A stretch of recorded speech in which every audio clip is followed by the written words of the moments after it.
ये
seminar hall है, ऊपर जाना है शाम को ऊपर भी तो बैठ जाए शाम को।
A very warm welcome to the second session of Rtest 2020. My name is Himani Thakur. And my name is Sharma. And this is the day 2, and we hope it to be knowledgeable and fruitful to all of us. I would like to welcome Dr. Sita Ram for his presence, and I would like to welcome all the participants and wish them all a very best of luck. Now we'll start the second session of Rtest 2024, and we have Ms. Kanupriya and Ms. Vishali from GSGC Bandra giving the title Skill Development for Young Engineers to Reform the Core Sector.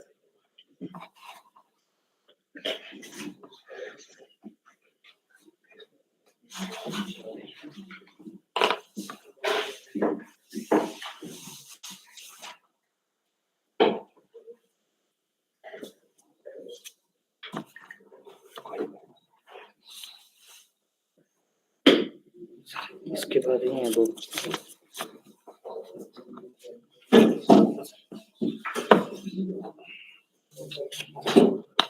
इसके बाद ये दो उस पर टिकी कर देते जो जो है ना, ये दो 36 और एक ये उस पर टिक कर दो जो है ना सर, उसी पर टिक मार दो, तीन हो गए ना। उसके बाद बीच में आएंगे ये और ये तीन है और ये दो है।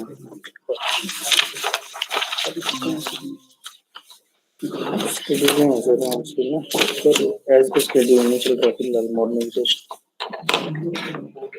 अभी नहीं, अभी सर को भेज दिया मैंने, अभी तो सर है ना। हाँ अभी बीच में ये भी आ गया दो, 5 है अभी, 5 है बस, ये हो गया A very warm good morning to one and all present here.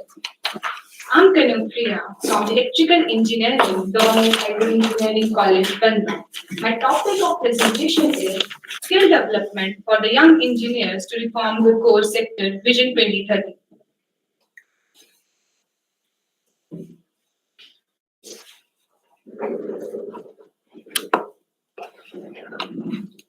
My first slide is importance of skill development in the core sector. It includes enhanced efficiency, technological advancement, global competitiveness.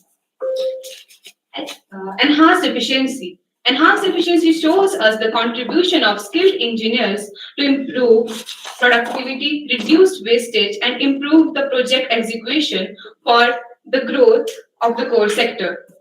Technological advancement. With growing age,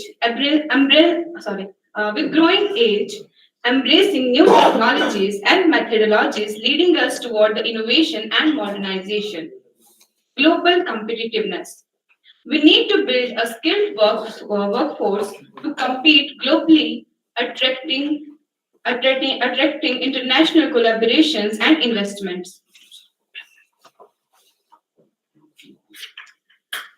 Next slide is key skills required for the young engineers.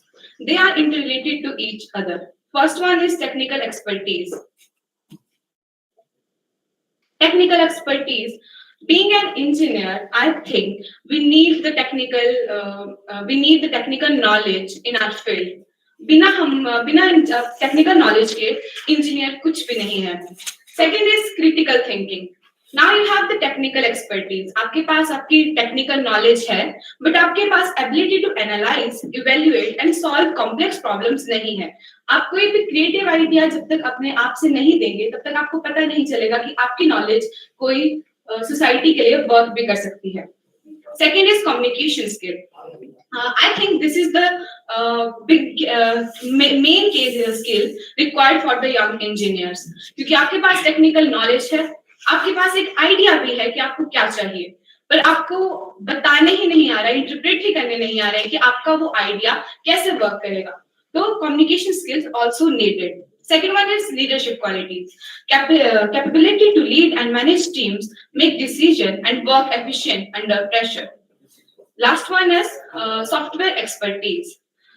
Being an electrical engineer, I think कि अगर हम direct hardware के ऊपर work करेंगे तो हमारे पास multiple of combinations बनते हैं हर एक नेटवर्क के. तो अगर हम डायरेक्ट उस पर चले जाएंगे तो हमारे पास लॉस होगा कॉस्ट का, और हमारा वर्क भी बहुत ज्यादा बढ़ जाएगा, और हमारे पास हार्डवेयर की भी शॉर्टेज हो जाएगी.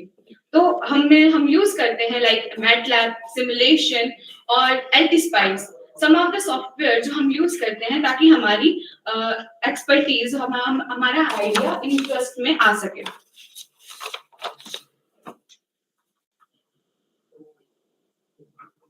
My next slide is strategies of for skill development. अब हमें पता है कि हमारी इम्पोर्टेंस क्या है, हमें पता है कि कौन सी स्किल्स हैं, अब हमें चाहिए कि हम उन स्किल्स को डेवलप कैसे कर सके. तो उसकी स्ट्रेटजीज हैं assessment, mentorship, continuous learning culture. First is assessment. Assessment means कि आप पहले अपने आप को एनालाइज करेंगे, फिर आइडेंटिफाई करेंगे कि आप में कौन सी स्किल आपकी फील्ड से रिलेटेड है और कौन सी आपकी स्किल लैक कर रही है, और फिर आप उसकी इम्प्रूवमेंट की तरफ जाएंगे. Second is mentorship. Mentorship is pairing young engineers with experienced mentors to provide practical insight for skill enhancement. आप किसी भी experienced मेंटोर को यंग इंजीनियर फ्रेश माइंडर्स के साथ पेयर करेंगे ताकि आपकी प्रैक्टिकल नॉलेज बढ़ सके. Last is continuous learning culture. Learning culture promote a culture of continuous learning with access to workshops, seminars, and online learning resources. Next is training programs and certification. Includes diverse certification programs, specialized workshops, and internship opportunities.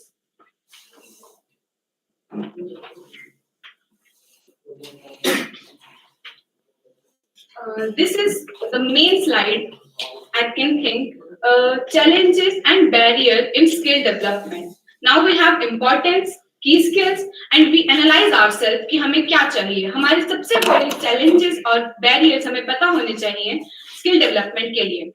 First is resource constraints. हमारे पास multiple resource की constraints हैं. हमारे पास इतनी ज्यादा infrastructure नहीं है, development programmes नहीं है कि हम अपना स्किल डेवलप कर सकें. Second is resistance to change. हमारे पास new technologies day by day हमारे पास न्यू टेक्नोलॉजीज आती रहती हैं, मेथोडोलॉजीज आती रहती हैं. तो एक इंजीनियर बार बार चेंज नहीं हो सकता है. तो biggest barrier you can say is resistance to change. Third one is industry alignment. Aligning skill development initiatives with the evolving needs and demand of the industry. हमारे पास skilled engineers हो सकते हैं, पर हमारे पास वो skilled engineers जरूरी नहीं है कि किसी industry को चाहिए. Fourth one is unorganized workforce. About 93% of country's workforce is in the unorganized sector. Fifth is global competition. Competing with engineers from around the world adds pressure for skill enhancement. Knowledge integration. Knowledge integration is biggest barrier in the skill development. Knowledge integration means integrating theoretical knowledge with practical application as in challenging for the young engineers.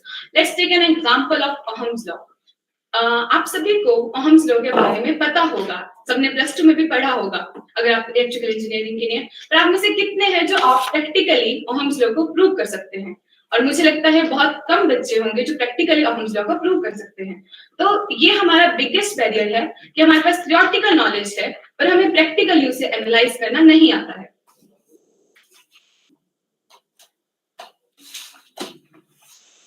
Let's move to the actions we require and we have to take. First one is evaluation. Periodic assessment of skill development plans and their effectiveness in addressing the industry requirements. Second one is collaboration.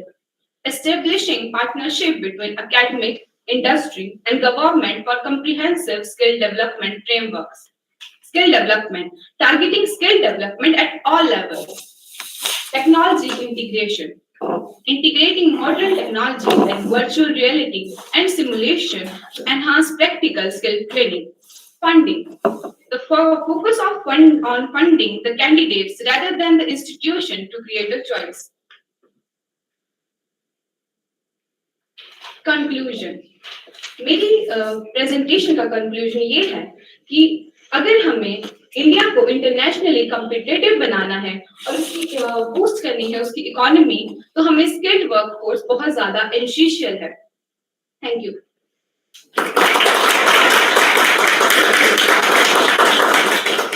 Any questions? मुझे वो अपना reference दिखाना वाला reference है डाला आपने? No sir. Reference तो ना चाहिए. आपका जो ये टॉपिक है that is skill development for engineers, it is for electrical engineering or all over? No sir, मेरा टॉपिक है ओवरऑल स्किल डेवलपमेंट का.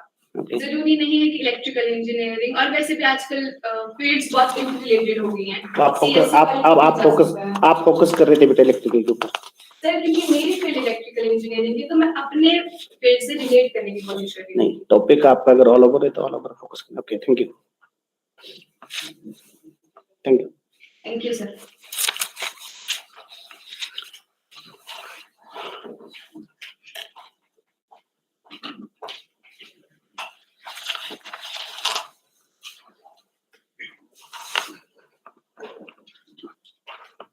Thank you, Ganesh.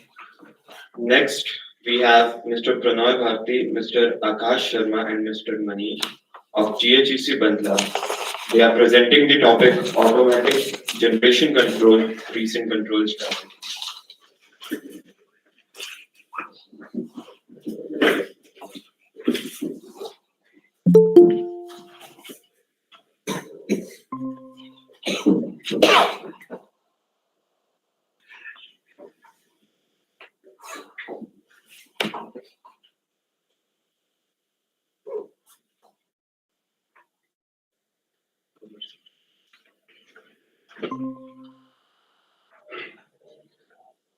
A fresh morning to one and all present here. Today, I, Pranay Bharti and Akash Sharma, be the students of Government Hydro Engineering College. We are here to deliver the presentation on automatic generation control recent control strategies. So let's begin with the first slide. And our first slide is about table of contents. The table of content includes introduction, need of automatic generation control strategies and techniques, comparison among various techniques, future scopes, and then conclusion. So second slide is about introduction to automatic generation control. Automatic generation control is a critical function in power system operation that helps maintain the balance between the generation and the load demand. It is responsible for adjusting the output of generators in real time to match the changing load demand and maintain system frequency within the acceptable limits. AGC plays a crucial role in ensuring the stability and reliability of the power grid. By continuously monitoring the system frequency and adjusting the generator outputs, AGC helps to prevent the large frequency deviations and ensures that the power supply remains stable. Control is required in eliminating the effects of the total load changes and to keep the frequency within the permitted limits. The aim of the AGC is to distribute the load on the available systems and generator in such a manner so as to achieve reasonable desired frequency while controlling the schedule interchanges of the island power. So this is the block diagram of the automatic generation control. In this diagram, there is turbine, and we will provide mechanical input. That is, we provide steam to the turbine, and then generator produces the electricity.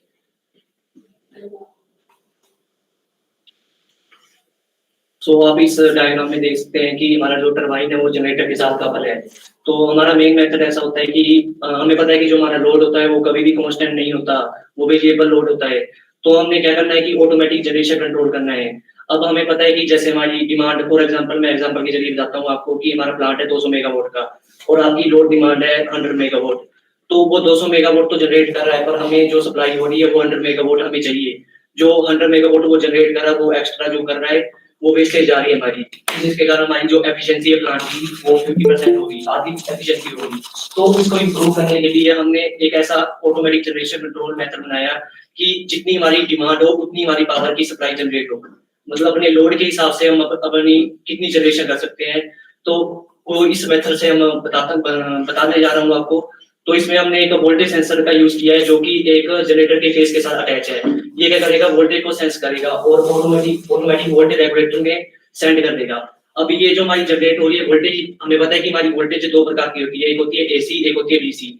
जो हमारा generator है ये synchronous generator है जो कि AC voltage generate करता है। तो जो ये वोल्टेज सेंस करेगा ये भेजेगा ऑटोमेटिक वोल्टेज रेगुलेटर में। तो ऑटोमेटिक वोल्टेज रेगुलेटर में हमारे कन्वर्टर्स भी लगे होते हैं जो एसी को डीसी में कन्वर्ट करेंगे और जो हमारी जनरेटर की एक्साइटेशन में फीड कर देंगे। और जनरेटर की एक्साइटेशन को कंट्रोल करके हम आउटपुट वोल्टेज को कंट्रोल कर सकते हैं। ये हो गया हमारा एक पैरामीटर जो वेरी इंपॉर्टेंट पैरामीटर है हमारे कंट्रोल करने के लिए ऑटोमेटिक जनरेशन कंट्रोल में। दूसरा पैरामीटर होता है हमारा फ्रीक्वेंसी, और फ्रीक्वेंसी को कंट्रोल करने के लिए हमें जनरेटर की स्पीड को कंट्रोल करना पड़ेगा। तो इसका एक फॉर्मूला होता है n = 120 f/p। जो n है वो स्पीड होती है जनरेटर की, p है नंबर ऑफ पोल्स कितने हैं जनरेटर में, और f है जो आपकी फ्रीक्वेंसी है। अब जो हमारी स्पीड है वो डायरेक्टली प्रोपोर्शनल होती है फ्रीक्वेंसी के। अगर हमने इस फ्रीक्वेंसी को कंट्रोल करना है तो हमें जनरेटर की स्पीड को कंट्रोल करना पड़ेगा। पर लेकिन हम देख सकते हैं डायग्राम में जो हमारा जनरेटर है वो टरबाइन के साथ कपल है। मतलब हमें जनरेटर की स्पीड को कंट्रोल करने के लिए टरबाइन की स्पीड को कंट्रोल करना पड़ेगा। फॉर एग्जांपल यहाँ पे स्टीम एंटर हो रही है टरबाइन के अंदर, तो ये थर्मल पावर प्लांट का एग्जांपल है। तो उसमें हम स्टीम के जरिए टरबाइन में फीड करते हैं, जिसके कारण जो हमारा टरबाइन है वो स्टीम एनर्जी को मैकेनिकल एनर्जी में कन्वर्ट कर देता है। और फॉर एग्जांपल अगर हम हाइड्रो पावर प्लांट की बात करें तो उसमें हम वाटर की हेल्प से टरबाइन को घुमाते हैं, तो हमें वाटर के फ्लो को कंट्रोल करना पड़ेगा फ्रीक्वेंसी को कंट्रोल करने के लिए। ठीक है, तो इस डायग्राम में हमने नीचे से आप देख सकते हैं कि एक फेस है, हमारी फ्रीक्वेंसी सेंसर लगा हुआ है नीचे, तो वो फ्रीक्वेंसी सेंस करेगा और लोड फ्रीक्वेंसी कंट्रोल सिस्टम में भेज देगा, जो कि हमारी ओवरऑल वाटर के फ्लो को कंट्रोल कर लेगा। तो इसके लिए एक मैकेनिज्म होता है मैकेनिकल, जिसे हम बोलते हैं गवर्नर। तो उसको कंट्रोल करने के लिए हम मैनुअली भी इसको कंट्रोल कर सकते हैं और ऑटोमेटिकली कंट्रोल करने के लिए हमने कंट्रोलर्स का यूज करते हैं, वेरियस कंट्रोल टेक्निक्स, वो मैं आपको आगे बताता हूँ।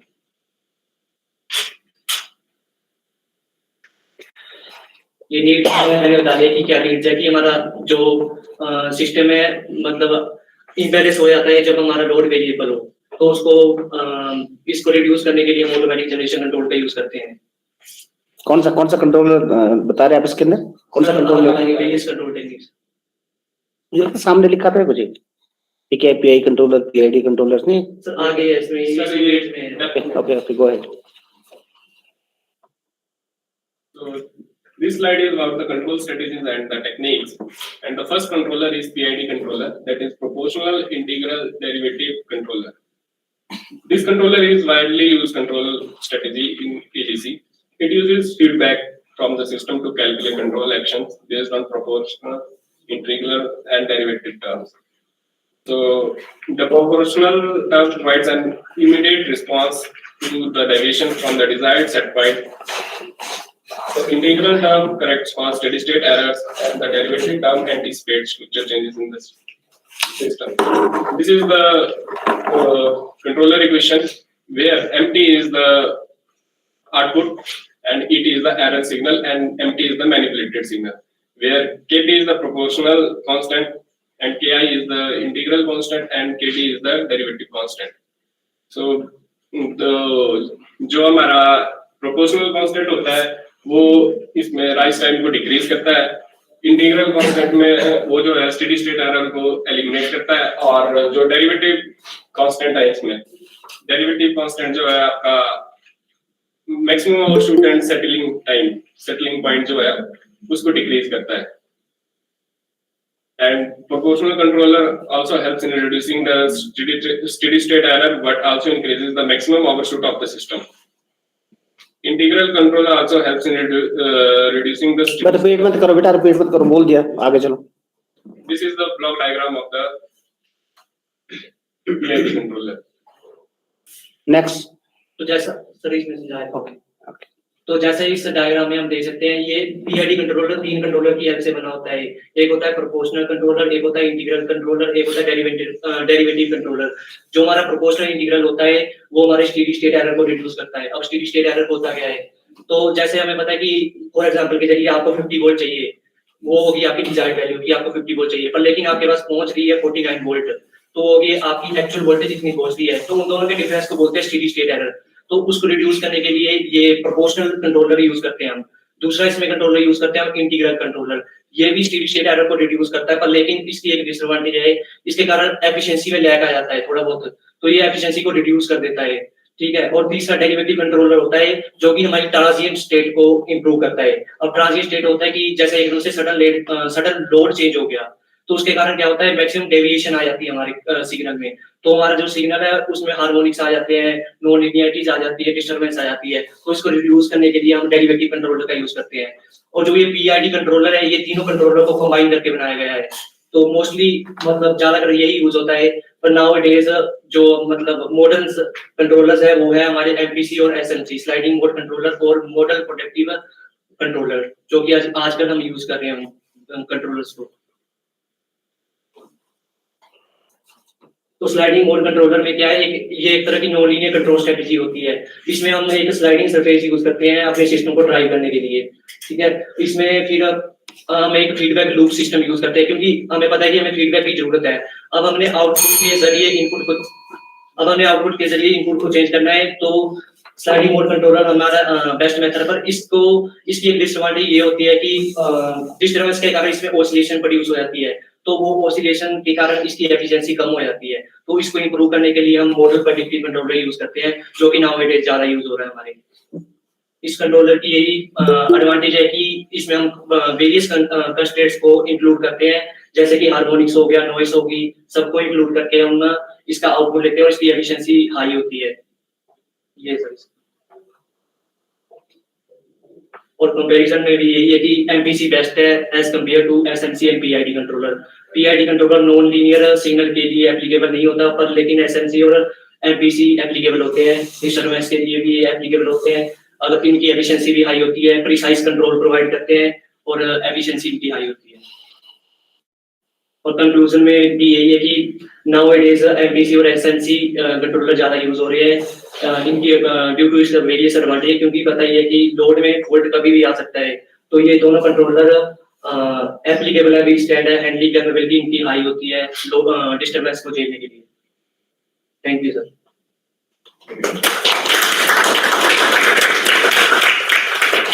प्रणय, फ्रीक्वेंसी वेरिएशन का रेंज क्या बेटा? Permissible limits of the frequency and voltage regulation Sir, plus minus 5%. Permissible range. Plus minus 6%।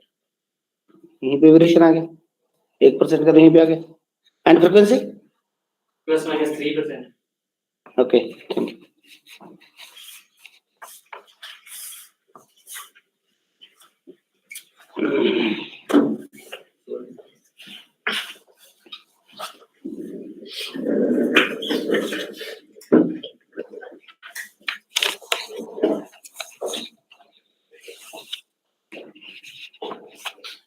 Thank you so much, Mr. Pranay and Mr. Akash. Our next presenter is Mr. Ayush Sharma and Mr. Naveen Kumar and Mr. Rohit Gautam from GHEC Banda, presenting the topic Performance Improvement of One-Rotor Introduction Motor Drive Utilizing Slip Power Recovery Scheme.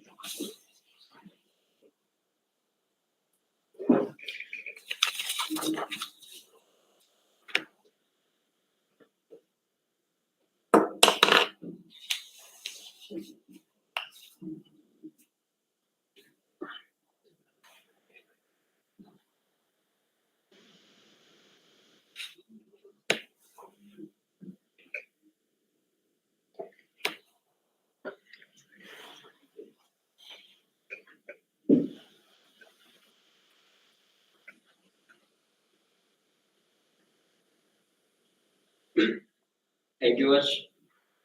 Good morning, everyone. First slide पे जाओ बेटा, first slide. सबसे पहला slide कौन सा है आपका?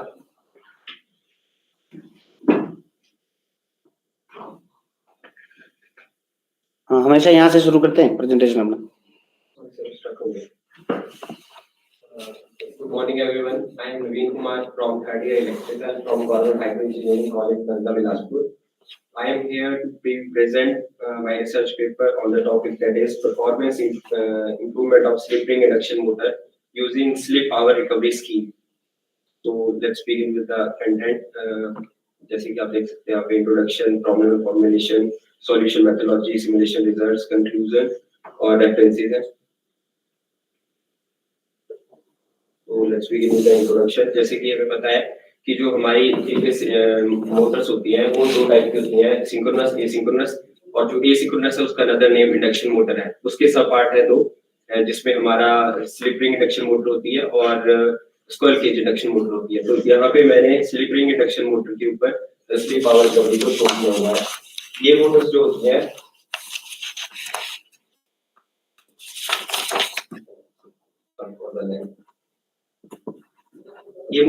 वो लगे डिजाइन होती है, इनकी कॉस्ट जो लो होती है, मेंटेनेंस लो होती है इनकी, और इनको डायरेक्टली जो है वो एसी सप्लाई से कनेक्ट करके with the help of starter हम यूज कर सकते हैं। तो सबसे पहले सभी के दिमाग में क्वेश्चन आएगा कि स्लिप पावर रिकवरी स्कीम क्या होती है और क्यों होती है स्लिप पावर रिकवरी स्कीम। तो जो स्लिप रिंग इंडक्शन मोटर होती है, रिसर्चर्स ने इसकी जो डेवलपमेंट है इसलिए की क्योंकि जो हमारी इंडक्शन मोटर होती है स्क्वायर केज, उसका जो स्टार्टिंग टॉर्क होता है बहुत कम होता है। तो उसी को इंप्रूव करने के लिए हमारा स्लिप रिंग इंडक्शन मोटर में जो आर्मेचर वाइंडिंग होती है उसमें करंट को कम किया जाता है with the help of resistance.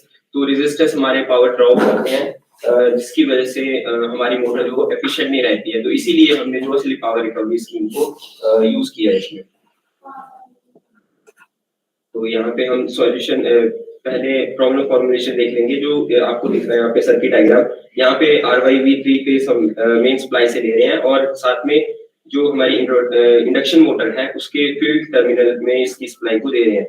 और साथ में आप नीचे यहाँ पे रोटर रेजिस्टेंस स्टार्टर देख रहे हैं। तो यहाँ पे रोटर रेजिस्टेंस जो कि एक रियोस्टेट होता है, वेरिएबल टाइप का रेजिस्टेंस होता है, इसको हम यूज करते हैं मोटर के करंट को रेजिस्ट करने के लिए। तो जैसे कि आप देख रहे हैं यहाँ पे कि हमने इसको बाईपास करते हुए एक सर्किट एनालॉजी को लगाया हुआ है, जहाँ पे डायोड ब्रिज सर्किट है, इन्वर्टर ब्रिज सर्किट है और फिल्टर सर्किट है। तो इन सर्किट्स का ये काम होता है कि जो हमारी स्टार्टिंग में जो मोटर होती है, जब स्लिप हमारे जो वो मैक्सिमम होते हैं, तो उस टाइम पे हमारी जो उसका करंट जो वो बहुत ज्यादा करंट लेती है मोटर, बिकॉज यहाँ पे हमारे स्लिप जो होते हैं मैक्सिमम होते हैं। तो जब हम इसके करंट हमारा फ्लो करता है तो उसके साथ हम जो फ्रीक्वेंसी होती है वो बहुत ज्यादा होती है उस टाइम पे। जैसे जैसे मोटर स्पीड इंक्रीज करती है अपनी, वैसे वैसे उसकी जो फ्रीक्वेंसी है वो कम होती जाती है। तो कम होती जाती है जो हमारी रेटेड फ्रीक्वेंसी होती है, जैसे कि रेटेड फ्रीक्वेंसी हमारी 50 हर्ट्ज है, और जो हमारी जो हम आर्मेचर में हमारी जो फ्रीक्वेंसी आएगी वो बहुत कम हो जाएगी उसके प्रोपोर्शनल। तो यदि आर्मेचर में ओके, तो उसमें जो फ्रीक्वेंसी होती है वो बहुत कम हो जाती है, 5 और समथिंग हर्ट्ज इतनी फ्रीक्वेंसी हो जाती है हमारी। तो उसी फ्रीक्वेंसी की वजह से जब हम इसको स्लिप को हम रिकवर करेंगे, जो हमारी यहाँ पे एनर्जी जो वेस्ट हो रही थी, उस एनर्जी को हम फीडबैक करके मेन सप्लाई सिस्टम में डालेंगे, जिसकी वजह से हमारी जो मोटर की एफिशिएंसी होगी वो बढ़ेगी। तो इन्वर्टर सर्किट जो है वो जैसे ही हमारी डायोड ब्रिज सर्किट ने उसको रेक्टिफाई कर दिया, तो फिल्टर सर्किट उसको फिल्टर आउट करेगा और उसकी जो वेव शेप होगी उसको स्मूथ करेगा, और फिर से हम जो है इन्वर्टर ब्रिज सर्किट के थ्रू रिकवरी ट्रांसफार्मर की हेल्प से हम इसको फिर से फीडबैक कर देंगे मेन सप्लाई सिस्टम में। तो यहाँ पे हम जो ट्रिगरिंग एंगल यूज करते हैं इसका 90 डिग्री और बिलो 180 डिग्री यूज करते हैं, जिसकी वजह से जो टोटल हार्मोनिक डिस्टॉर्शन होते हैं वो सिस्टम में बढ़ जाते हैं, जिसकी वजह से हमें स्मूथ फंक्शनिंग नहीं मिलती है सिस्टम की। तो इसके बाद हम इसकी सॉल्यूशन मेथडोलॉजी देखेंगे। तो बाकी तो पूरा सर्किट सेम है, लेकिन इसमें आप देख सकते हैं कि जो हमने बीच में एक सर्किट एनालॉजी इंट्रोड्यूस की है जिसको नाम दिया है बक बूस्ट चॉपर। तो बक बूस्ट चॉपर का काम बेसिकली होता है कि जो हमें जब हमारी मोटर जो है वो 90 डिग्री से अबव ट्रिगरिंग उस पे चलती है, तो वो जो है वो ज्यादा करंट ड्रॉ करती है, तो ज्यादा करंट ड्रॉ करती है, जिसकी वजह से जो फीडबैक करंट होता है वो बढ़ जाता है मोटर का। फीडबैक करंट बढ़ने से हमारी मोटर जो है वो मेन सोर्स से कम सप्लाई लेती है और खुद की जनरेटेड पावर से अपने आप को रन करती है। तो इसकी वजह से हमारी जो एफिशिएंसी है मोटर की बढ़ जाती है। और जो यहाँ पे हम इंडक्टर लगाए, इंडक्टर जो है वो टोटल हार्मोनिक डिस्टॉर्शन को कम करता है। तो यही इसकी सॉल्यूशन मेथडोलॉजी है। इसके आगे हम देख सकते हैं यहाँ पे कुछ डिराइव इक्वेशंस है जो कि हमने थ्योरेटिकली इसमें चेक किया कि इज इट पॉसिबल थ्योरेटिकली और not. Mathematical modelling, yes sir, mathematical model समझाया है यहाँ पे देख सकते हैं हम जो रिएक्टिव पावर है हमारी वो अल्फा एंगल पर डिपेंड करती है, करंट के ऊपर डिपेंड करती है, वोल्टेज के 1.35 टाइम्स ऑफ वोल्टेज, और इन सब फैक्टर्स पे डिपेंड करते हैं। तो इसको मैं समझा रहा हूँ। उसके बाद इसका सिमुलेशन मॉडल हमने रन किया। तो सिमुलेशन मॉडल में आप देख सकते हैं जो ब्लॉक आपको दिख रहा है यहाँ पे बीच में येलो कलर का, वो हमने इंडक्शन मोटर को शो किया, और इसके 6 टर्मिनल है, इसके 3 टर्मिनल इसके हैं और 3 टर्मिनल जो है आर्मेचर के हैं। तो जो फील्ड वाइंडिंग है वो डायरेक्टली कपल है हमारे मेन सोर्स है RYV, और जो सेकेंडरी इसके आर्मेचर टर्मिनल है वो हमारे डायोड ब्रिज सर्किट के साथ, और साथ में बेटा ब्लॉक्स बताओ बस, ये तो छोड़ो, तो बार-बार रिपीट कर रहे हैं ब्लॉक्स। और यहाँ पे हमने जो मेजरमेंट कैसे कर रहे हैं आप? यस सर, तो यहाँ पे ग्रीन ब्लॉक्स जो है यहाँ पे हमें ये तो ऑनलाइन है, रिएक्टिव पावर और इन सब अभी लिखी है, बता रहे हैं, जिसकी वजह से हमारा जो सिमुलेशन मॉडल है वो ठीक तरह से काम कर रहा है। और सिमुलेशन मॉडल जो होता है वो हमारा प्रैक्टिकल ना होके हम उसको सॉफ्टवेयर पे एनालाइज कर लेते हैं कि हमारा प्रैक्टिकल फंक्शन कैसे करेगा। ये रिजल्ट कहाँ से आया बेटा जो रिजल्ट दिखा रहे हैं आप? सर ये डीएसओ पर हमने जब इसको रन किया फिर उससे जो हमें कहाँ से कौन से ब्लॉक से दिखाओ जरा, कौन से ब्लॉक से दिया रिजल्ट? सिमुलेशन मॉडल पे जाओ। हाँ, कौन से ब्लॉक से मिला ये रिजल्ट? सर यहाँ पे जो सोर्स रिएक्टिव पावर और सोर्स रिएक्टिव पावर इन सब जो वैल्यूज आ रही है इनको हमने ये भी चेक किया और खुद ड्रॉ करके इनकी वैल्यूज को कैरेक्टराइज करके हमने जो है वो चलो आगे चलो। तो यहाँ पे सिमुलेशन रिजल्ट है। यहाँ पे आपको दो डायग्राम दिख रहे होंगे, एक ऊपर वाली डायग्राम, नीचे वाली। तो ऊपर वाली डायग्राम है वो विदाउट चॉपर को शो कर रही है और नीचे वाली विद चॉपर यानी कि इंप्रूव वर्जन को शो कर रही है। तो विदाउट चॉपर वाले में आप देख सकते हैं कि यहाँ पे सबसे पहले रोटर करंट है, उसके बाद स्टेटर करंट, स्पीड, डॉट। तो जो वेव शेप है वो रोटर करंट की विदाउट चॉपर वाले में स्मूथ नहीं आ रही है, एकदम साइनसॉइडल वेव विद सीक्वेंस नहीं आ रही है। लेकिन नीचे वाले में देखते हैं तो उसमें स्मूथ आ रही है, प्रॉपर जो साइनसॉइडल जो हमें डिजायरेबल है वो वैसी आ रही है। और स्टेटर करंट आप देख सकते हैं ऊपर सही ढंग से जो प्रॉपर फेस में नहीं आ रही है और नीचे वाले में प्रॉपर फेस में आ रही है। और यहाँ पे आप देख रहे हैं कि जो स्पीड है वो ऊपर ज्यादा कर्वी है और नीचे वाले डायग्राम में वो स्मूथ है। तो इससे हमें पता लग रहा है कि जो हमारी मैकेनिकल आउटपुट होगी वो जर्नी नहीं होगी, वो स्मूथ होगी, जो कि हमारे डिजायरेबल है। और साथ में डॉट जो है वो and that smoothness is because of the smoothness आ रही है क्योंकि टोटल किसकी वजह से आ रही है? टोटल हार्मोनिक डिस्टॉर्शन कम हो रहा है। किसकी वजह से? कौन कंट्रोल कर रहा है आपके हार्मोनिक्स को? वो तो दोनों में लगा इंडक्टर सर्किट, उसमें लगा है लेकिन फिल्टर इंडक्टर दोनों में लगाया आपने, विदाउट चॉपर भी और विद चॉपर भी। Yes sir. फिर कौन सा कंपोनेंट जो कंट्रोल कर रहा है आपके? सर बल्ब शॉपर जो नेक्स्ट आगे चलो। और साथ में ये हमारे पास ठीक है कितना टीएसडी कितना है विदाउट चॉपर भी चॉपर? ठीक है, इनको कर दो। और ड्यूटी साइकिल भी कितनी है चॉपर की? ड्यूटी साइकिल कंफर्म करते कितना बता रहा है? यहाँ से दिख नहीं रहा है बेटा, बता दो। 56.68% आ रही है और जो हमारी फ्रीक्वेंसी है fundamental 3.289 THD total harmonic distortion होगा बेटा ये। विदाउट चॉपर कितना आ रहा है? सर 56.68% आ रही है। अगर हम चॉपर नहीं लगाते तो टीएचडी हमारा 56.8% and then with chopper sir with chopper sir 8.91%। हाँ, तो परसेंटेज निकालो कितने जो इन टर्म्स ऑफ परसेंटेज कितना इंप्रूवमेंट किया इसने, टीएचडी को कितना डाउन किया, यही रोल रहता है आपके चॉपर का। नेक्स्ट सर यहाँ पे एक कैरेक्टरिस्टिक है जो कि पावर फैक्टर और स्पीड के साथ है। तो यहाँ पे हम देख सकते हैं कि जो रेड लाइन शो की हुई है वो हमारी आफ्टर इम्प्रूवमेंट है और जो ब्लू लाइन है वो बिफोर इम्प्रूवमेंट है।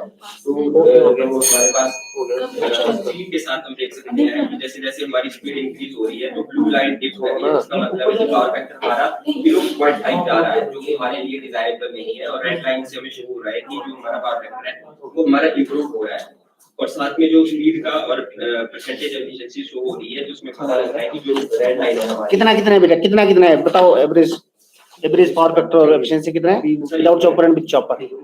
सर वो आगे हाँ वहीं पे जाओ वेब शेप को देख ले। इसके बाद जो हमारा कंक्लूजन है इसमें बताया गया है कि जो हमारा एवरेज पावर फैक्टर है वो हमारा 0.9 तक पहुंच जाता है और जो हमारा एफिशिएंसी है वो 87.5%, जो कि 28% पावर फैक्टर इंप्रूव हो रहा है और 7% जो हमारी एफिशिएंसी इंप्रूव हो रही है इस मेथड से।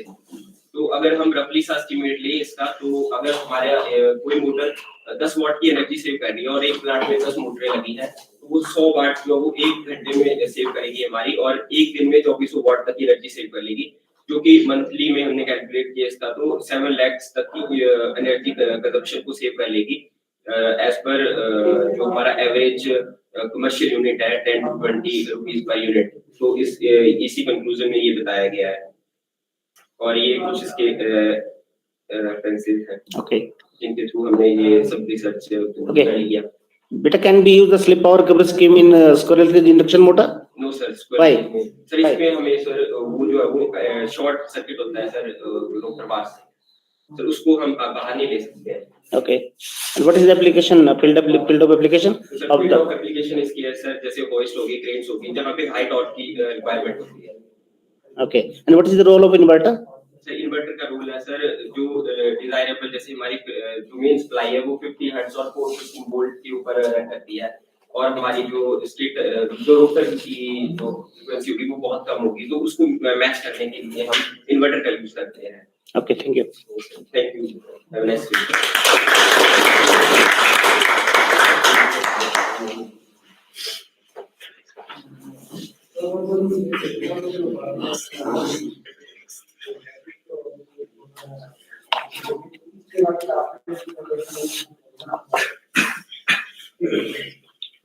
Particulars.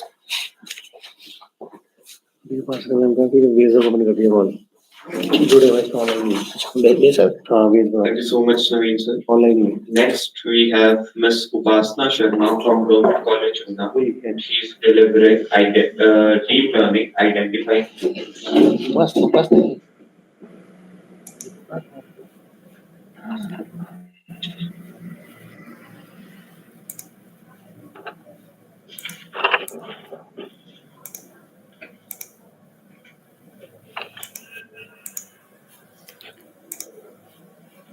Upasna ma'am, make sure that you are audible. Yeah, good morning to one and all present here. I am working as assistant professor in MCA department at Government College, Una. And my topic of presentation is deep learning identification for fake news detection. I'm going to share my screen. Is it visible? Yes ma'am, it is visible. Okay, thank you. So my topic is deep learning identification for fake news detection, and these are the table of contents. First is abstract, then introduction, a problem definition, then I will discuss fake news detection model, then references. So first of all, my first slide is abstract. In abstract, I'm going to explain basically why this topic come into my picture for my research.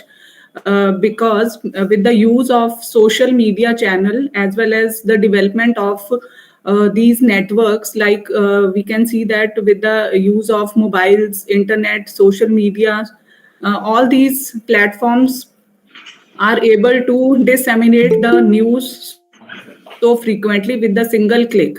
So it means that fake news propagate quickly among the distribute information for free with hardly any inquiry and fewer restrictions than earlier. So fake news has become an industry on its own, where users paid to write fake news and create clickbait content to allure the audience. So for that, in order to classify the fake news articles or documents, fake news detection model should be proposed. From these, there are so many features in the fake news articles or data set which I have seen. So by using those features, we can identify whether the news is fake or real. We have a different feature extraction techniques and deep learning algorithms which help us to classify the news articles. Next is introduction. Fake news spread with the increase of social media. Fake news spread like wildfire, and people share it without confirming. So basically, fake news is a fabricated news, means that the articles which are fabricated with wrong messages and presented as a real ones. So with the increase in mobile applications, social media platforms, dissemination of false information is also increased. Expected daily amount of tweets is around 500 million according to Internet Live Analytics, which can have a huge negative impact on individuals or society as a whole for a wide spread of fake news. So, fake news has become an emerging research area, and several studies have been done to provide solutions for identifying fake information. Different feature extraction techniques, fields of machine learning, natural language processing, deep learning, and artificial techniques could help us to fight or to combat this situation. Time दिया हमने क्या था ये तो उसके बाद जाएंगे Problem definition. Fake news has a negative influence on a number of facets of culture, such as it can cause damage to society's well-being. Public is being misled and polarized. Political opinion that is dishonest. As we can see in this picture, this is a morphed image which is shared, which is claiming that former Chief Minister Shivraj Chauhan was eating non-veg. So fake news spread on social media has led to economic crisis in some countries. For instance, in some countries, people stopped consuming non-vegetarian food as fake news was spread that animals and birds could be infected with COVID-19, and consuming non-vegetarian food may spread the virus to people. So this is by reading, analyzing this problem. The problem of detecting fake news is both difficult and critical. As a result, it has decided to take on this challenge of reducing crime, political unrest, grief, for spreading the spread of fake news. So this is the proposed fake news detection model upon which I am working. I have taken the news articles data set from Kaggle, which has two files of fake. One is fake news file, and one is the file which contains the articles real for real news.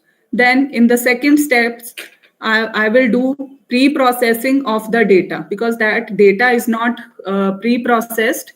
So for that, we need to do pre-processing of the data, under which we have to follow a number of steps like stop words removing, lower case conversion, tokenization, stemming, and lemmatization. After the pre-processing of data, this data will send to the feature extraction technique or word embedding algorithm. Again, we have a different kind of feature extraction techniques and word embedding models, which help us to convert the data into vectors, into numeric form. And further, that data will send to the deep learning classifiers, and then deep learning classifier will this is the explanation of full model. First is preparation of data set or data pre-processing. First is data pre-processing, as the data is highly reliant on words in the corpus and the features derived from them. So first step is tokenization. Tokenization means to break the data or text into smaller pieces and eliminates under which in which we have to remove all the punctuations like full stop, colon, all these things we need to remove, because as a whole the data is itself a very large, so we need to reduce the size of the data. For that, we have to tokenize it, we have to pre-process it, text data, we have to do conversion of the data. If it is in uppercase, we have to convert into the lowercase. Then second step, we can use here stop word removal. Stop words are basically words which are not important to the document, like the, an, am, are. These type of words we can remove from the data set. Then lowercase conversion I have already explained. Lemmatization and stemming. Lemmatization or stemming means we have to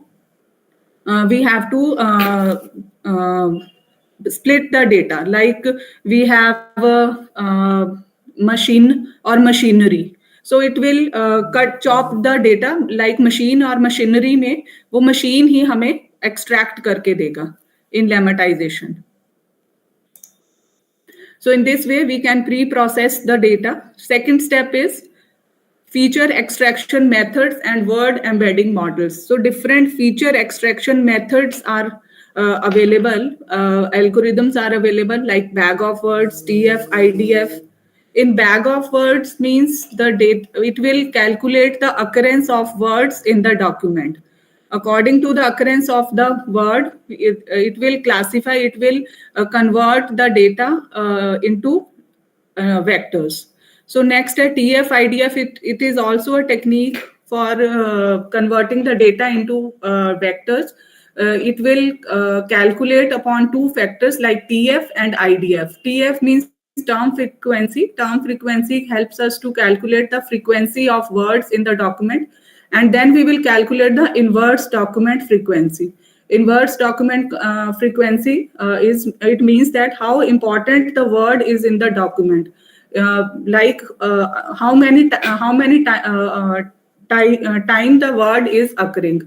So accordingly, if the word is occurring so many times, then it will give the less weight to the word, and if it is occurring less time, then it will give the more weight to the word. After that, we will multiply both these terms, TF and IDF, then complete TF IDF term will be calculated for a word.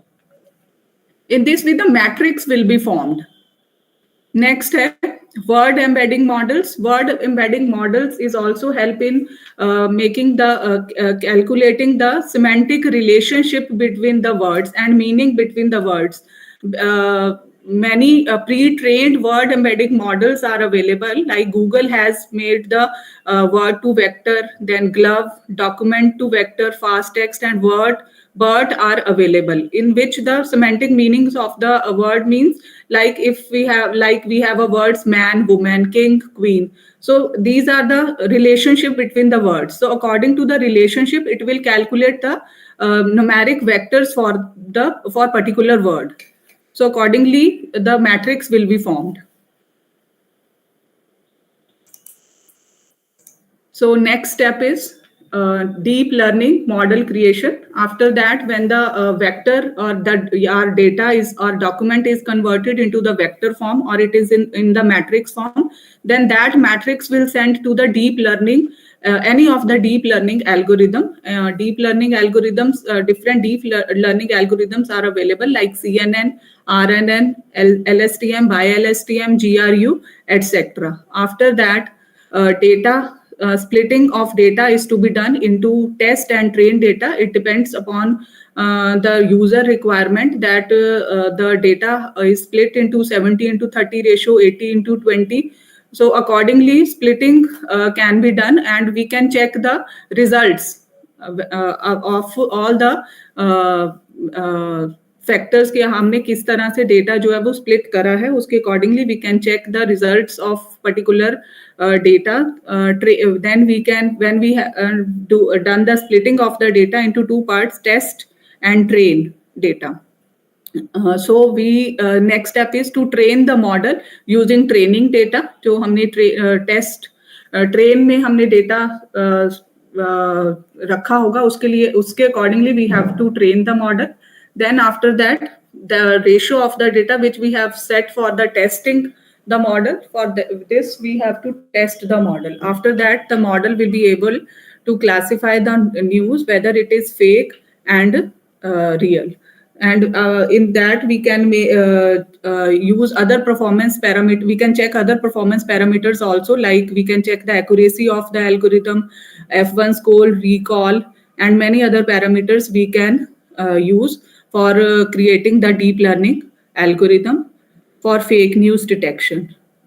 So model efficiency is highly influenced by the features. If we have extracted the features carefully, and classifier means if we have chosen the algorithm or feature extraction techniques we have applied so carefully, then the results will be, or the performance of the algorithm will be better, or model performance of the fake news detection model will be better. So according to my research or earlier research which we have seen in various research papers, deep learning CNN algorithm when used with word to vec, so it gave a good results. We can also check ensemble techniques with glove word embedding model instead of basic classifiers.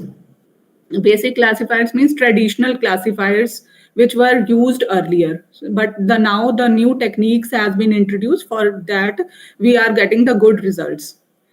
So we can check the model with these algorithms, RRN, LSTM, CNN, and with that algorithms researchers have achieved good accuracy. So in this domain which I have analyzed, A sequence generative adversarial network, restricted Boltzmann machine, and generative graphical representation are not investigated. Means these algorithms have not been used. We can check the accuracy by using these algorithms also. So this is the framework which I'm going to use for creating the fake news detection model. Programming language which I have chosen is Python 3.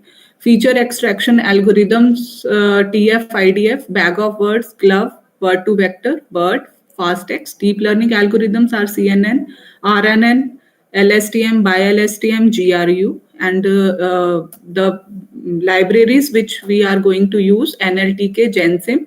For data visualization, for graph purpose, we are going to use Matplotlib, Seaborn. Then data analysis can be done with the help of pandas and NumPy libraries, which are available in Scikit. And the data sets, or we can say that fake news samples can be collected from the authorized data sources such as Kaggle, Liar, and on GitHub. There are also so many fake news data sets are available by using which we can make a good fake news detection model using deep learning. So these are my references.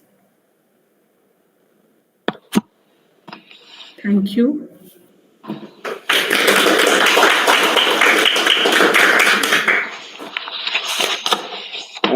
Ma'am ये जो results हम निकालते हैं इससे जी sir. उससे हमें कैसे पता चलता है कि फेक न्यूज है या सही न्यूज है, थोड़ा बताएंगे सर उसके जी सर हम जो है वैसे अभी मैं इसके ऊपर काम ही कर रही हूँ। अभी जब हम टेस्ट और ट्रेन करेंगे डेटा को तो उस एल्गोरिदम के थ्रू वी विल चेक कि वो जो ऑलरेडी हमारे पास डेटा अवेलेबल है उसको हमने फर्दर जो लेबलिंग कर रखी है that this news is false and this news is real. अगर वो उसके अकॉर्डिंगली सही रिजल्ट देगा तो इट मीन्स कि model is predicting the right information. Graphic representation graphical representation देता है इन टर्म्स ऑफ ग्राफ मिलता है। ग्राफिकल रिप्रेजेंटेशन तो नहीं देगा बट कंफ्यूजन मैट्रिक्स के थ्रू नंबर ही देगा और बाकी हम कोडिंग के थ्रू चेक कर सकते हैं थोड़ा मतलब जो मैं मतलब अभी तक कर पा रही हूँ कि हम थोड़ा जो ऑलरेडी डेटा सेट है वो भी देंगे और कुछ अनसीन डेटा भी हम देंगे लाइक कुछ जो जैसे फॉल्स इंफॉर्मेशन आजकल बहुत ज्यादा फ्लोट होती है तो ऐसा डेटा भी हम मॉडल को देके देखेंगे कि वो किस टाइप से उसको प्रिडिक्ट करता है। सर उसका आंसर टेक्स्ट फॉर्म में ही आएगा ट्रू और फॉल्स। अगर हमने उसको लेबल दे रखा है 0 and 1 तो उस फॉर्म में आएगा। Thank you ma'am thank you. या thank you. I have one question, ma'am. Yes Actually, you are getting those data sets from the Kaggle and you are actually converting them to the vectors and preparing these matrices and Yes. helpful in visualizing the data in whatever you are using the Matplotlib, I guess. So, if is there any other way of doing the same procedure like you are using the vectors in this case? Is there any other way of extracting these data sets? No, I don't think so. I have not read other method for reading all these things. Still, the papers which I have read, all are using the same technique. Okay. Because we need to convert, because computer understands only numeric data. So we need to convert into the vectors. Okay, ma'am. But I just want to ask you that is there any way to detect the jargon language or the confusing language which these news articles are using? Is this also included in your research? General, I'm going to. I already told you that I will use some already available data sets which is already labeled with fake and real news. But I will try to use some unseen data also, like the news which are floating. Like these are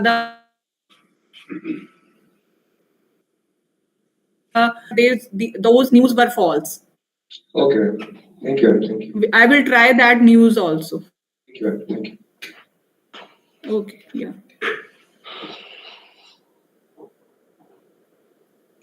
Thank you so much, Upasana, ma'am. You can now stop sharing your screen. Yeah.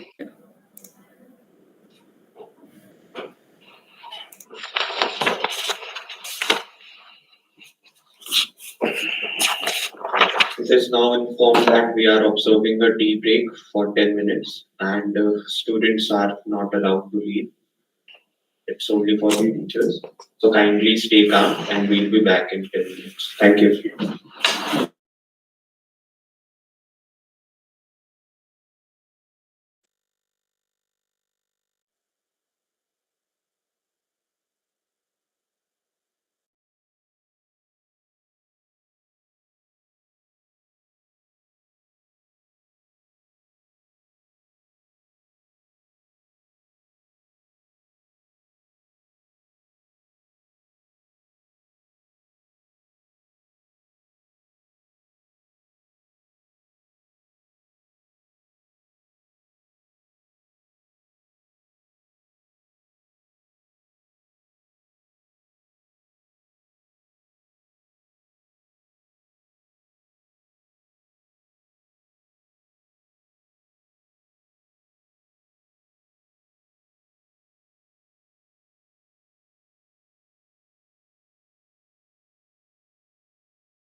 करो बेटा start Hello everyone, as we continue the second session of Rtest 2024, it is with great pleasure and honor that we welcome Professor Rakesh Kumar from Mahatma Gandhi Government Engineering College, Zurich, to Rtest 2024 here at Government Hydro Engineering College, Patna. A luminary in the field of mechanical engineering, Professor Kumar brings wealth of expertise and success to our conference. So we anticipate his contributions will make session not only acknowledged but also incredibly fruitful. Welcome, sir.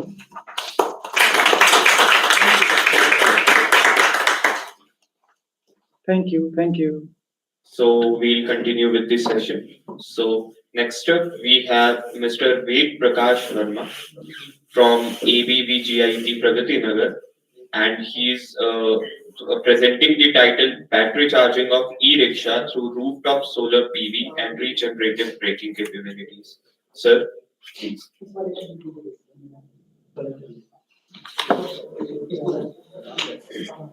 Hello, good morning to everyone. Very good Good morning. morning, respected sir, and all the participants present online as well as offline. Let me share my screen.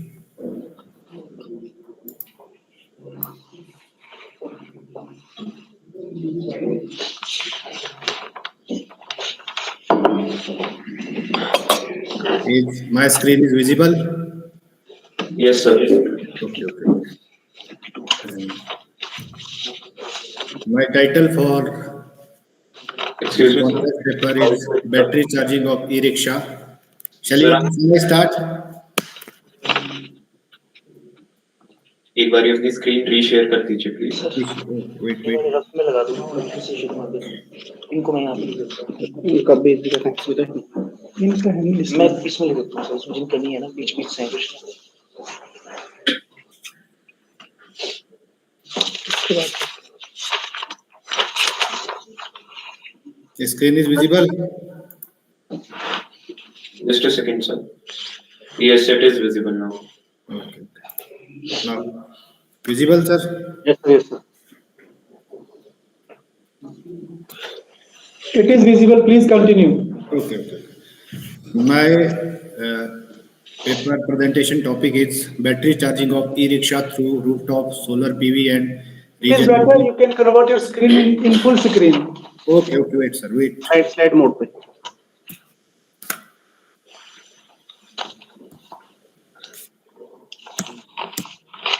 Wait.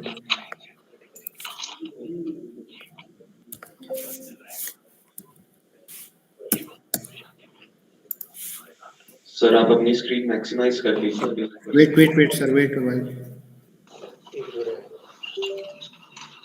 सबसे ज़्यादा.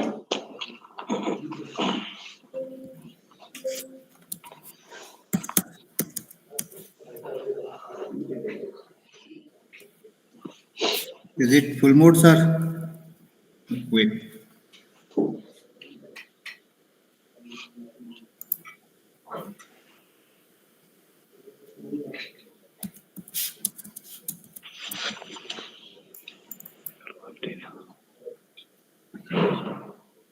Maximum.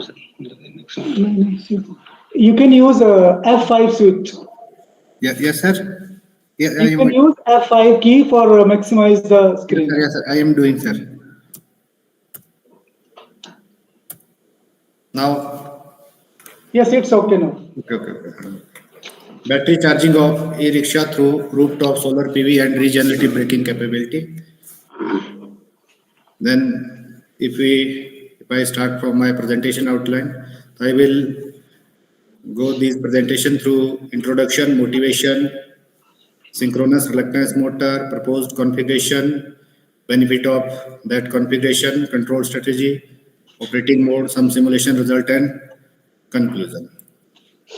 If I introduce initially what is the need of EV for transportation sector, so we have various factors out of which climate change, urban air quality problem, and fossil fuel dependence.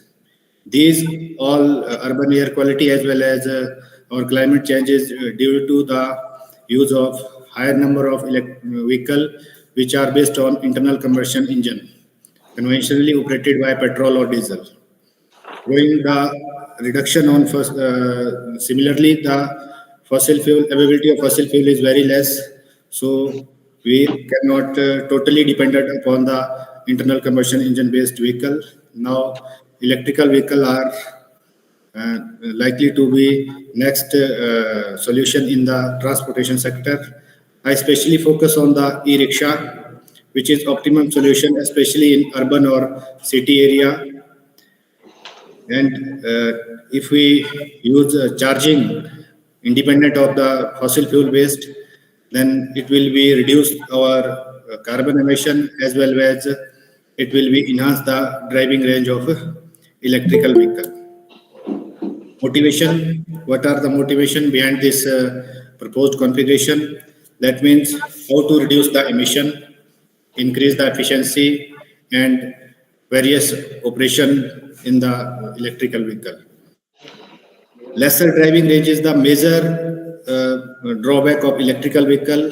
If we charge once a electrical vehicle, or we can say that e-rickshaw, it will be approximately run up to 60 to 90 kilometers. Then we need to charge again, and then we again enhance that driving range. But instead of charging through conventional charging station, if we use a solar rooftop on e-rickshaw, then driving range is also enhanced, and moreover, the life cycle of battery is also enhanced. Then this limitation of battery charging can be removed by these technology. Then charging of battery is possible through rooftop solar PV as well as the regenerative braking, which I addressed in this paper. Advancement in such charging technology reduce the dependence on grid charging station, because grid is ultimately from thermal power plant, and their pollution is also due to the presence of coal and other station. Then this will be our electric e-rickshaw, in which if we use in rooftop solar PV, then this solar PV can be used for charging of a battery, because battery is the source of energy in e-rickshaw to drive the e-rickshaw. Then in one charge, only 60 to 70 kilometer is possible in e-rickshaw if we charge battery through charging station. And charging station is further connected to our grid. And power generation is grid 60 to 70%, 50 to 60% is almost from thermal power plant, and thermal power plant also use coal. It ultimately produce the carbon emission. Then the driving in electrical vehicle, we have a battery, converter as well as motor. Then next point of discussion is what will be the choice of motor. So I prefer use the synchronous reluctance motor for traction purpose, because it has many advantages over conventional motor. It is a special purpose motor. It has high torque density, robust conduction, lower rotor inertia, low maintenance cost and longer bearing life, and low rotor losses, because it has less number of conductor. This is my proposed configuration. I used one battery, and battery is connected through a bidirectional converter to DC link, where the power is flowing from battery to motor as well as from motor to battery. And another will be rooftop PV.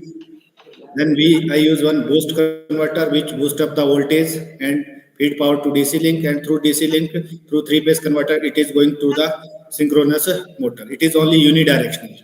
That when this boost converter act as a only current source, and this bidirectional convert act as a intermediate power flow between battery to motor and from motor to battery, and also maintaining the DC link as a constant.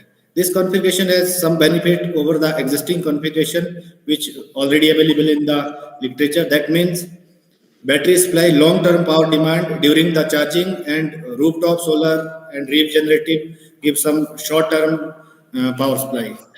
That means during presence of solar irradiation, this rooftop solar is used for giving power to battery, as well as if power requirement of motor is less, then it give power to the battery also. And it overall cost, only we use 3 converter, then cost of this type of system is very less.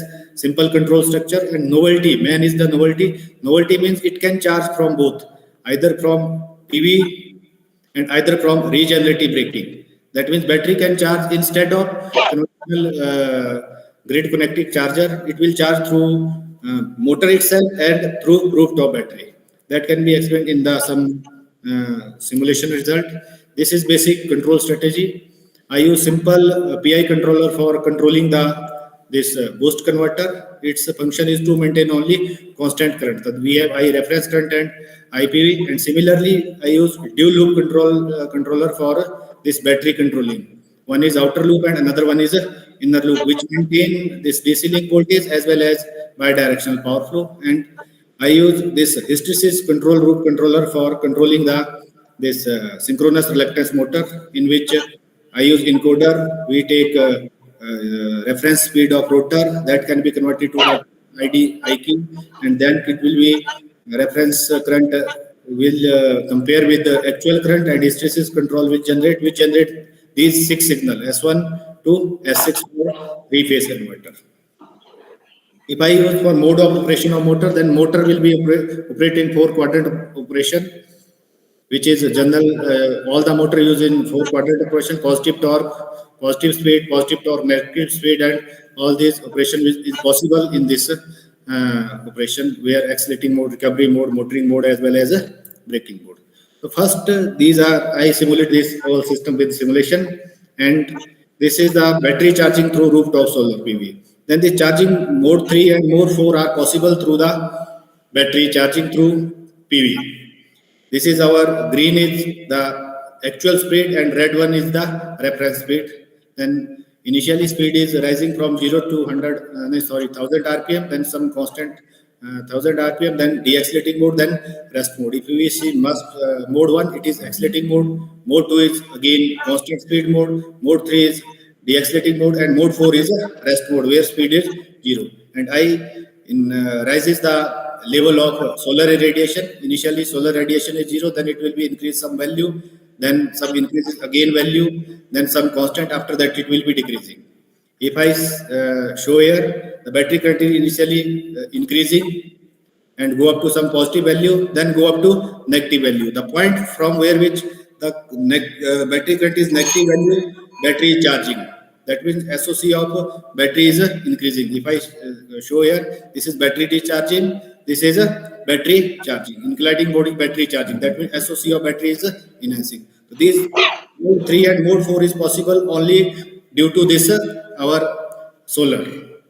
And if we go on next mode of operation, then regenerative mode, when our low torque requirement is negative as compared to speed. That means torque is negative and speed is positive. This is possible only when in hilly terrain area where our rickshaw is going on downward stream.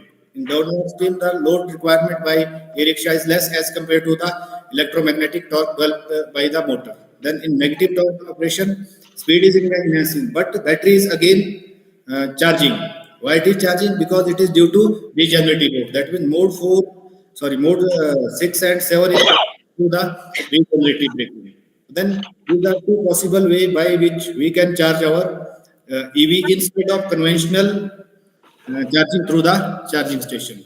So if we calculate these two possible mode of charging of e-rickshaw, then charging of battery is possible during running as well as standstill condition. As shown here, it is only standstill condition, charging is going on. This is running condition, charging is going on. Both in that means in through rooftop system as well as regenerative. Regenerative is only possible during running, and rooftop is possible in running as well as in rest condition. Then charging of battery is possible through regenerative braking during running only. These both charging solutions reduce the dependence on grid-based charge. That means conventional charge, it is independent from the conventional charging. And main benefit of this type of charging is enhance the range, the limitation of driving range. That means in one charge only 60 kilometer is EV is running. If we charge EV in such way, it will be run up to 100 kilometer. Then it ultimately enhance the life of battery, because during this charging only slow charging is available. SOC is enhancing only in point. So during slow charging, less current is flowing through the less charging current is going to the battery. That means its life is increased. These are the potential benefit of such type of mechanism. These are some references which I used for this literature view. Thanks. Any question from audience side? Yes, please, from audience side, any question? So, Ved, are you using this e-rickshaw in your campus? No, sir. Okay. Then what are its use? This e-rickshaw is basically used in anywhere. Is it completed or project is in process? Project is in progress. I am just giving two idea how we can enhance the driving range. Okay. Yes. Okay. Then for physically implementation is required. Have you Then testing is required. Yes, sir. These results are only just simulation based. After testing on physical system, we can exactly show how many range will be enhanced and how the driving cycle will be improved or how the battery life will be improved. Okay, you are here adding 2 or 3 technologies like solar energy, regenerative energy. Yes, sir. Yes, sir. Have you worked upon solar energy as well? Sir, I am just using solar PV as a constant current source for just charging of battery. Rather than e-rickshaw, first of all, we must go, I think, towards solar energy. So rather than taking its name as e-rickshaw, we should work on solar rickshaw. It is more Yes, significant. yes, sir. But solar rickshaw, it is totally solar because if we use solar, only the source of charging, See, then you are working in engineering college, and you can create 2, 3 teams, and parallel the work can be done in all directions. yes, sir. ITI में planned है अभी क्योंकि 3 wings चल रहे हैं You are also from? Yes sir Okay. Okay. ITI और polytechnic का जो प्लानिंग है वो आईटीआई में इन्होंने प्लान किया कि इस स्ट्रक्चर को वहां पे बनाएंगे मतलब क्रिएट भी वहीं करेंगे. Okay, ji, nice. You continue on this project. So it was a nice presentation. Any question from? Sir, what type of semiconducting materials या components or devices you have used for the converters? Converter is just a semi-cron converter, 3 lakh converter. Type of semiconducting device? It is a semi-cron converter available in market. Prototype you can use as an inverter, converter, DC to AC, AC to DC, 1 lakh, 2 lakh, simple converter. Thank you. Okay, thank you, sir.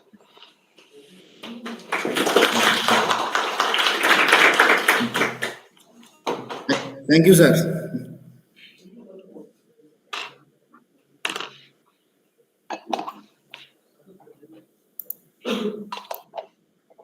Thank you so much, Ved sir. It is my request to all the students. How many students are there? Here in this. Raise your hands. How many students are there? You can open your notebooks and note down the key points because you have to learn the things and you can also implement these things. Okay? Do you have notebooks with you? Okay. So remember all the things and just note down all the key points after the session is over.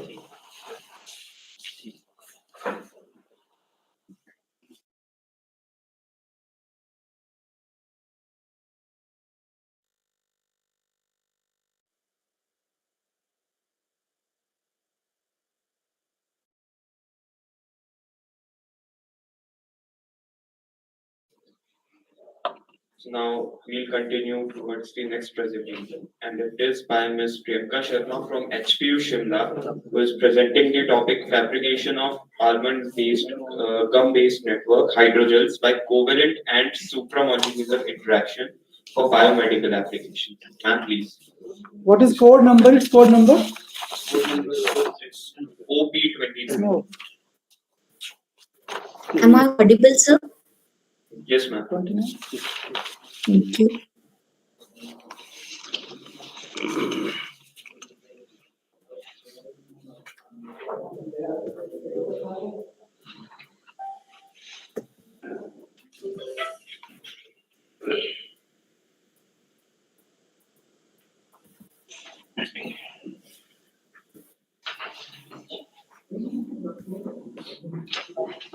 Priyanka, can you share your screen?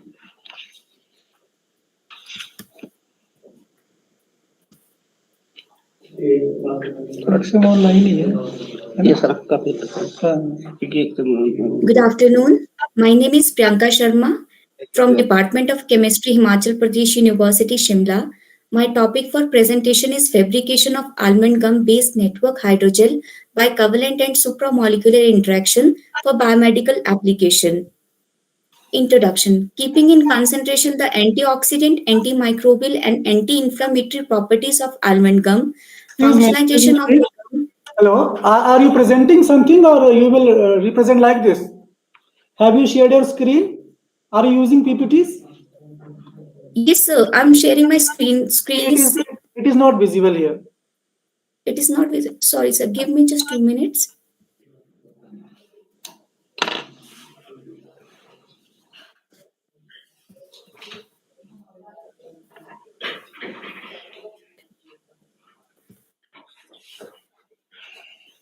By the time, I would like to remind all the participants that the maximum time given for each oral presentation is 10 minutes. However, the bell will rung after 8 minutes in order to remind the speakers.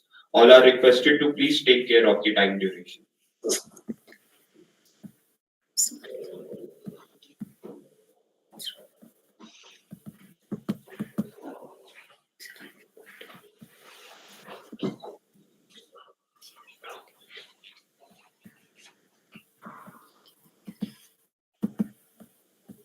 Sir, am I able to share the screen? No, it is not visible.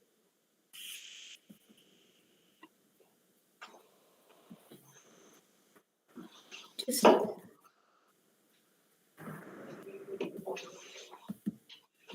Even you can switch on your camera also, yes, so sir. that audience can see you. Ji, sir.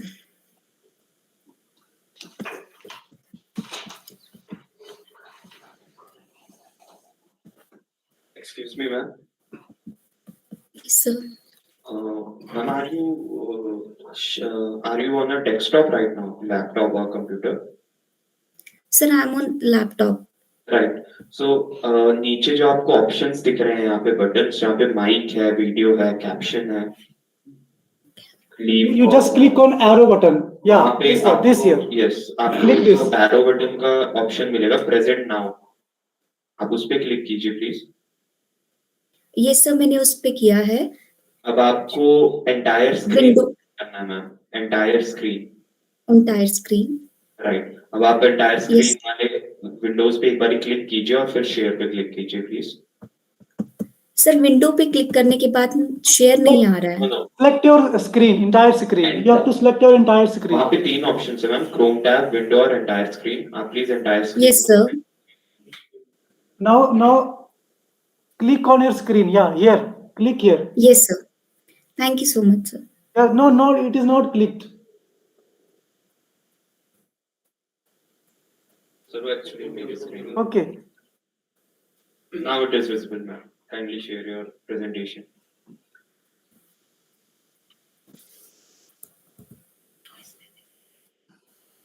My name is Priyanka Sharma from Department of Chemistry, Himachal Pradesh University, Shimla. Topic of my presentation is fabrication. Priyanka ma'am, आप अपनी presentation cover कीजिए please.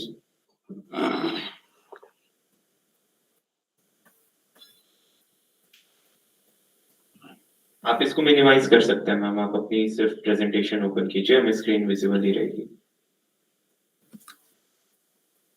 Is it visible, sir? No ma'am. No. आपकी screen visible है but आपकी presentation visible नहीं है. आप simply अपनी प्रेजेंटेशन को ओपन कीजिए स्क्रीन शेयर स्क्रीन तो शेयर हुई प्रेजेंटेशन शेयर नहीं हुई ना उस पे शेयर का बटन नहीं आया अभी कैंसिल का बटन आ रहा था शेयर विजिबल नहीं हुआ था.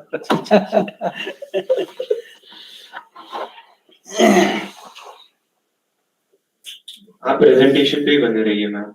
No need to get back to this window. So can I continue? Ma'am, you may, but your presentation is not visible. So give me just 2 minutes. No worries. I think your screen has not been shared. You can again share your screen. Ma'am, your screen is being shared, but kindly open your presentation. Sir, my presentation is opened here. It's not presentable to you. Maybe internet issue, ma'am. Just give Okay, ma'am, so do give me one 2 thing. minutes. Do one thing. आप Yes, sir. एक बार test कर लीजिए या किसी से help ले लीजिए और द मीनवाइल हम अपने नेक्स्ट प्रेजेंटर को बुलाते हैं और उसके बाद फिर हम आपका रीशेड्यूल कर देंगे अभी इसी time. Just give me.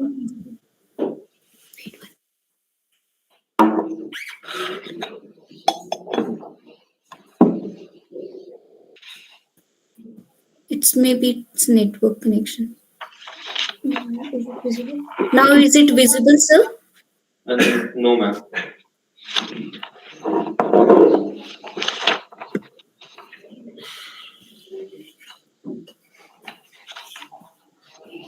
Network issues भी हो सकते हैं, उसका वीडियो भी नहीं आ रहा मैम है। हम आपको रिस्केड्यूल कर देंगे इसी स्लॉट में, आप अभी के लिए Yes, present, right? yes, sir. Yes, sir. Thank you so But you can do one thing, you can call Yes, all sir. the presentation through mail, and you can play from here as well, Sure. rather than they are playing from their home station. Sir, can I share my screen again? Okay, ma'am. Now is it visible, sir? Now it is visible. Thank you so much, sir. Topic for my presentation is fabrication of almond gum based network hydrogel by covalent and supramolecular interaction for biomedical applications. Introduction. Keeping in concentration the antioxidant, antimicrobial, and anti-inflammatory properties of almond gum, functionalization of the gum was carried out for designing the network hydrogels for colon drug delivery by copolymerization reactions with polyvinyl alcohol and polyacrylamide 2-methyl propane sulfonic acid to meet the requirement for ideal drug delivery. The antioxidant and anti-inflammatory potential of almond gum and drug hydrocortisone are ideal characteristic of hydrogels material were points of concern which motivate to design a new functional hydrogel for colon drug delivery using almond gum with polyvinyl alcohol and polyacrylamide 2-methyl propane sulfonic acid copolymer encapsulated with anti-inflammatory drug hydrocortisone for colon specific drug delivery. Synthesis of the copolymeric hydrogel was done with free radical graft copolymerization technique. Almond gum kept on hydration for 24 hours and then definite amount of polyvinyl alcohol and polyemsa were added into it. Further, the cross-linker methylene bisacrylamide and initiator ammonium peroxide is added into this reaction mixture and kept it for stirring to get homogeneous mixture for 2 hours. Then this reaction mixture kept for polymerization into water bath for at 65 degrees Celsius temperature for 2 hours and the product obtained as copolymeric material. The copolymeric material was characterized by various characterization techniques, scanning electron microscopy, atomic force microscopy, carbon-13 nuclear magnetic resonance, Fourier transform infrared spectroscopy, X-ray diffraction, DAC, and thermometric gravimetric analysis and swelling studies. Further, biomedical applications properties were performed by blood compatibility, mucoadhesion, antioxidant activity, and porosity. Scanning electron micrography revealed that the polysaccharide possess homogeneous surface, whereas copolymeric material possess porous and heterogeneous morphology after grafting of polyvinyl alcohol and polyemsa on the polysaccharide backbone. Atomic force microscopy studies revealed copolymeric material roughness surface, which is beneficial for the diffusion of the drug during loading and release studies. Fourier transform infrared spectroscopy revealed the peaks for various functional moieties. The peak at 1228 and 1081 revealed the grafting of the sulfonic group of the polyemsa, which further confirmed that the copolyc material is grafted with polyemsa and polyvinyl alcohol onto the polysaccharide. Various functional moieties present in the carbon-13 nuclear NMR revealed the presence of grafting of polyvinyl alcohol and polyemsa. The peak at 130 ppm, absence of peak at 130 ppm revealed that the grafting of vinylic monomer on the gum polysaccharide. X-ray diffraction studies of the polysaccharide gum revealed semi-crystalline nature of the gum polysaccharide, whereas after grafting, the polysaccharide copolymeric material convert into amorphous region, which is further beneficial for the drug release and loading studies. The thermogravimetric analysis studies revealed two-stage thermal decomposition in case of gum polysaccharide, whereas it is three-stage thermal decomposition in case of gum polysaccharide. And further, it confirmed the stability of the copolymeric material is greater than the gum polysaccharide due to grafting.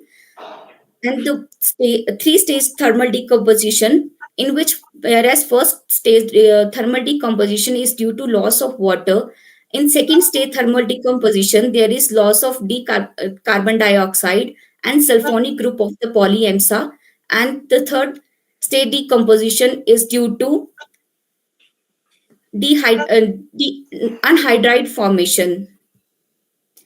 Further, the swelling studies of polyvinyl alcohol, polyacrylamide 2-methylpropane sulfonic acid, and N-methylene bisacrylamide is evaluated for the swelling studies.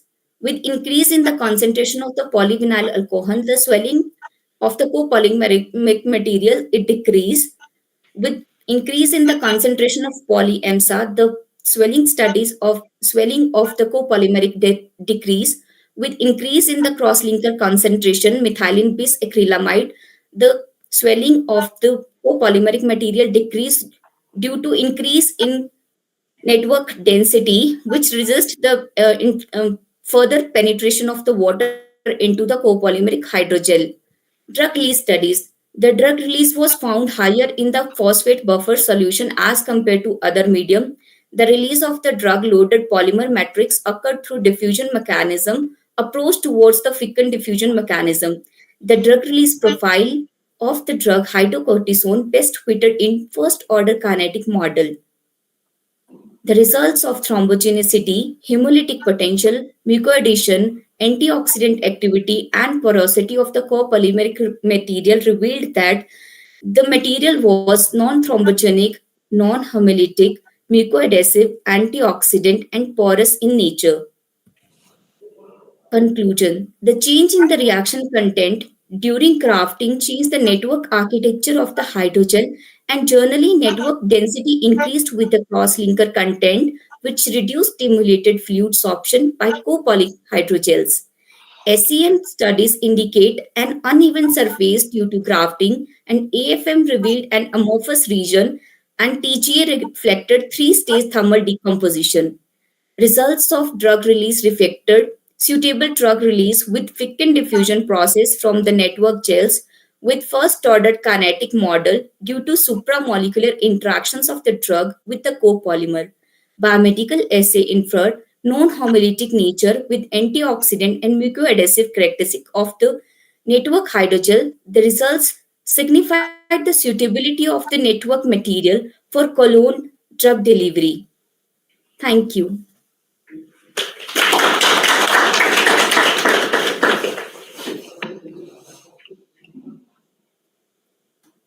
Yes, any question from audience side?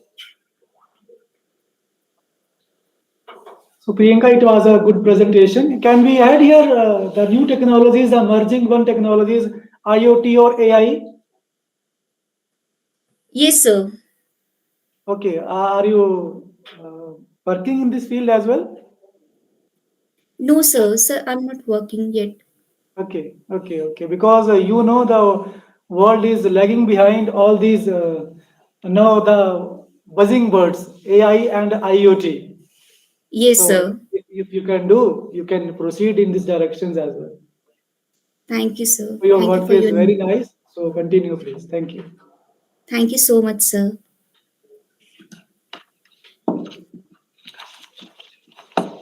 Thank you so much, Priyanka. Before continuing, I would like to take a moment and thank the sponsors of Rtest 2024, that is Himachal Pradesh Technical University, Hamirpur. I would also like to thank Thermo Fisher Scientific for the sponsoring, the NTPC, PSK Group of Constructions, Disha Enterprises, and Himay Enterprises. Thank you so much for sponsoring this acknowledgeable event. Now, continuing further with the presentations, we have Mr. Avnish Kumar from SVGC Kumar. Is anyone is present from the sponsors? Not really sure, Okay. but we are live, so. Have you displayed their posters somewhere? Yes, sir. It is off. We have put it in the social media accounts. Okay. Of College, and also the banners all around. Right. So Mr. Avnish Kumar is presenting the topic synthesis of ZNO nanoparticles using different reducing agents.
Very good afternoon to all of you.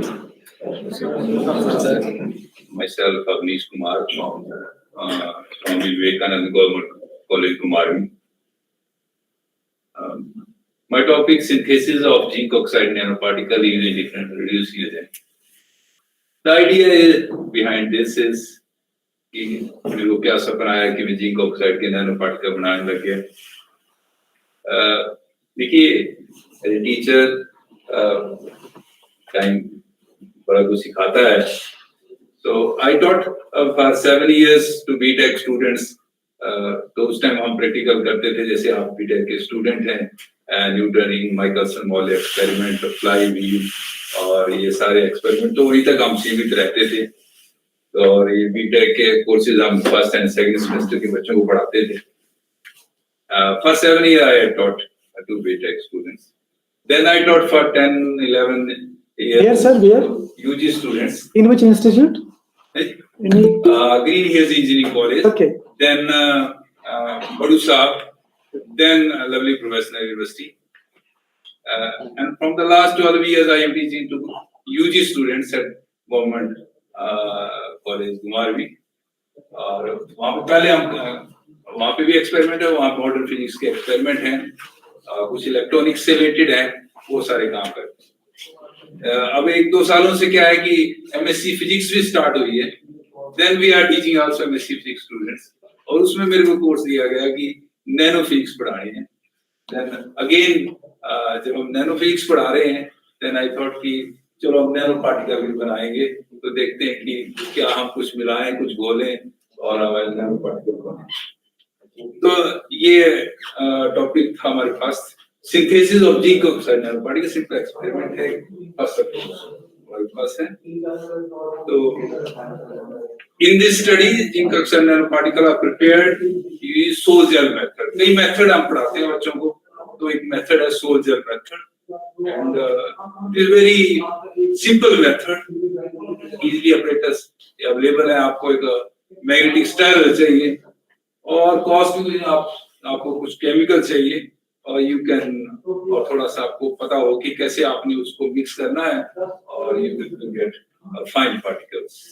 Ultimately without experiment you can't learn anything.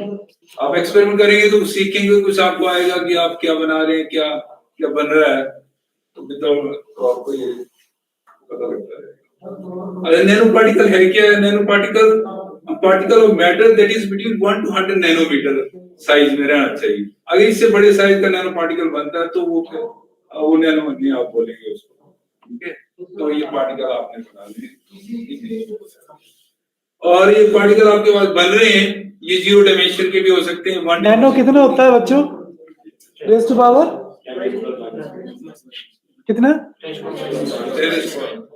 मैं confirm आपसे करूंगा, इनसे ऐसे पूछ रहा हूँ कि कितना अवेयर है। देखिए 10⁻⁹.0000, so much very very small particle you are visualize। तो जब हम पढ़ा रहे थे तो हम सोचे चलो बनाते हैं इनको, और बनते भी ये देखते हैं। तो इसमें 0 डायमेंशन के भी आपके पास नैनो पार्टिकल है, क्वांटम डॉट्स है, गोल्ड नैनो पार्टिकल की बात करते हैं, पार्टिकल जब का इसका साइज चेंज होता है तो कलर भी चेंज होते हैं इसके, आपने कल की स्लाइड देखा होगा सेमिनार हॉल में, तो इसका कलर भी चेंज होता है। और वन डायमेंशन में आपके पास क्या कार्बन नैनो रॉड्स हैं, ठीक है, और ये सारी यूज होने वाली आगे नैनो टेक्नोलॉजी आ रही है, तो ये वन डायमेंशन में आते हैं। टू डायमेंशन में हम फिल्म बनाते हैं, ठीक है, फिल्म, तो उसमें डाटा स्टोरेज हम करते हैं, ठीक है, फिल्म में, और जितनी फाइन फिल्म में उसमें भी देखते हैं कि कितना डाटा आपका स्टोर हो रहा है, और थ्री डायमेंशन में इस तरह से हम करते हैं। तो नैनो पार्टिकल बनाने के लिए हमारे पास टू अप्रोच है, very very simple approach, top down approach and bottom up approach. कि टॉप से चलेंगे बल्क से नैनो की ओर, और बॉटम में हम स्मॉल मॉलिक्यूल से को क्लस्टरिंग, उसका क्लस्टरिंग करेंगे और नैनो पार्टिकल बनाएंगे, ठीक है। तो ये जैसे हमने लिखा कि bulk to fragments to nano particle, या फिर हम एटम से to club all atoms will go to nano particles. Method कई हमारे पास, बॉल मिलिंग मेथड है, क्रश कीजिए उसको, कितना क्रश कर सकते हैं आप उसको, उसे नैनो पार्टिकल बनाएं। मेल्ट मिक्सिंग है, और ये टेक्निक हम पढ़ाते हैं नैनो फिजिक्स में, that is vapour deposition method, layer vaporisation, laser beam हम फोकस करके उसका फ्लूम आता है और उसको हम सबस्ट्रेट के ऊपर अटैच करते हैं। हम पढ़ाते ही करते तो है नहीं, और IIT दिल्ली में इसका ये इस तरह के एक्सपेरिमेंट है, लेजर पायलिसिस पटर डेपोजिशन लाइक दिस। और केमिकल मेथड है कुछ हमारे पास जो जिससे हम कुछ कर सकते हैं, कोलॉइड्स है, सोल्जर मेथड है, माइक्रोमर्सन है, एंड ERB मेथड। अब हमने एक मेथड यूज किया, बड़ा सिंपल मेथड, सोल्जर मेथड, ठीक है। सोल बनानी है, फिर जेल बनाना है, फिर उसको ड्राई करके हमारे पास नैनो पार्टिकल आने चाहिए, ठीक है। तो the process in which solid nano particles are dispersed in a liquid, that is colloidal solution, right? And soldier method में आपके पास ये प्रोसेस है कि हाइड्रोलिसिस और प्रिकर्सर, जो आप प्रिकर्सर लेंगे उसको हाइड्रोलिसिस करेंगे, कंडेंसेशन करेंगे, ठीक है, उसका सोल बनाएंगे, फिर एजिंग उसका जेल बनाएंगे, उसको ड्राई करेंगे, फिर देन कैल्सिनेशन। यही यहाँ पे दिखाया है कि आपका प्रिकर्सर है, उसको इस सॉल्वेंट में, जल्दी हम सॉल्वेंट जो नेचुरल लेते हैं, डिस्टिल्ड वाटर लेते हैं, ठीक है, फिर उसको सोल बनाएंगे, और उसके बाद ये ड्राई के डिफरेंट मेथड है। सुपर क्रिटिकल मेथड में आपको स्लो कूलिंग करेंगे, आप स्लो कूलिंग से आपके पास पैटर्न रिजर्व रहता है, ठीक है। और थर्मल ड्राइंग है, फ्रीजिंग है लाइक दिस, और उसके बाद you will get fine powder of nano particle. हमने जिंक ऑक्साइड के नैनो पार्टिकल बनाया दिस डिफरेंट रिड्यूसिंग एजेंट लिए हमने, सोडियम हाइड्रोक्साइड ले लिया, और अमोनियम हाइड्रोक्साइड ले लिया, और ट्रिटोन उसको ले लिया। तो हमने 3 सैंपल बनाए। तो इसमें सैंपल में हमारे कुछ हमने केमिस्ट्री लैब से 0.2 मोल जिंक एसिटेट डिहाइड्रेट लिया, एंड सोडियम हाइड्रोक्साइड लिया, दोनों को क्या है सॉलिड फॉर्म में mix in 50 ml distilled water. थोड़ा आराम से काम करें तो काम बड़ा अच्छा होता है, ठीक है, जल्दबाजी में काम करने होते, तो इसको धीरे धीरे इसको स्टर किया, then drop sodium hydroxide in this zinc acetate solution top wise, and mixed thoroughly with the continuous stirring. Then we added polyvinyl alcohol to form gel. पहले सोल बनेगा, फिर जेल बनेगा, ठीक है, फिर जेल बन गया आपके पास, देन उसके बाद हमने इसको ड्राई किया, उसके बाद कैल्सिनेशन की, इसके बाद you will get this fine powder of zinc oxide nano particle। तो ये केमिकल रिएक्शंस हैं इस तरह से कि zinc acetate split, and then ये सोडियम हाइड्रोक्साइड की रिएक्शन है, पोलीविनाइल अल्कोहल से हमने सोल बनाया, एंड लाइक दिस। देखिए ये जब हमने बना लिए तो हमें कैसे पता चला कि ये बन गया हमारे पास ही, हमने भी बनाया मैग्नेट स्टाइल को यूज करके, हमने ये सारा प्रोसेस किया, फिर हमने बना भी लिए। तो आपको कैसे पता लगा कि वो बने है ना? तो हमने ये डाटा भेजा XRD लैब में, पंजाब यूनिवर्सिटी चंडीगढ़ में, ठीक है, तो वहां से ये डाटा हमारे पास आया, फिर वहां से ये सारा XRD का डाटा, तो क्या हमारे पास सही बने? तो हमने देखा कि हमें थोड़ी खुशी हुई कि हमने एक केमिस्ट्री लैब से सैंपल लिए और उनको मिक्स किया, और हमारे पास इतना बढ़िया रिजल्ट आ रहे हैं। ये देखिए हमारे पास ये अगर नेट में भी इस तरह से ही आपका पैटर्न मिलेगा। ये 100 है, 101 है, ये क्रिस्टल प्लेन्स हैं, मतलब क्रिस्टलाइज्ड फॉर्म में आपके पास नैनो पार्टिकल आ रहे हैं। और 1001 की ज्यादा क्रिस्टल स्ट्रक्चर है उसमें अवेलेबल है। और एक हमारे पास सोडियम हाइड्रोक्साइड का वेरी फाइन स्ट्रक्चर हमारे पास अवेलेबल होता है। और हमने इसमें क्या किया कि जो हाईएस्ट पीक थी 101, उसके लिए हमने उसका साइज भी कैलकुलेट किया, क्रिस्टल साइज, ठीक है। नैनो पार्टिकल का साइज वो आया 38.36 नैनोमीटर, 100 की उसमें रेंज, इवन बिलो 50, ठीक है, राइट। और उसके बाद ये एक फार्मूला था जो ये हमने, अच्छा चलिए, अभी ये हमने दूसरा सैंपल लिया जिंक ऑक्साइड, लेकिन इसमें हमने रिड्यूसिंग ट्रिटोन डाल दिया उसमें। चलिए 2-3 हमने सर्वे किए, 2-3 लिटरेचर की क्या क्या हम यूज कर सकते हैं इसमें। ट्रिटोन किया, उसका भी हमारे पास बढ़िया रिजल्ट आया। और हमारे पास इसमें जो है वो the size is 36.51 nanometre, almost same, no change, ठीक है थोड़ा। और नेक्स्ट हमने कॉल लिया अमोनियम हाइड्रोक्साइड, इसमें भी देखिए बड़ा अच्छा हमारे पास पैटर्न आया और size is near 34-6 nanometre, right. So ये सारे हमारे पास इस तरह से हमने काम किया। तो अल्टीमेटली हमने क्या पाया कि हमारे पास बड़े अच्छे रिजल्ट आए और नैनो पार्टिकल बनाए। हमें इसी की खुशी थी कि बन गए, हमने पहली बार अटेम्प्ट किया और बन गए, ठीक है, एमएससी के स्टूडेंट का। तो चलो हमने पढ़ाया, वो भी सार्थक हो गया और जो हमारा काम भी इससे सॉल्व हो गया। और हमने वी हैव फाउंड दैट कि we have very fine powder of nano crystal particle, और this is also independent of this reducing agent. इससे बना लो आप चाहे, ठीक है, बढ़िया बनो, राइट। ये है average time independent of reducing agent at 1000 degree centigrade temperature के ऊपर।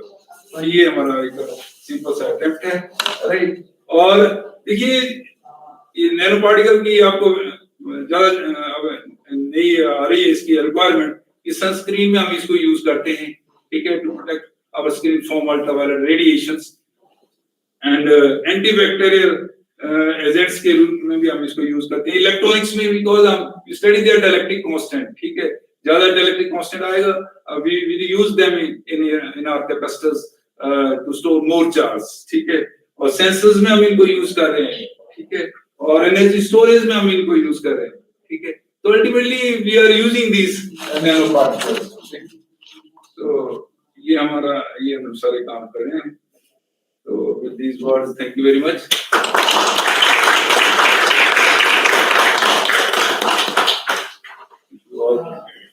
नैनो पार्टिकल्स अगर देख रहे हो हमने, तो क्या माइक्रोस्कोप है कुछ वहां पे ऐसा इंस्ट्रूमेंट?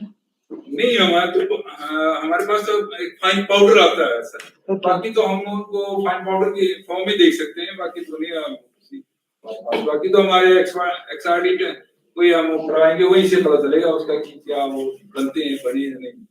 हमें इंश्योर करना पड़ेगा कि नैनो ही है, कि माइक्रो पार्टिकल्स तो नहीं है। तो नहीं, वो तो फिर रिपोर्ट के बाद एक्सआरडी से पता चलेगा। नहीं, ओके, जब हम कोई उसको लैब टेस्टिंग के लिए भेजें तभी पता चलेगा। अगर टेस्टिंग में एक दो आप बनाएंगे, हो सकता है उसमें पीक से अदर पीक्स भी आ जाए, तो दैट मीन वो नहीं बने ढंग से।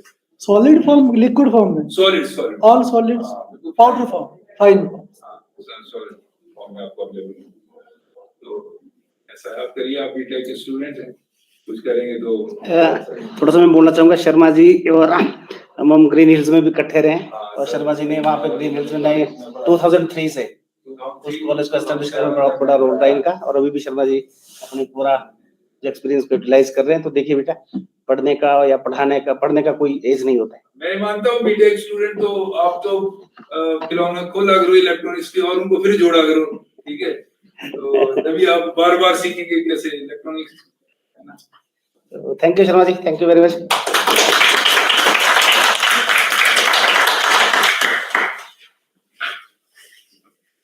तो इनकी कॉस्ट क्या रहती है सर, जो परचेज करेंगे हम, तो कॉस्ट कितने की पड़ेगी? तो ये तो कॉस्ट तो मुझे नहीं, तो वेरी सिंपल है, 100 रुपीज। अच्छा, ये तो है कि आप कौन से टाइप के पार्टिकल बना रहे हैं, फिर उस हिसाब से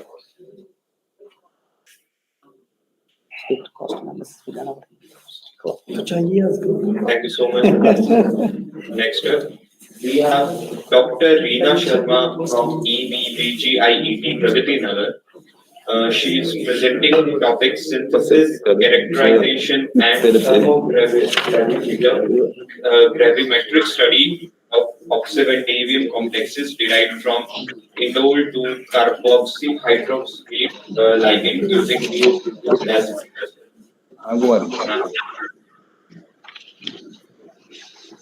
Good afternoon, one and all present here. Am I audible? Yes, ma'am. Should I present? Yes, ma'am. Okay, thank you.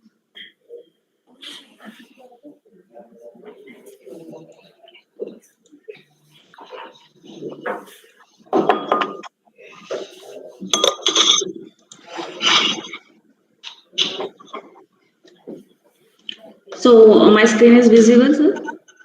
Yes, ma'am. Okay. So topic of my presentation is synthesis, characterization, and thermochrometric study of oxidovanadium 4 complexes derived from indole 2 carboxyhydroxamate ligand using VOQ twice as precursor. So this is abstract. Now, as I am preparing a complex, so I need central metal atom as well as ligand. For this, I have chosen the vanadium as central atom because of its coordination chemistry, and it exhibit a range of oxidation states from +5 to -1. Vanadium complexes display fascinating structural novelities and complexities and their immense biological, industrial, and medicinal applications. So first, I would like to discuss its biological applications. Vanadium is an essential nutrient in living system. It also shows insulin mimetic, antihypertensive effects, phospholipid oxidation, sulfur metabolism, cholesterol biosynthesis, anti-cancer and anti-amoebic agent properties. Vanadile and vanadate ions form complexes exhibiting the property of inhibiting or increasing the activity of enzymes participating in DNA and RNA synthesis. As well as its catalytic activities, it acts as catalytic precursors in various oxidation reactions like bromination, epoxidation of alkenes, oxidation of sulfides, hydroxylation of alkanes, arenes, and secondary alcohols to corresponding aldehydes and ketones. The pronounced catalytic and industrial activities of vanadium complexes, mainly involving oxovanadium ions, have further stimulated interest in coordination chemistry of vanadium. It also found its application in material science in the form of ferrovanadium or as a steel additive. Vanadium complexes modified electrodes find use as a cathode material in oxidation increase.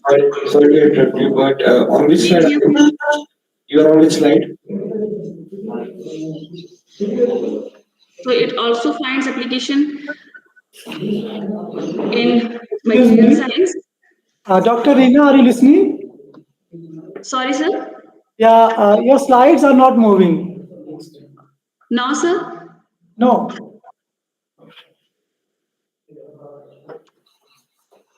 Yeah, no. So should I continue in this mode only? You are on A mode present work? Yes, sir. Yeah, it's now moving. You can move to full screen as well.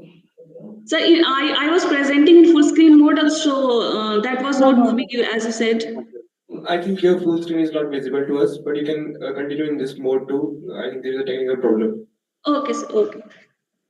I have chosen hydroxamate as ligand because the naturally occurring hydroxamic acids are involved in microbial transport of iron. Hydroxamic acids, wherein NaOH moiety is a constituent of antibiotic, antifungal agents, food additives, tumor inhibitors, and growth factors. So, owing to their low toxicities, process wide spectrum of activities in biological systems, hydroxamic acids display diverse ligating behavior, wherein two hydroxamate oxygen and nitrogen atom may offer potential binding sites. Metal complexes of hydroxamic acids have also attracted considerable attention because of their tautomerization exhibiting hydroxamic as well as hydroxamic forms. So this is aim of the present work. So in view of the biological significance offered both by vanadium metal and hydroxamate ligand, the present work is aimed at the synthesis and characterization of new oxidovanadium 4 complexes of the composition VOQHL1 and VOQHL1 twice, where Q is 8-hydroxyquinolinate ion and HL1 is indole 2-carboxyhydroxamate ion. So we have synthesized potassium hydroxamate via this two-step process. In the first step, we have prepared its, we have converted it into its ethyl ester, and in the second step, we have prepared its potassium hydroxamate salt. And after preparing the potassium hydroxamate salt, we have reacted this with the precursor, and the complexes of this composition have been synthesized. So synthesized complexes has been characterized by various techniques like elemental analysis and spectroscopy. So this is the analytical data of these synthesized complexes. Now IR spectra, so comparison of IR spectra of free hydroxamate with that of the complexes was made to ascertain the formation of the complexes. So as we see the IR spectra of these complexes, the IR spectra showed a shift in new C11O mode to the lower wave number and new CN and new NO mode to the higher wave numbers upon complexation, suggestive of the bidentate nature of the hydroxamate ligand. Our coordination is through OO bond. The band due to new V11O and new VO modes have appeared in 955 to 953 range and 533 to 521 centimeter respectively. So these are the IR spectra of these both the complexes. Next one is the electronic spectra. So electronic spectra of the free hydroxamate ligand was compared with that of the complexes. So in the complexes exhibited two bands in 700 to 600 nanometer and 560 to 400 nanometer. So the bands which were observed in 689 to 683 nanometer may be assigned to the originating from the lone pair of the p orbitals of the hydroxamate ligand into an empty d orbital of the vanadium, induce strong charge transfer to the metal center in complexes with high valence metal ion. So these are the electronic spectra of these complexes. Next one is the mass spectra. So mass spectra, although it doesn't show any molecular ion peak, but some important fragment ion clearly spotted their formation. So this is the probable decomposition which is proposed. Next one is the ESR spectra. So ESR spectra also showed well-resolved typical 8-line due to the interaction of unpaired electron of vanadium center with its own nucleus, where I value of I7Y2 consists the single paramagnetic species of vanadium-4. The G average value determined from the spectra is spectra are near about 1.98, similar to the spin-only value, suggesting the little spin orbit coupling. Here is the ESR spectra of the complex. Next one is the cyclic voltammetry. So redox reactions under physico-logical conditions are important for vanadium chemistry in view of the variety of oxidation states displayed by vanadium. So a perusal of cyclic voltagrams of these two complexes show two well-defined 1 electron transfer peak corresponding to the formation of VO5 to VO4 and VO4 to VO3. So these are the cyclic voltagrams which are received, which are analyzed. Next one is, based upon the physico-chemical and spectral data, a square pyramidal geometry around vanadium has tentatively been proposed for these complexes. The next part is a thermogravimetric study. So thermogravimetric curve showed that this decomposes in two steps, and the mass loss of 37.7% in the first step and 40.45% for the second step accounted for the formation of BO2 as the decomposition product. This is the TG-DTA curve of this complex. Now compared to the formation of B2O5 as a final product of the decomposition in most of the vanadium complexes, the formation of VO2 complex under study is in agreement with our earlier observations. The IR spectra of the residue shows sharp absorption peaks around 998 due to B double bond O mode, and the other bands at 672, 666, 25, 525, and 320 centimeter in conformity with the earlier reports on IR spectra of BO2. XRD pattern also supported the same information. Now the conclusion. The use of VOQ2 has led to a new insight into the replacement of 8-hydroxyquinolinate ion with a more polar hydroxamate group, suggesting thereby that VOQ2 can act as a precursor to design new complexes with unique properties. A square pyramidal geometry around the vanadium involving OO coordination of hydroxamate ligand and ON coordination of 8-hydroxyquinolinate ion has been inferred from various spectroscopic studies. The study of thermal behavior of mixed ligand oxyvanadium 4 complexes and TG technique showed that these decompose in 2 steps to yield VO2 as a decomposition product, and the diagnostic absorption bands due to new VO and VO mode in IR spectra of the residue and XRD pattern confirmed the formation of VO2 as the final product and suggesting thereby the potential of the complexes as precursors of BO2. Thank you so much.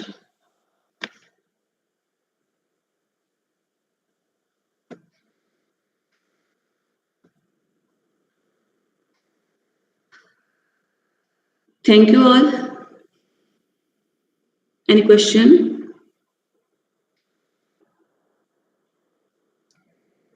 Am I audible, sir? Please throw some highlights regarding applications of your research. Sir, we have finally we have prepared these complexes. These are basically inorganic matter complexes where vanadium is taken as the center metal and hydroxamate as the ligand. And then we have also tested them for their antibacterial and antifungal properties. So they have showed very promising antibacterial and antifungal properties.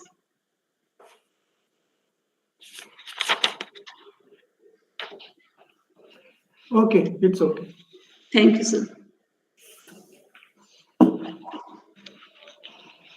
Thank you so much, ma'am. Thank Next, you.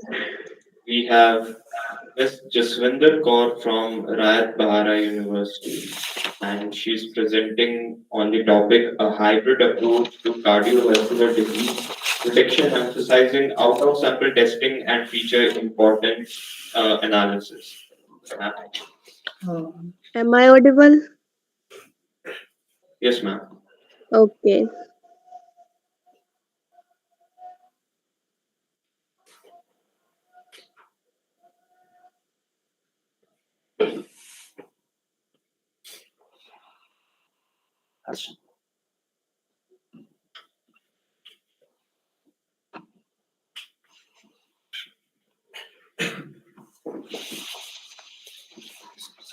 It is visible to all.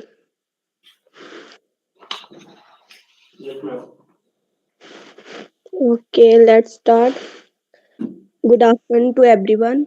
I am Jaswinder Kaur, MTech student from Rtest University, Mohali. My topic is a hybrid approach of cardiovascular disease prediction, emphasizing sample testing and feature importance analysis. Excuse me, ma'am. Yes. Can you kindly rotate your phone screen?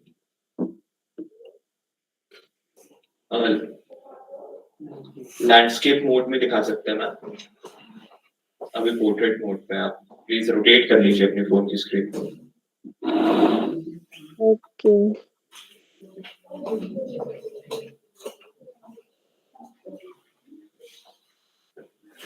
Now it is visible.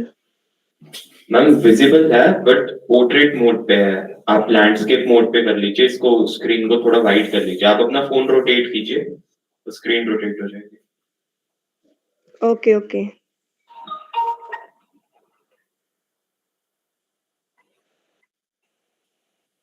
Now? No, ma'am. आप अपने phone की notifications खोलिए please, वहां पे auto rotate का option होगा, एक बारी और स्वाइप डाउन कीजिए। No, there is no. Ma'am एक राइट राइट राइट वहीं पे एक और बार स्वाइप डाउन कीजिए मैम।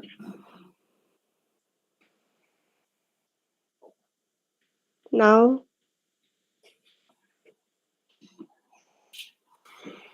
आप एक बार अपने स्वाइप डाउन कीजिए मैम फिर से नोटिफिकेशन पैनल पे।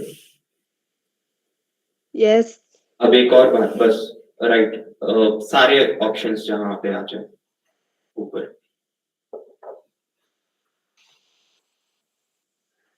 एक और बार थोड़े फिंगर्स ऊपर करके एक बार ट्राई कीजिए नीचे को। Wait.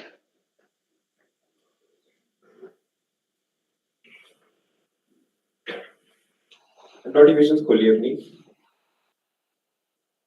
Now drag one more time.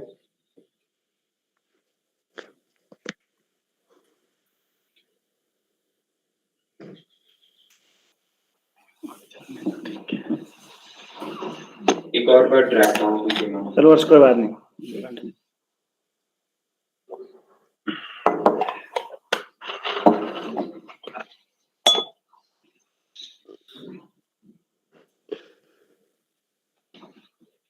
Ma'am let it be, आप पोर्ट्रेट मोड में अभी ऐसे ही शेयर कर लीजिए, बस जूम इन कर दीजिए थोड़ा। Okay, okay. Now, better ma'am, आप कंटिन्यू कीजिए please. okay, okay. Disease is one of the main. Can I start?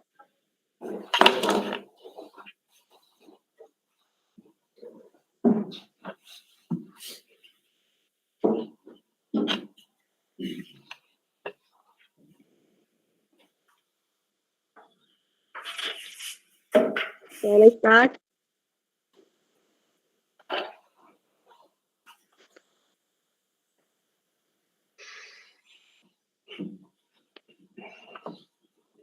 बेटा नेक्स्ट बुलाओ इनको, बोलना दोबारा पीसी पे आओ, फोन पे नहीं विजिबल है। मैम आप आपके पास लैपटॉप है? Yes, yes.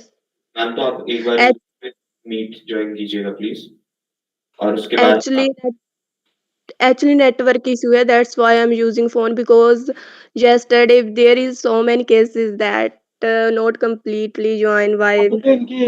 इनकी पीपीटी मंगा लो और यहाँ से करो डिस्प्ले। मैम आप हमें मेल कर दीजिएगा पीपीटी काइंडली, मैं आपको मेल आईडी शेयर कर देता हूँ, राइट?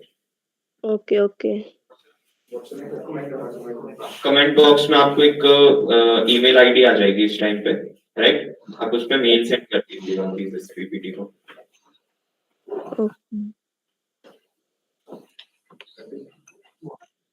फोन मोड पे अलाउ ना करें बच्चा किसी को भी, it is not nothing visible here. इतने बच्चे बैठे हैं, कुछ सीखेंगे नहीं तो फायदा क्या यहाँ पे आइडियली बैठने का।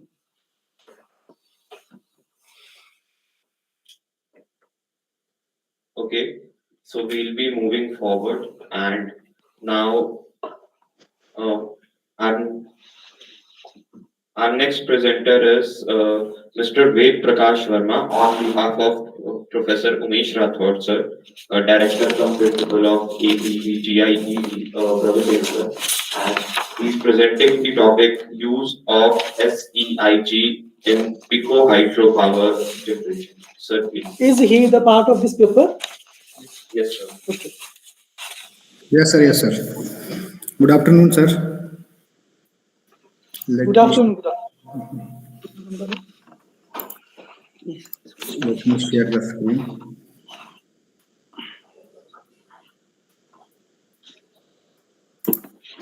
My screen is visible.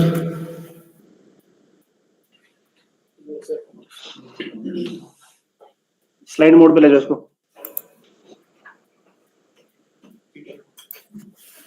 Is it visible, sir? Yes. Good afternoon, respected sir. Full screen कर दें इसको। Yes, sir. फुल स्क्रीन कर दें, F5 प्रेस करके। Yes, sir.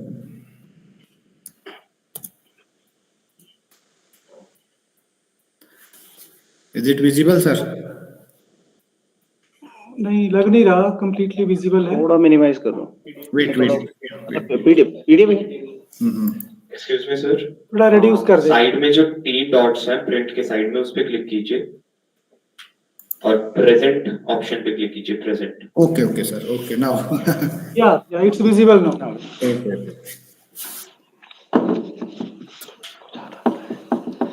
Then use of SIG in PICO hydropower generation system for sustainable development in remote mountain region of Himalayan.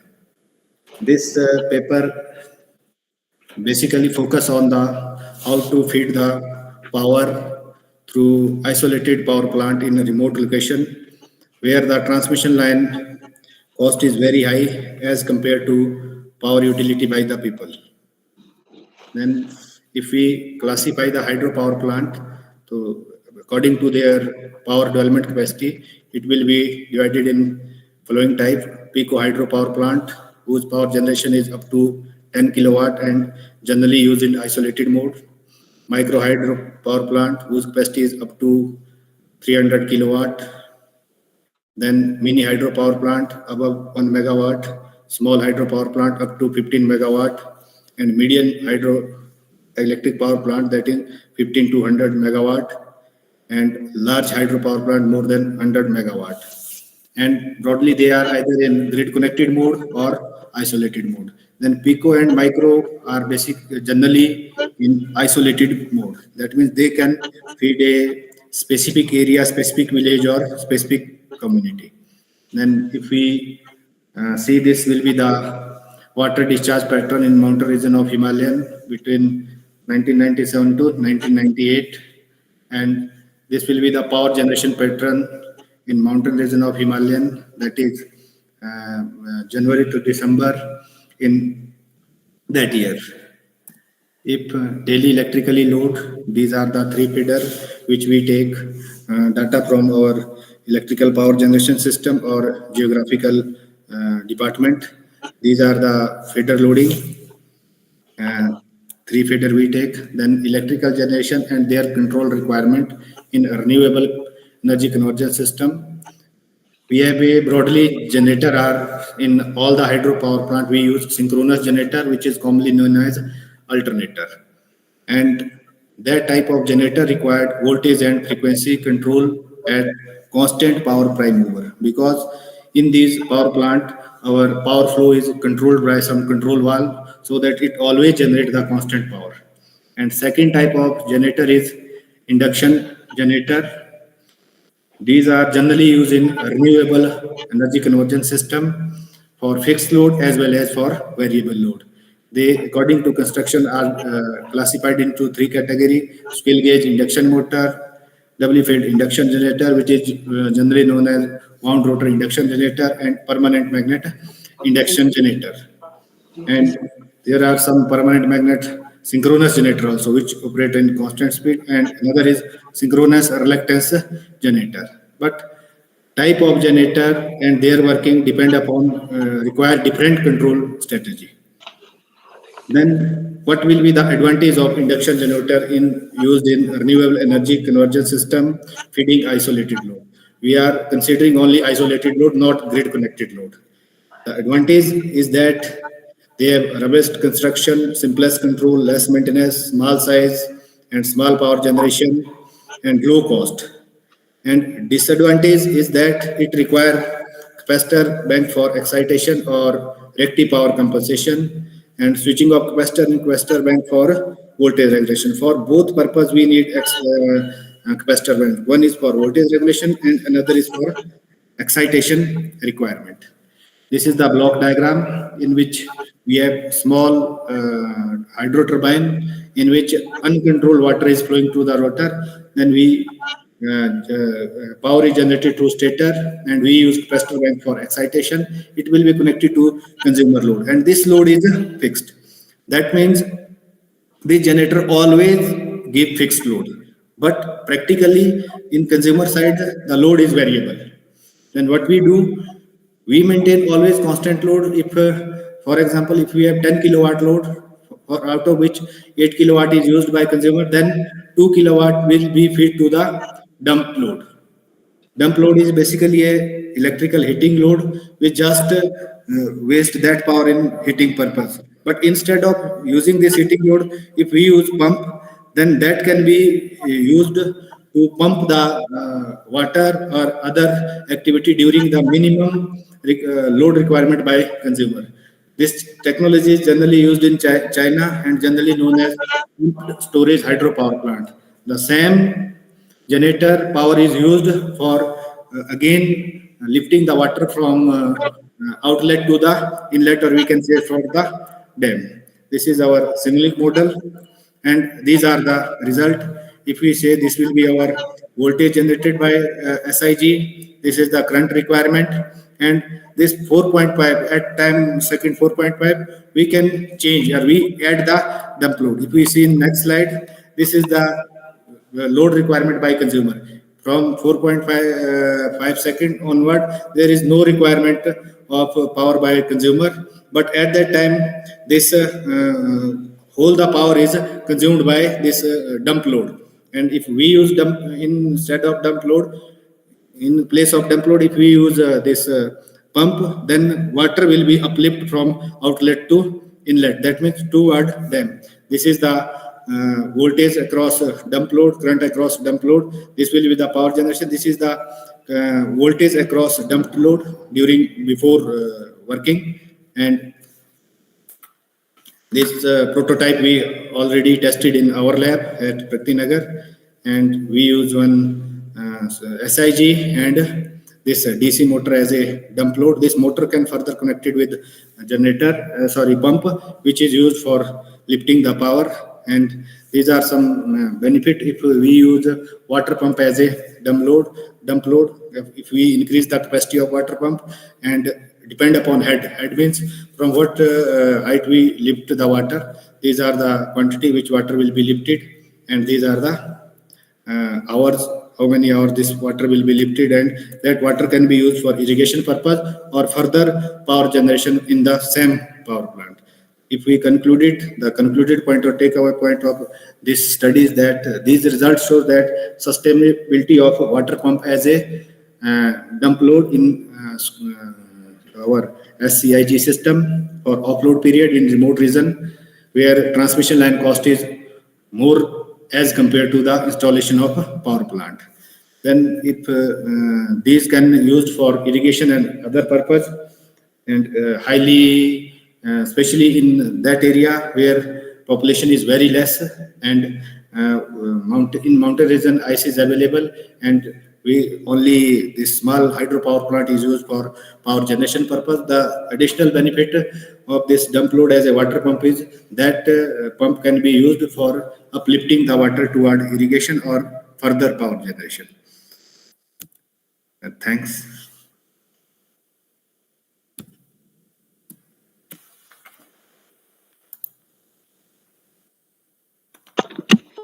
बेजी जो ये आपका आइसोलेटेड जनरेटिंग जो पावर प्लांट की आप बात कर रहे हैं, यस यस, ये कहीं रिलायबिलिटी को तो नहीं इफेक्ट करता है? Basically, when we install any hydropower plant, we take two main factors. One is their construction cost, another one is their transmission line cost, and third one is reliability. If we focusing on the reliability means power should be available for all time. Yeah. Then if we take example of our high altitude where temperature is in minus, for example in Laos Spiti, then water is freezing in night hour. Then we use as a heater as a dump load. But in our summer season, if water is flowing and there is no freezing of water, then water can be uplifted toward the dam, and further the level of dam will be increased, and same water can be used for water generation. Because this the main feature of this type of generation is it always operate in constant load. If 10 kilowatt is generation, then 10 kilowatt will be the consumption. For variable consumption, we can add dump load. With just we use a one chopper that can be switched according to load requirement or according to load profile. It is independent of grid. Only frequency remain constant because generator always rotate at same speed. Okay, thank you. Thank you, sir.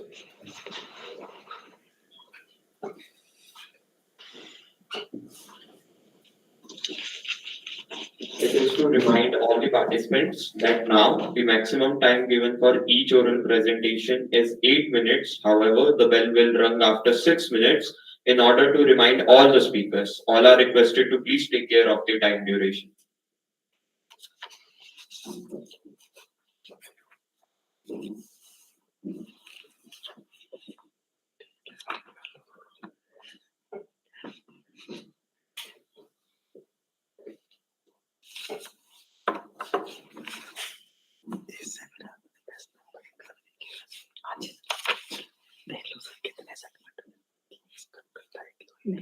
एक best oral presentation, एक best poster presentation, poster के ऊपर class, बस दो ही बता देगा। Okay, so next up we have Miss Lovely from Rtest University, and she is giving the presentation on the topic a hybrid machine learning approach for transparent lung cancer prediction with emphasis on interpretability, scalability, and generalizability. Ma'am हम आपकी presentation screen share करेंगे। जब भी आपको slide change करनी हो आप एक बारी नेक्स्ट स्लाइड प्लीज बोल दीजिएगा। Okay, sir. Okay. Just a second. Audible to you, sir? Yes, ma'am. Good afternoon to all, sir.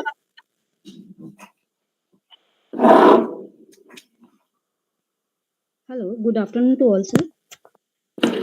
Good afternoon. Good afternoon. Good afternoon. Okay. I am audible to all. Yeah. Yes, ma'am. Okay. Okay.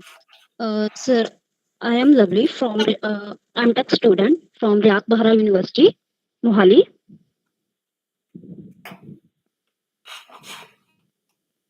Hello. Kindly continue. Please continue. Okay. Sir, next slide, please. Okay. Okay, sir, my topic, hybrid machine learning approach for the transfer learning lung cancer prediction with emphasis of interpretability and scalability and generalizability, sir. Next slide, sir.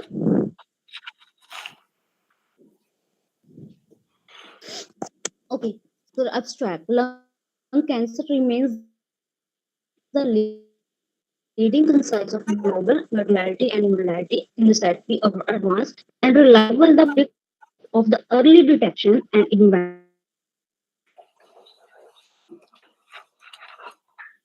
continue to primary concise lung cancer related globally. Although the machine learning algorithms have clear great थोड़ा सा performance in the field, trust and ma'am आप earphone तो नहीं use कर रहे हैं? Excuse me ma'am. vendor by the there are decision innovative scalability and reliability. Hello, Miss Lovely ma'am. First for the lung cancer prediction, sir. Are we audible, ma'am? Hello. Hello. Next, is the lung introduction, sir. Ma'am आपकी आवाज बीच में cut हो रही थी तो make sure कीजिए कि आप clear net. Sir. Yes, sir. Please don't use earphones, ma'am. You can present without earphones. Yes. Then we Hello. can hear you clearly. Please don't use earphones.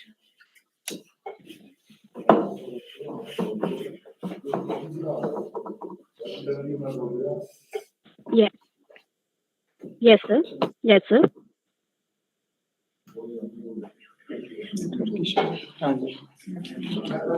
And kindly continue. Yes, sir.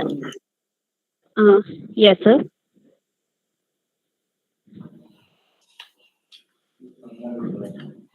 Hello. Kindly continue. Kindly continue. You are audible. Yes, sir, please. You are audible. You can continue, please.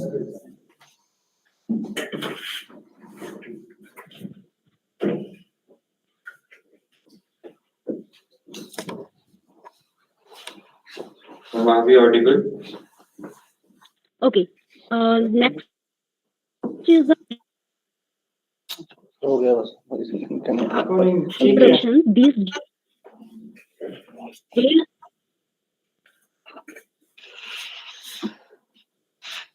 मैं उनको phone कर देता हूँ sir ना यहाँ वैसे land से connect किया हुआ है हमने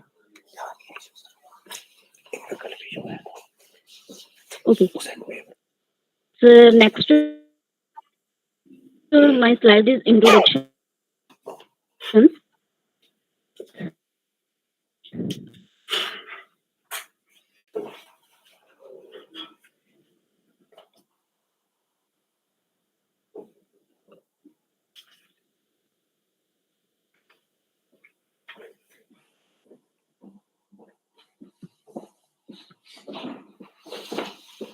Okay, sir. Okay.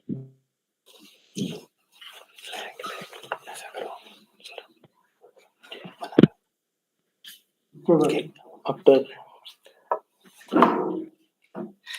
Ma'am, actually your voice is not audible. Okay, sir. So I am audible to you? presentation. Your voice is not audible. You please show us the last slide and conclude your presentation. Okay. She'll reach, right? उनकी हमारी और उनके बीच के communication में बहुत ज्यादा lag है जो हम अभी बोल रहे हैं वो उनको 1 मिनट बाद ही सुनाई देगा ओके तो हो गया बोलते पीपीटी दिखा दो उनको ऐसे ना हो गया पीपीटी करो बोला scroll down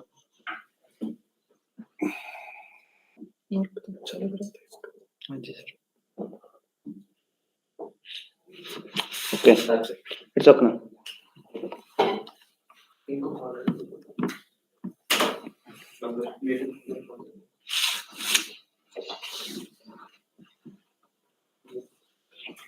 Hello. Hello ma'am, we are audible.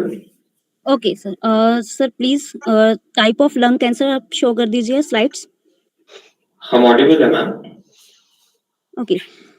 Two types of lung cancer, sir. Non-small cell lung cancer. These are the most common type of lung cancer, accounting for about the 80 to 85% of all cases. Then NSCLC. Yes, sir. Non-small cell lung cancer growth and spread may rather slowly and small cell in lung cancer. There are three type of subtypes in the. This is the most type subtypes is the people how to the near smoked. It start the grand and the line of air scales in lungs. Two types. The second type is the small cell of lung cancer. This type of lung cancer is the less common in the accounting of the about 10 or 50% the all cases. ये जो मैंने आपको latest link भेजा sir उस पे join करना है Okay. So small cell lung cancer grow and the spread more the quickly than is the non-small cell lung cancer. It is a more closely linked smoke than the non-smoke lung cancer. So, there are symptoms of lung cancer so vary depending on the type of stage in the lung cancer. However, the common symptoms include are the shortness of words, chest pains, cough and blood, weight loss, figures in bone sinker. Machine learning algorithms are well used to the fraud of the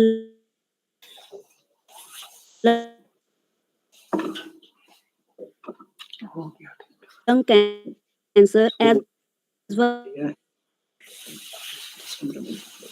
as clearly diagnose and the treatment of the lung cancer. Literature view. Some are the literature view in the data set are ma'am please conclusion पे जाइए conclusion पे from the various like kaggle.com and the second step 1 minute बाद सुनाई देगा no sir main step of the okay बोल दो ठीक है based on the step of outline and utilized of machine learning hold the significant of promise of the accurate and efficient of lung cancer detection, sir. Please Their conclude the hybrid meeting. machine approach Please conclude offer the the meeting. promising avenue of talking and change challenges of the lung cancer detection via the interference, scalability, and generalizability.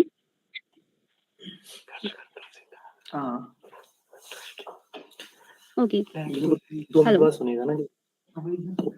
We build a reliable, transparent model and the impair of claims, improve the patient outcome and the of save lives, sir.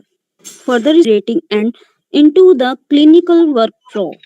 The, the future is the lung cancer detection, shines the breadth and the promise of expansion and the effective machine learning solutions, sir. Various some reference of the lung cancer, sir. का training वगैरह का काफी फायदा हो जाता है Okay, sir. Thank you.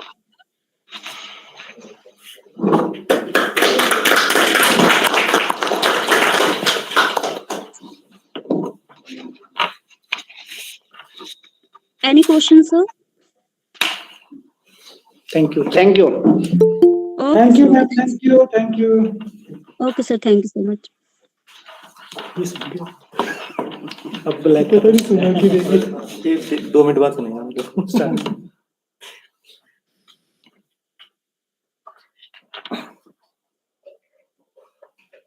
Audience, participants, and teachers.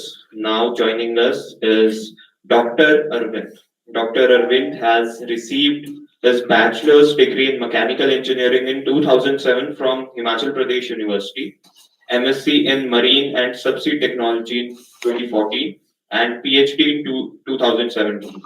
In offshore engineering from the University of Stavanger, Norway. He is currently an associate professor at Oslo Metropolitan University, where he teaches machine design, process, and piping design to mechanical engineering students. Besides this, he also teaches machine learning, probability, and statistics at Christiania University College in Oslo. He has been visiting researchers at the Prognostic Centers of Excellence, NASA AMES Research Center, USA. Currently, his research is focused on digital twins and PHM of complex socio-ecological technical systems such as wind farms. Now, I request Arvind sir to share in-depth knowledge and key points on the topic, prognostic and health management of engineering assets. Thank you so much, sir. This mic is all yours.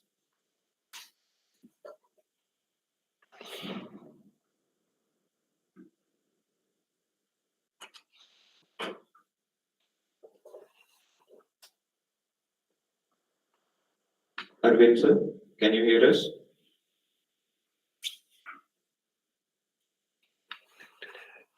Connect तो है share उनकी screen हो रही है mic बंद है mic off है बेटे ओके मैं बोलता हूँ यहीं से बोल दो सुन जाएगा उनको ना हाँ हेलो जी सर सुन रहे हैं जी सर सुन रहे हैं ओके ओके ठीक है तो आई विल स्टार्ट नमस्कार सर वेलकम थैंक यू जी we'll start Can we start, sir? Yes, sir. yes sir please Okay. So I'll take this in English. And my name is Arvind, and I'm originally from Shimla. My bachelor's was you can say, the first batch of this private college, which is now a university, Baddi.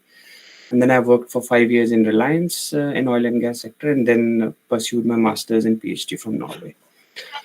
And from past 4 years, I've been working as associate professor in Oslo Metropolitan University.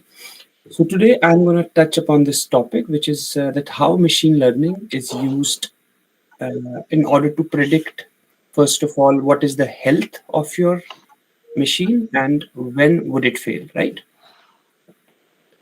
So I will briefly touch upon what machine learning is and how maintenance has evolved. So my experience in the past 15 years have been primarily in what we call as asset integrity management, right?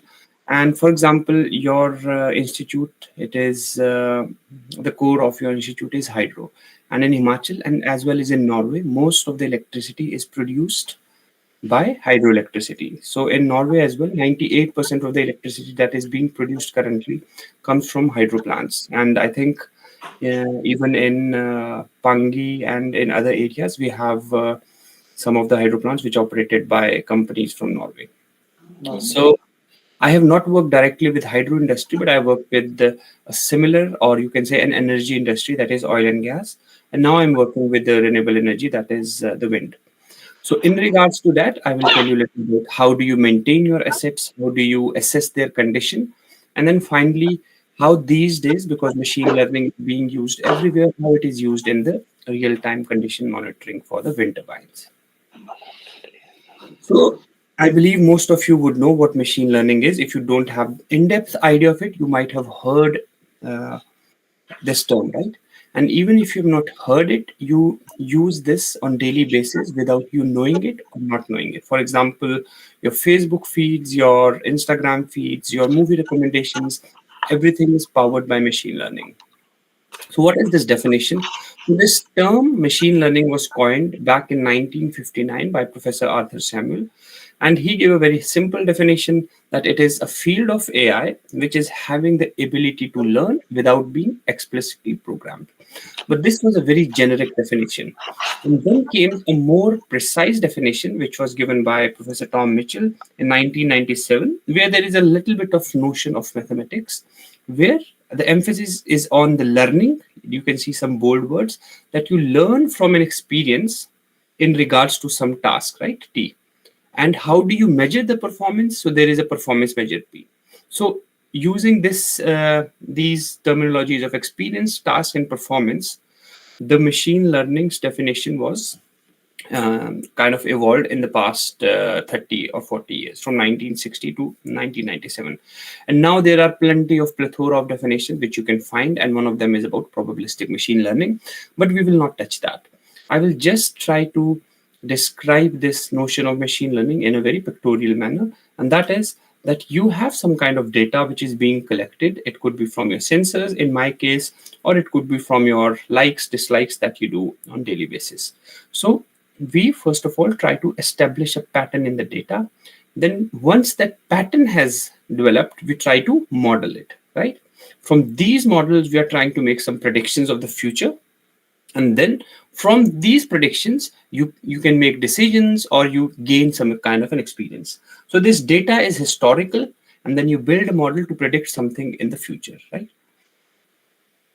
So now what are these types of machine learning? Especially those of you who are studying, for example, computer science or IT, you might be aware of these three main classes of machine learning, that is supervised, unsupervised, and reinforcement learning. So to give you a simple example, supervised is when your data is having the output class. For example, what do you want to predict? If you want to predict whether this is an image of a cat or a dog, then that is a supervised learning, when you know what you want to predict. Unsupervised, on the other hand, is I just throw a lot of data at computer and ask it to just categorize that data. That is unsupervised. Reinforcement learning is more like how for example, I have a 6 years old daughter. So how I am trying to discipline my daughter, I give her a reward, for example, a chocolate whenever she's having a good behavior. On the other hand, I kind of give her some sort of a penalty, that is, you'll not watch TV. That is the penalty, right? So by these summations of rewards and penalties, she will know that what is the best behavior. The same is the case of reinforcement learning. And then is a deep learning. That is, deep learning is, the simple notion in deep learning is that a biological neuron which we have in our brains, right? So you try to capture the same in a mathematical function, and that is called as a perceptron. And then using that perceptron, we try to establish this learning process. So that is deep learning. And these days, deep learning is, I mean, you might have heard of ChatGPT, which is also, again, a large language model based upon the same thing, which is a transformer model, a very specific of the deep learning. So these days, it is deep learning that is being widely used. So here, some of the algorithms which are, or you can say some of the widely used algorithms that are being used here. But I'll not focus too much on this. I want to shift more towards the mechanical engineering or the maintenance side. So how has this notion of maintenance evolved over the time, right? So I'll give you a very simple example. Suppose you have a car which is say 10 or 15 years old, right? So whenever one of the maintenance philosophy in our that we use for the repair or maintenance of a car is that, for example, there is Tata Motors, there is this Hyundai guys, so they will say that okay, either 20,000 kilometer or 2 years, whichever comes first, you have to come here for the maintenance, right? So what is that kind of maintenance? This is called as you can see, there are different levels of maintenance. So this is called as a this is called as a calendar based maintenance. Irrespective of what the condition of your car is, you will go there every 2 kilometers. Another option could be you will say that okay, this is too expensive, let my car fail and then I'll go. That is a breakdown maintenance, that when your asset fails, then only you maintain it. And an example of this could be, for example, the tube lights at your house, the bulbs, right? It's not like you replace the tube lights every 2 years. No, the moment they start to flicker, then only you maintain them. So that is a breakdown maintenance. And in terms of asset, so this is called as a reactive maintenance, right? So reliability means that we say, okay, this person is reliable, this person is not reliable. So the notion of reliability is very simple, that any asset has a particular function over a period of time and it should perform that function, right?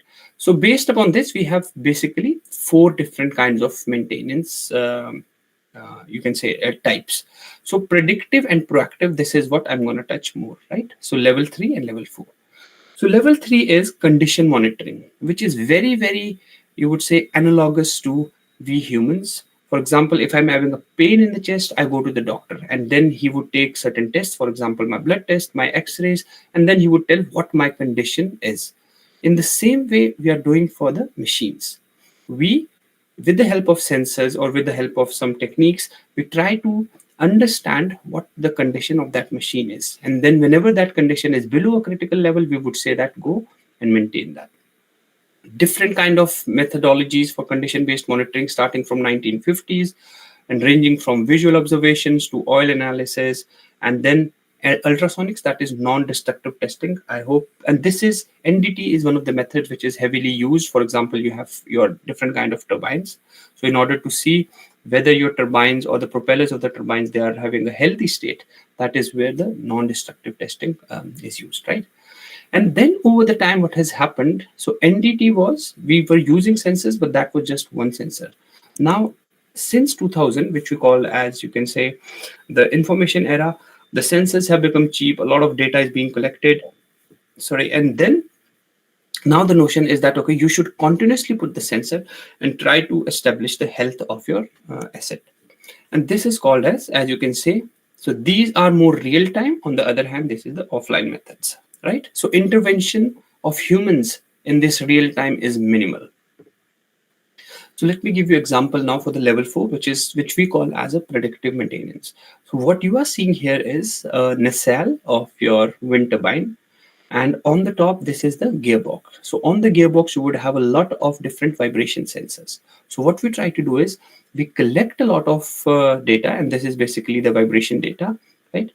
And just to give you one example, that even in your phones, if you have an iPhone, you have all kind of sensors, right? Which is telling you how much, or even any kind of Android phone, it tells you how many steps have you walked, etc., etc. So there are a lot of sensors. So now once we have collected this data, what we do is data pre-processing. So those of you who know a little bit about data analytics, so this is exactly the same thing. You try to clean that data and then you extract that one particular health index. This health index could be simple, that the mean of this data, right? Once you have done that, then you try to categorize. For example, in my case, if suppose I'm running, and when I say that if my heartbeat goes above 100 beats per minute, then there is something faulty, right? So in the similar way, you would say that if the vibration level goes above this particular level, that is a fault. So now, once you know that this is an anomalous behavior, you try to identify that why this anomalous behavior is happening, and this step is called as the fault detection. And you don't stop over there. What you try to do is, what you are interested is in, you want to estimate the state of the entire system, and a system comprises of a lot of components. For example, in this case, there is a gearbox, there is main bearing, blades, etc. So using the step 2, you would actually try to gauge the health of all of these components. Once you have done that, so this step is called as fault diagnostics. But even that is not enough. The ultimate thing that you want to know is you want to understand that when this particular component will fail. Just like we humans want to know, for example, how long will I live, right? In India, it is very common practice that you generally go to an astrologer for this step. So you can say this is the same kind of notion that is happening over here, but in a more mathematical way. So here you try to establish or estimate what we call as a remaining useful life, which is basically probabilistic in nature. Once you know that okay, after 6 months my gearbox will fail, then you say that okay, let me have an inspection over there. So now notice that reactive maintenance was when your gearbox will fail, I will replace it then. Periodic maintenance was that okay, every 2 years I will do that. But here, what we call as the predictive or a proactive maintenance, this is actually depending upon the condition of my system, I will maintain it, right? So how is machine learning used? So I will just be a little bit fast. So in data acquisition, you can see we are using a lot of signal pre-processing. We are using feature selection. And what is this PCA? It stands for principal component analysis. So this is how we are using machine learning. And this is not any kind of, this is the reality that is actually happening in all of our assets over here. And here you can see HI stands for health indexes, how you can construct. So a lot of statistics, a lot of machine learning going on over there, right? So model based, here you can see autoregressive, Gaussian mixture models, and neural network or deep learning. You have your variational autoencoders, you have your LSTMs, etc. So all of this is used in the step 1. In the step 2, in the step 2, what we try to do is once you have this time series, what you try to do is you convert these time series, either you do your wavelet analysis or you change from time domain to frequency domain, right? Which is basically, there are different methods. You can create spectrograms, you can create, you can use Gaussian transient fields in order to generate these maps. And then we are using these deep convolutional networks to tell you whether this is anomalous behavior or this is not anomalous behavior, right? So this is how your CNN architecture, that is convolutional neural network architecture, would look like. And classification here, type 1, type 2, type 3, type 4, this is basically just telling you that what kind of fault it is, right? So this is the step 2 and step 3.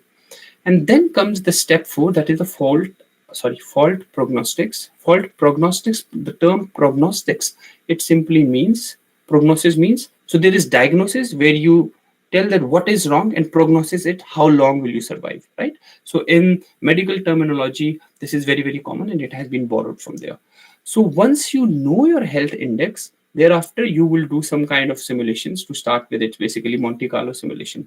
So here you see that there is a bearing, and when you zoom it, so you can see that there is a crack. So you try to identify this initial crack size, which again comes either from NDT or it comes from different analytical methods. And all you are interested in here is that, okay, right now the crack size is 1 mm, and if my equipment will fail at 10 mm, tell me how many number of cycles, right? So this is what we call as a probabilistic crack growth analysis, RFL estimation. And then finally, so here we are using what we call as a Paris law, which is very, very common if you know mechanical engineering. So how much your crack will grow with each cycle, right? And then you get this probability curve. So remaining fatigue life in terms of number of cycles, you can say this is approximately equal to 1 lakh, right? So that is how you know. And then finally, for the health management, we use something which we call as a reinforcement learning, which I've explained. So what you try to, I'll just cut it short. The main idea here is that what kind of maintenance action shall I perform? A repair? Shall I perform like a minor maintenance, or you can say a bigger maintenance, right? So all of these are kind of the actions that you give to your RL agent. And then based upon how much your remaining useful life is, that is an input to this, and it will actually tell you what you need to do, right? So the last slide and the summary is that machine learning is being heavily used in the sectors such as civil, mechanical, etc., and electrical. So now the trend is, and for you also, I can just advise based upon my own experience that although I am trained as a mechanical engineer, but during PhD that I tried to learn a little bit of machine learning, and it has really escalated my career. And I would like to say the same for you, even though you are from say any kind of a core branch and not from computers or IT. I would say that learn Python, learn machine learning. This is the future, and it will really help you, right, to get a good job and to achieve whatever you want to achieve. So that is it from my side. Thank you. If you have any questions, please let me know.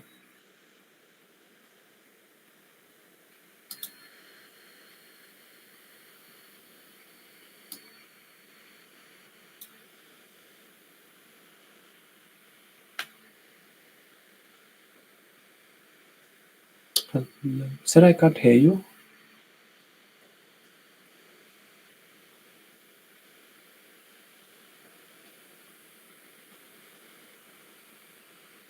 Sir, you are not audible actually. I can't hear you guys. Yes. Sir, am I audible now? Yes, yes, yes. Arvind sir, if possible, please switch on your camera. Students want to have interaction with you. Okay, I will do that. So let's see.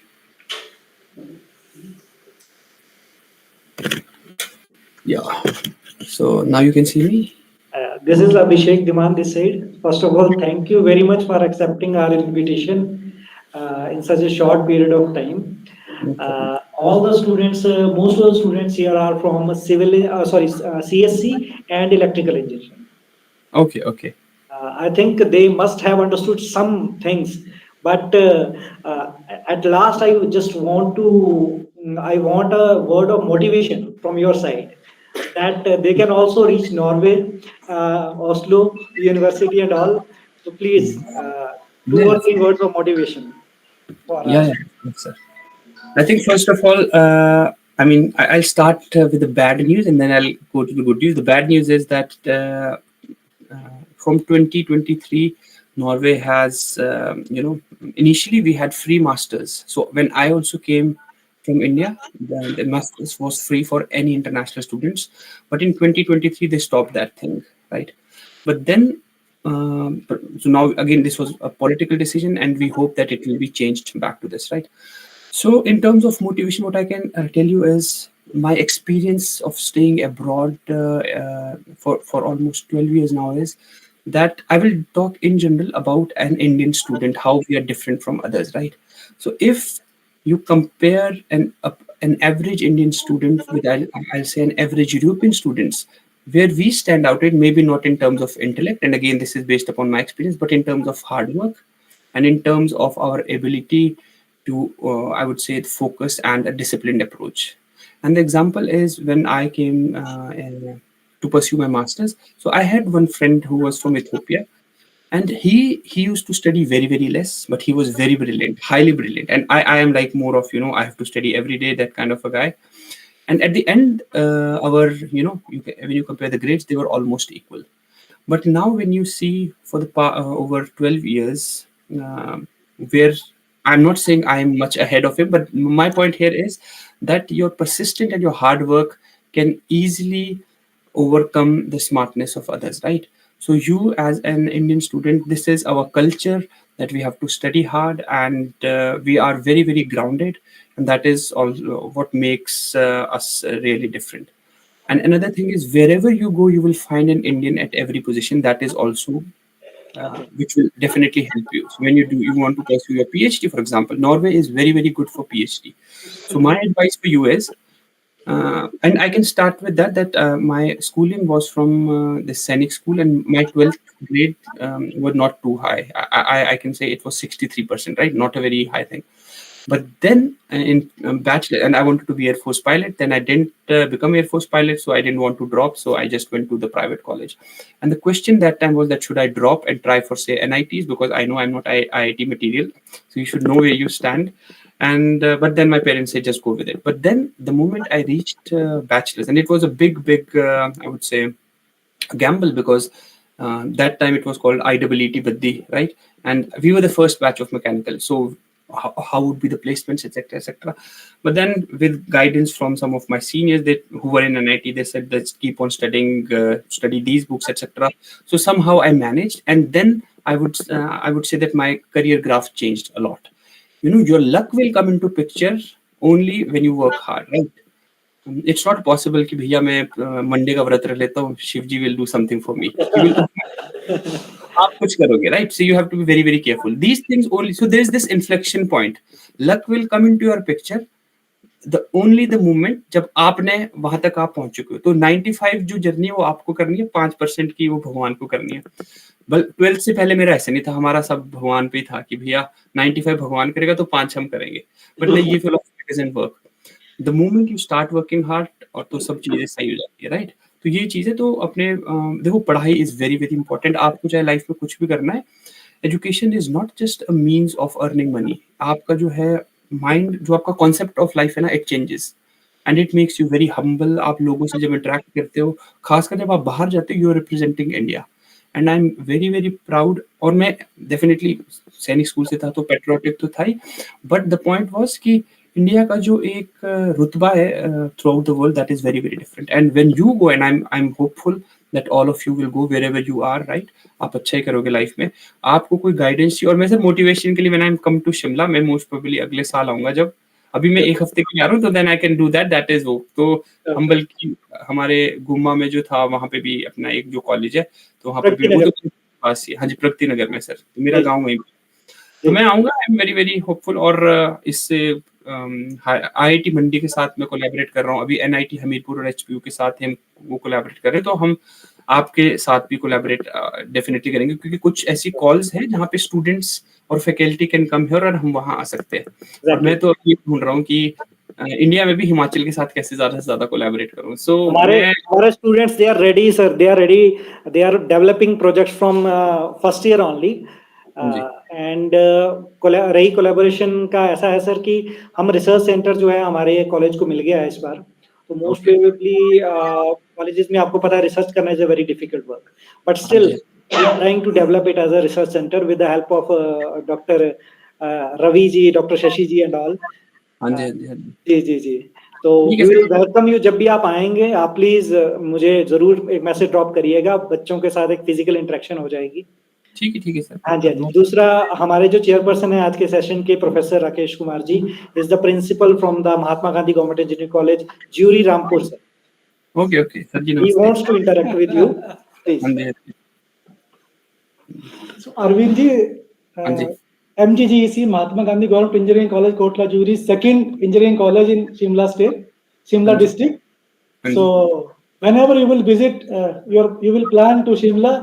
So I am inviting you to in my college also, because your interaction with mechanical and civil engineering students will be a motivation for the coming engineers and maybe the help to the society as well. So kindly, and recently I have been to TVS Motor, Baddi, and I met your friend Gurpreet Singh. अच्छा. He is working in an engine shop there, and he is doing very excellent job. And you are doing also very excellent job here at Norway. हाँ जी, हाँ जी. So my open invitation to you, whenever you will come to Shimla, please visit to Juri also. ठीक है sir, पक्का. No problem. Happy. Okay sir. ठीक है जी. ठीक है बच्चों, फिर अभी पढ़ने का समय तो पढ़ो.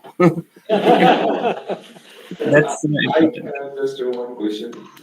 हाँ जी. Like you mentioned that using the sensors and the machine learning, using them both can give us a really good results. Like I have an example of LiDAR system. I think you know about that light detection system, in which we can plot the map of an area, like of a mountain. It is now also available in some devices like iPhones. So in that. We can know about the length of the mountain, and we can know about the whole structure of the mountain. So can it be used in like visualizing the whole shape of the mountain, including its cracks or the vulnerable points which are present in the mountain, and that can be used with the machine learning to predict like how stable the mountain is, and like how how long will it stay in any condition? Yeah, I think working on a same philosophy in Norway, we have this a geotechnical institute. So what they try to do is आज की date में आपकी जो through the satellite imagery आप ये समझ लो कि we use Google maps और गूगल अर्थ राइट, तो कि आपकी पूरी टेरेन वो बता देती है। तो ये लोग क्या करते हैं with the help of, but ये जो जो ये सैटेलाइट्स यूज करते हैं they have much higher resolution than जो कि पब्लिक को अवेलेबल होती है। तो उसके बेसिस पे they try to establish, they capture the terrain, और जब उन्होंने टेरेन कैप्चर कर ली उसके बाद उस मॉडल उसका ये 3D मॉडल बनाएंगे।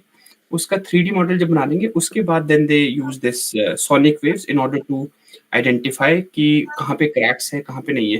क्योंकि ऑयल एंड गैस में खासकर जो है सबसी जो होता है मतलब समुद्र के नीचे जो आपका सीबेड है उसके अंदर तेल है या नहीं है या गैस है या नहीं है। सो ये हम जो जनरली करते हैं ये सोनिक वेव्स के थ्रू करते हैं। तो उसके बेसिस पे यू कैन एक्चुअली टेल कि हाँ भैया कि इस पर्टिकुलर स्ट्रक्चर में कहाँ पे क्रैक है कहाँ पे नहीं है। So that is the kind of technology that is being used. Machine learning, हाँ जी, Working is going on a much deeper level, I think. Like you mentioned about the terrains in the ocean itself. So the working is on a really high level. I was not expecting that, but really, it's really good. Really. Thank you thank you. Thank you, sir. ठीक है जी, okay bye bye, take care.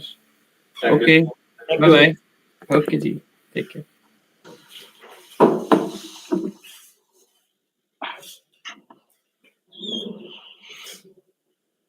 बेटा generally रहता है क्या इसमें, जब भी हम मशीन लर्निंग या आईओटी की बात करते हैं, हमने कोई भी स्टडी करनी हो तो उस पे सेंसर्स इन्वॉल्व रहते हैं बहुत सारे, और सेंसर के थ्रू डाटा पिकअप किया जाता है, उस डाटा को स्टोर किया जाता है, और बहुत सारा बिग डाटा रहता है ये, और उसके बेस पे रिजल्ट्स रहते हैं। और अदरवाइज हम पिक्चर्स लेते हैं उस रीजन की, अलग अलग अलग अलग पॉइंट्स की, और माइक्रो स्केल पे पिक्चर्स रहती हैं, तो उन पिक्चर को भी स्टडी करके एनालिसिस रहते हैं आईओटी में। जो आर्टिफिशियल इंटेलिजेंस है तो पिक्चर बेस्ड भी रहता है। इवन हमने एक ज्यूरी में प्रोजेक्ट किया है जो एप्पल फार्मिंग रहता है, तो उसके लिए हम वर्कआउट कर रहे थे in collaboration with triple IT उन्ना। तो they demanded us number of pictures of Apple trees. They told that picture are required like in clusters, like in the cluster form, or whole tree picture, or one apple picture or two apple pictures. We provided lot of information to them, and they applied artificial intelligence on apple farming. So it is in process still, and we are providing the data to them. So this is one way we can use pictures, or we can use sensors as well. So that was from my side. So you can continue. Thank you so much, sir. Now we'll be observing a short break of half an hour for lunch. So kindly move to the mess, have lunch, and come back. ठीक है, बच्चे के लिए है, ठीक है, तो मतलब कोई कम हुआ तो डोंट वरी, आई नो कि आप लोगों के लिए डिनर नहीं मिलेगा।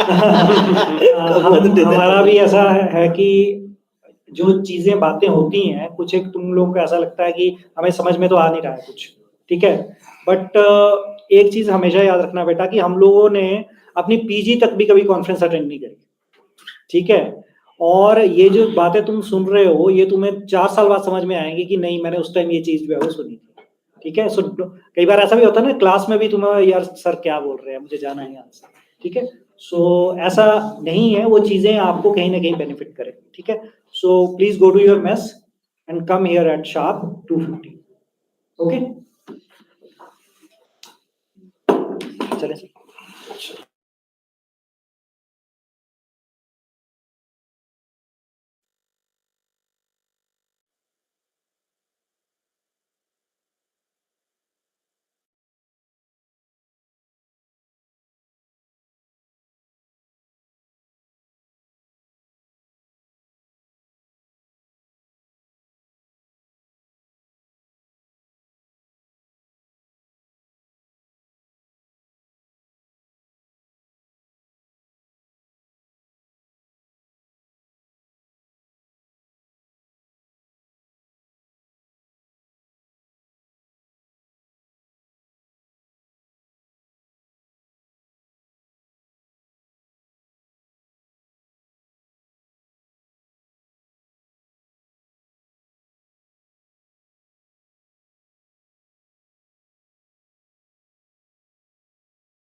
हिमाचल डाल करता ना मैंने हिमाचल की मम्मा डाल क्या यार क्या शो होता है यार वो क्या शो होता है वो मम्मी का मैंने काफी हिमाचल की आवाज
ये सब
Hello.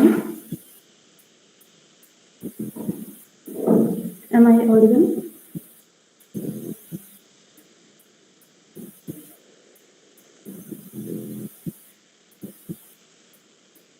हेलो हाँ कौन है hello Am I audible? Sir? या कौन कौन कौन अच्छा Nutan okay okay Yes, sir.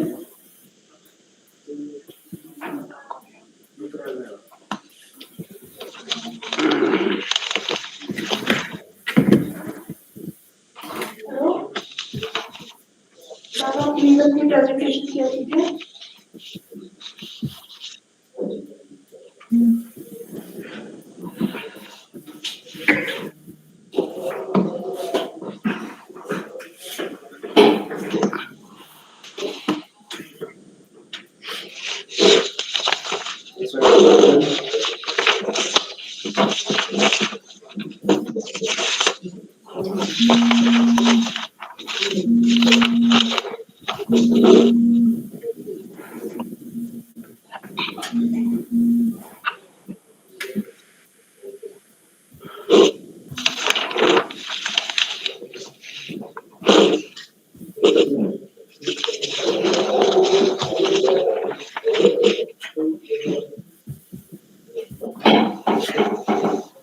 You can proceed with your presentation.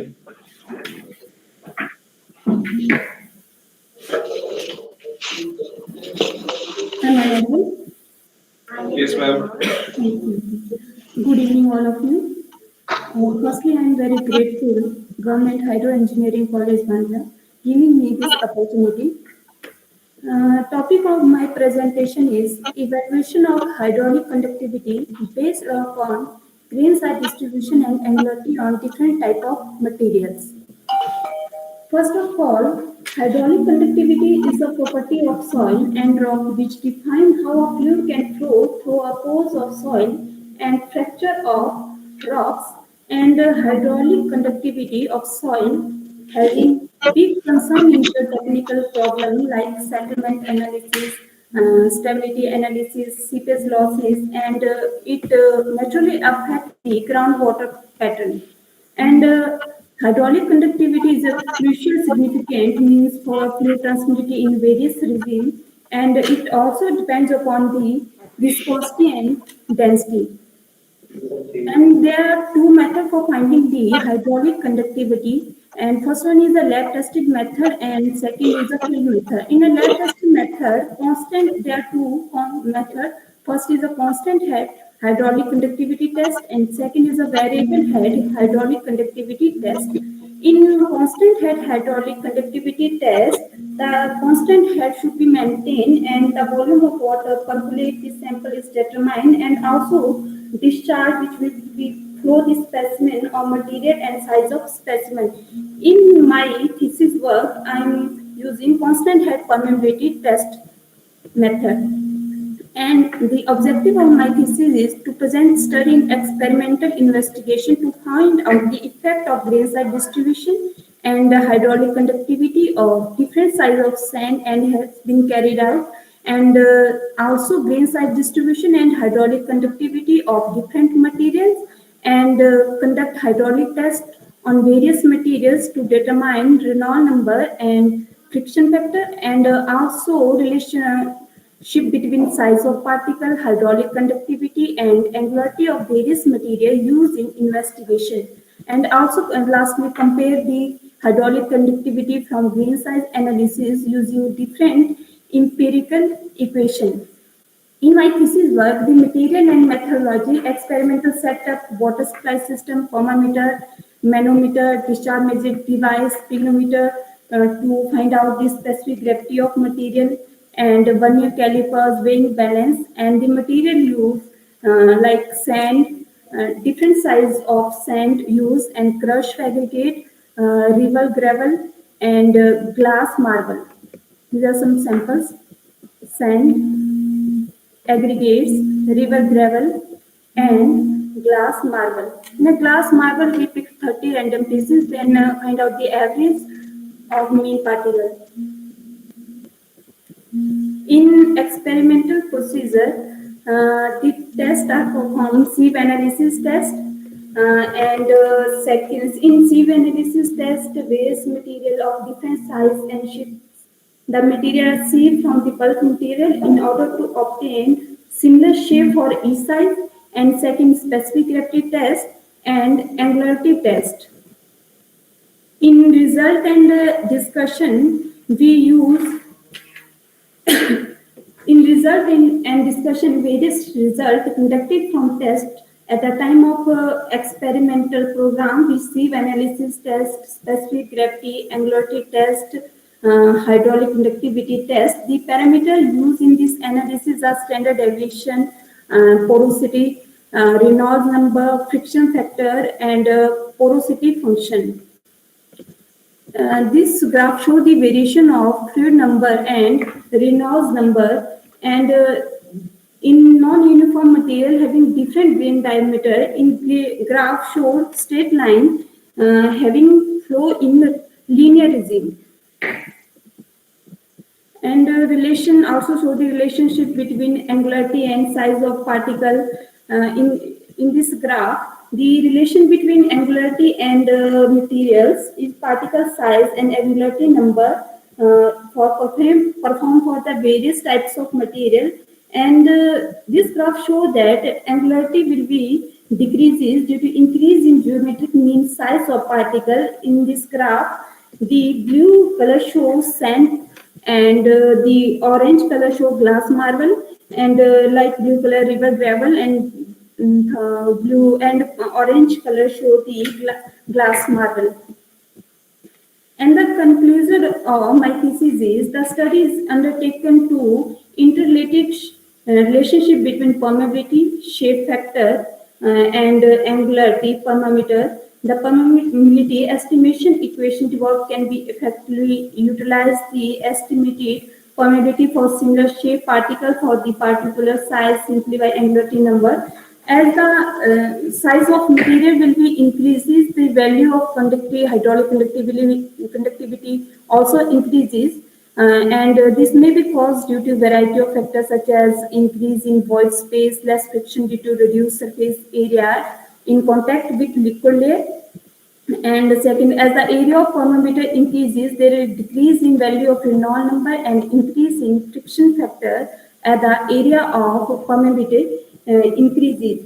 And also to plot the plot between graph hydraulic conductivity, angularity, and show that in case of sand, hydraulic conductivity will decreases due to increase in angularity of particle, or in crushed aggregate, the hydraulic conductivity linearly increases with increasing in angularity of particle, and river gravel hydraulic conductivity show a sharp decrease with straight increase in the value of angularity. This is the future scope. We in present study the experimental work is done only for linear regime, but in future the problem can be studied in different regime flow like post regime, and also establish the relationship between surface roughness of particle and different size and their hydraulic conductivity, and also different size and shape of permeameter should be used in various regime condition for future study. There are some references. Thank you.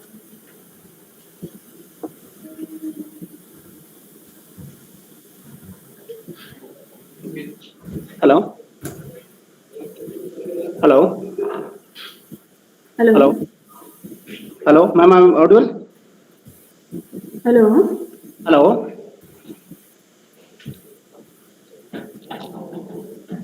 Hello?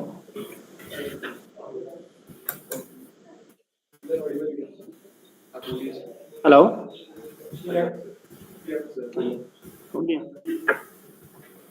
Next.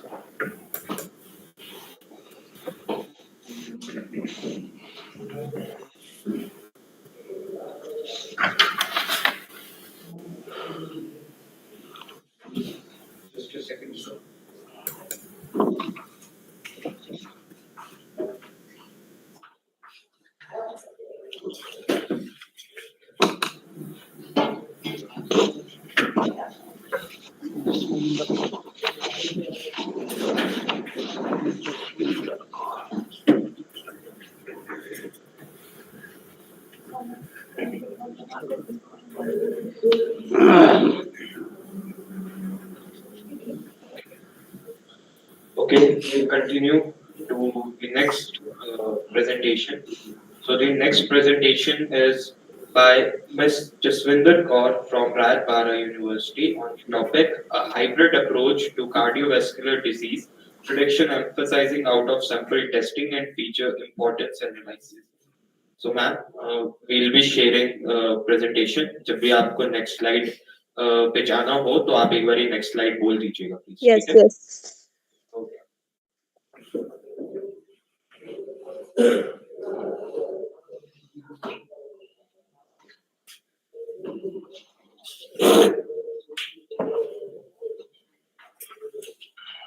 Good afternoon to all. I am Jaswinder, MTech student, Department of CSC, Rtest University, Mohali. My topic is, please, next slide, please. Hybrid approach to cardiovascular disease prediction emphasizes out of a sample testing and future importance analysis. Next. Abstraction. Heart disease is one of the main causes of death in the modern world. It is challenging to identify heart disease because of the various risk factors that contribute to it, such as high blood pressure, high cholesterol, diabetes, and many more. Globally, cardiovascular illness continue to be the primary cause of morbidity and mortality, with a primary focus on ensuring generalization and interpretability. A novel machine learning approach to the heart disease prediction is by shifting the emphasis from achieving maximum accuracy to stress modeling, generalization, and interpretability. Our work aims to contribute to the development of more trustworthy and but partially relevant predictive model for heart disease. The hybrid approach, which increases the predictability and the transparency of our predictive model through intensive personalized medicine and preventive healthcare. The main goal to use the future importance analysis to identify the critical elements predicted and rigorous out of the sample testing to assess the model's performance. Hybrid approach algorithm apply to the dataset after training the produce best accuracy more than 95%. Next.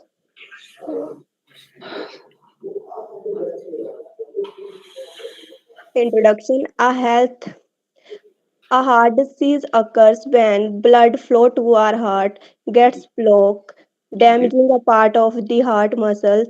Machine learning is a super detective analysis, massive amount of data including age, blood pressure, cholesterol level, and ECG. By learning from our past cases, machine learning algorithm can predict your risk of development heart diseases, kind of like fortunate teller for your heart health.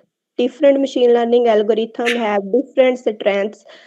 Logistic regression. This is one like a statistician wing and combining your risk factor to give you a heart disease probability score. Simple but it is effective. Nearest neighbors. The detective asks around finding simpler cases to your in. Next slide, Vijay, please. Next slide. This is the literature review. Next, please. Deep learning for early diagnosis of cardiopathy using electrocardiogram has explained. This research explored the use of deep learning to analyze electrocardiograms for early detection of the cardiomyopathy, a type of heart muscle disease. The deep learning model achieved high accuracy in identifying sub-abnormalities, potentially leading to earlier diagnosis and treatments. A deep learning can extract hidden patterns from complex data like electrocardiogram, improve diagnosis accuracy. Disadvantages is require large dataset and expertise for model development and interpretation. Model-based heart disease prediction and risk assignment using machine learning. Next. Ma'am आपके पास 2 minute बचे हैं please आप जल्दी से conclude कीजिए इसको Importance analysis, data processing, and hybrid model next. Conclusion. Most of the researchers have worked on accuracy by using different machine learning algorithms and predicted that patient has heart disease or not. In our study, proposed to analyze the model performance by using out of sample testing and feature analysis. Out of sample helps to evaluating model performance on unseen data is crucial to avoid overfitting and ensure generalizability.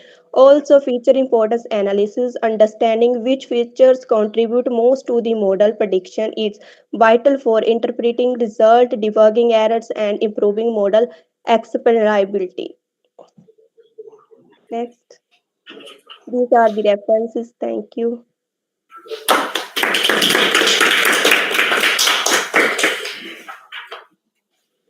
Thank you so much, ma'am. Thank you. Moving on, next we have Dr. Bhagat Ram from Dreams Polytechnic, Sundarnagar, and he is presenting the title Nanocellulose and its application in wastewater treatment. Sir, please join us. Title number कौन सा है? Good afternoon, sir. Good afternoon, sir.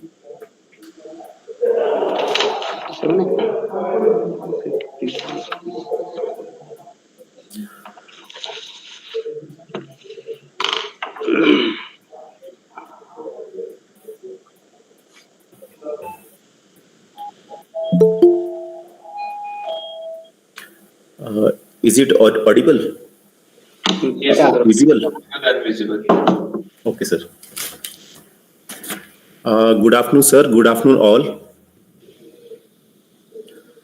Myself, Dr. Bhagat, and presently I am working at Government Degree College, Tissa.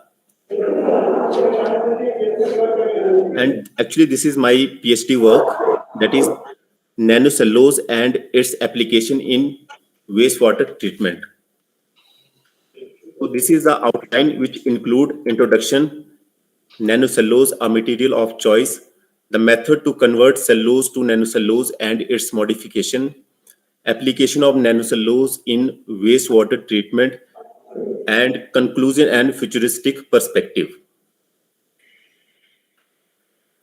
As we know that nowadays the application of green, renewable, biodegradable, and sustainable material has become very important for producing a high value product with a low environmental impact. In this context, cellulose has been revealed to be a promising candidate.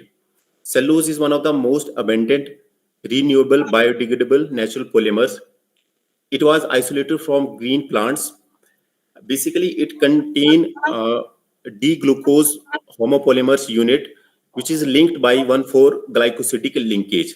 And depending on the source, cellulose chain can have 500 to 25,000 glucose unit. And estimate photosynthesis from photosynthesis, 10 raised power 12 ton of cellulose are synthesized per year. And it is combined with lignin and hemicellulose in the cell wall of the plant. Now, nanocellulose, a material of choice, as we know that in last couple of decades, nanoparticles have immense contribution to the society. Nanotechnology has become one of the driving force in different fields like wastewater treatment, plant, paper industries, textile industries, sensor, biosensor, drug delivery systems. Despite cellulose is widely studied for several decades, nanocellulose has emerged as a promising and outstanding material in the last 2 decades. Nanocellulose does not only possess the property of cellulose, but it has various advantages like high mechanical strength, chemical and thermal stability. It has large surface area, biocompatibility with no toxicity effect, and at the same time, it is a cost effective.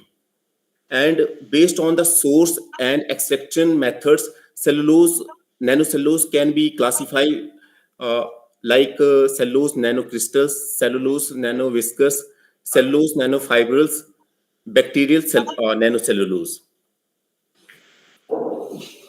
So there are various methods to convert cellulose into nanocellulose, and we use the method of mixed acid hydrolysis.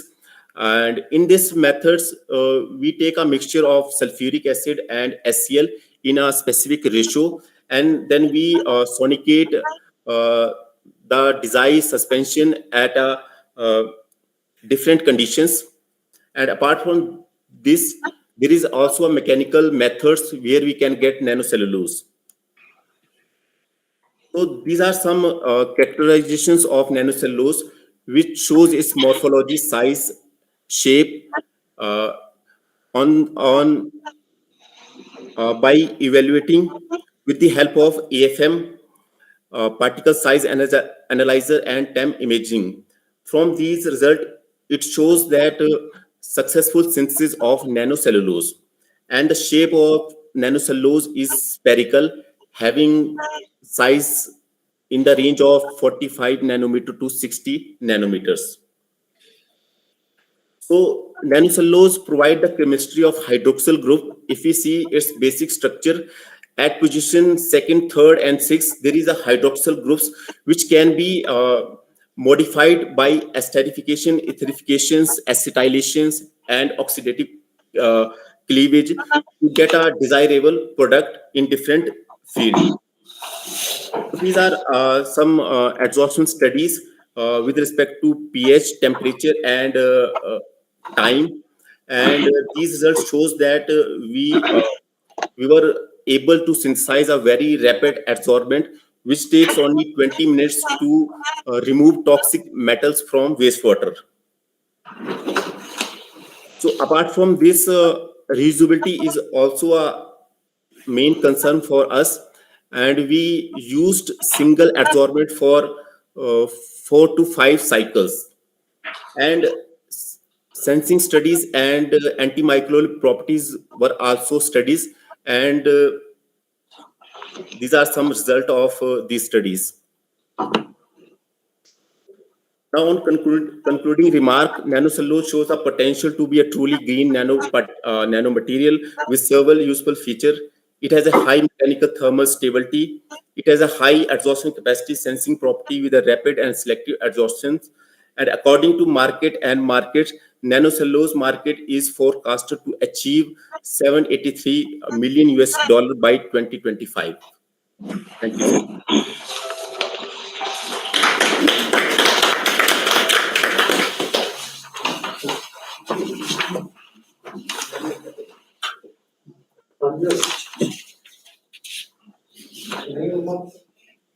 Thank you, sir. Thank you.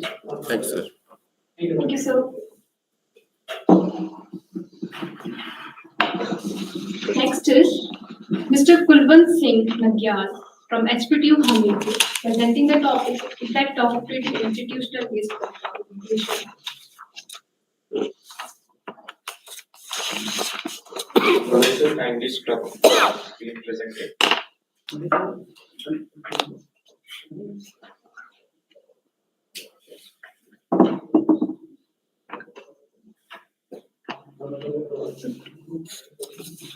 Our next participant is Mr. Kulwant Singh Nagyar from HPTU Hamirpur, presenting the topic Effect of Treated Institutional Wastewater Irrigation on the Growth of Landscaping.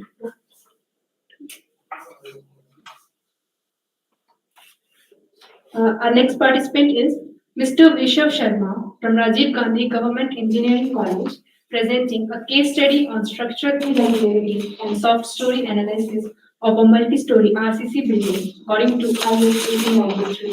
Vishav Sharma.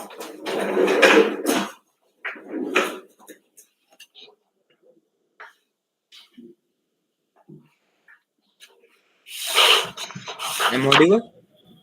Yes.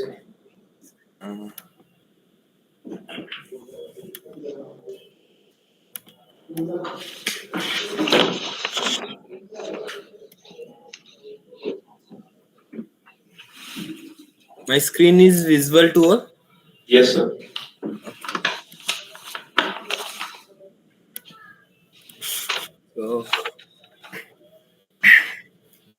Good afternoon, everyone. My name is Vishav, a UG student of Rajiv Gandhi Government Engineering College, Kangra at Nagrota, Bagwan, Himachal Pradesh. Our paper topic is structure irregularities and soft story analysis of multi-story RCC building by using IS code 1893. तो ये हमारा content है जिसमें हम introduction, irregularities, there types, modelling, result, conclusion वगैरह जो है वो हम डिस्कस करेंगे. So introduction. सो अर्थक्वेक जो है एक मोस्ट डिस्ट्रक्टिव और डैमेजिंग नेचुरल हैजार्ड है जिसकी वजह से हमारा काफी लॉस हो जाता है. हमारे स्ट्रक्चर तो कोलैप्स होते ही होते हैं, बट साथ साथ में हमारे लॉस ऑफ लाइफ भी जो है वो होता है. ड्यूरिंग अर्थक्वेक जो फेलियर स्टार्ट होता है वो हमारा स्ट्रक्चर के सबसे वीक पॉइंट से शुरू होता है, और वीक पॉइंट जो है वो हमारा आता है ड्यू टू इरेगुलरिटी. और कांगड़ा और इसके जो नियर बाई एरिया है, जैसे कि हम इंडिया के जो ये सिस्मिक जोन मैप है इसमें हम देख सकते हैं जो हिमाचल प्रदेश में कांगड़ा और जो इसके नियर बाई एरिया है वो हमारे सिस्मिक जोन 5 में लाई करते हैं. Then structure irregularities. तो किसी भी स्ट्रक्चर में जिसमें हमारे पास discontinuity in mass, stiffness, geometry होगी तो वो हमारे पास स्ट्रक्चर इरेगुलर स्ट्रक्चर कहलाएगा. उसके बाद इसके दो टाइप्स होते हैं. एक होता है हमारे पास प्लान इरेगुलरिटी और दूसरा होता है हमारे पास वर्टिकल इरेगुलरिटी. तो प्लान इरेगुलरिटी वो होती है जो हमारे पास हॉरिजॉन्टल प्लेन में होती है, उसे हम प्लान इरेगुलरिटी बोलते हैं. इसके कुछ फर्दर टाइप्स हैं जिनको हम 1 by 1 डिस्कस करेंगे. सो इसमें फर्स्ट आता है टोर्शनल इरेगुलरिटी. टोर्शनल में अगर हमारी स्टोरी है उसके किसी एक पॉइंट पे हमारे पास मैक्सिमम हॉरिजॉन्टल डिस्प्लेसमेंट हो रही है और दूसरे एंड पे हमारे पास मिनिमम हॉरिजॉन्टल डिस्प्लेसमेंट हो रही है, तो हमारे पास अगर maximum horizontal displacement greater than होगी 1.5 टाइम्स मिनिमम हॉरिजॉन्टल डिस्प्लेसमेंट से, तो वो हमारी एक टोर्शनल इरेगुलरिटी आएगी.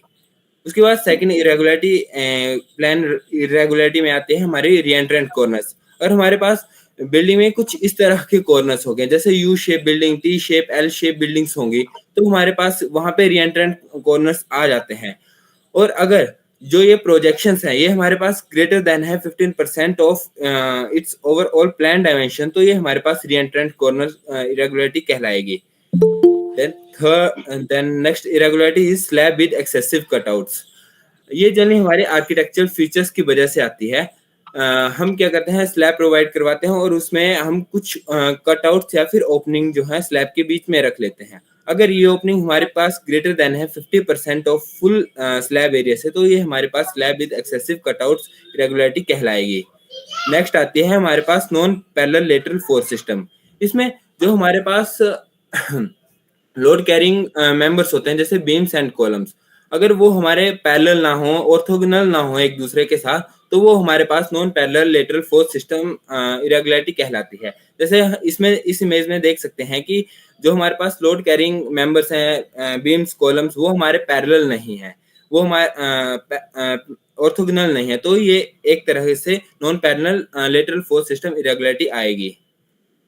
Then next is vertical irregularity, जो हमारे पास दूसरी टाइप की इरेगुलरिटी थी. वर्टिकल इरेगुलरिटी वो इरेगुलरिटी होगी जो हमारे पास वर्टिकल प्लेन में आएगी.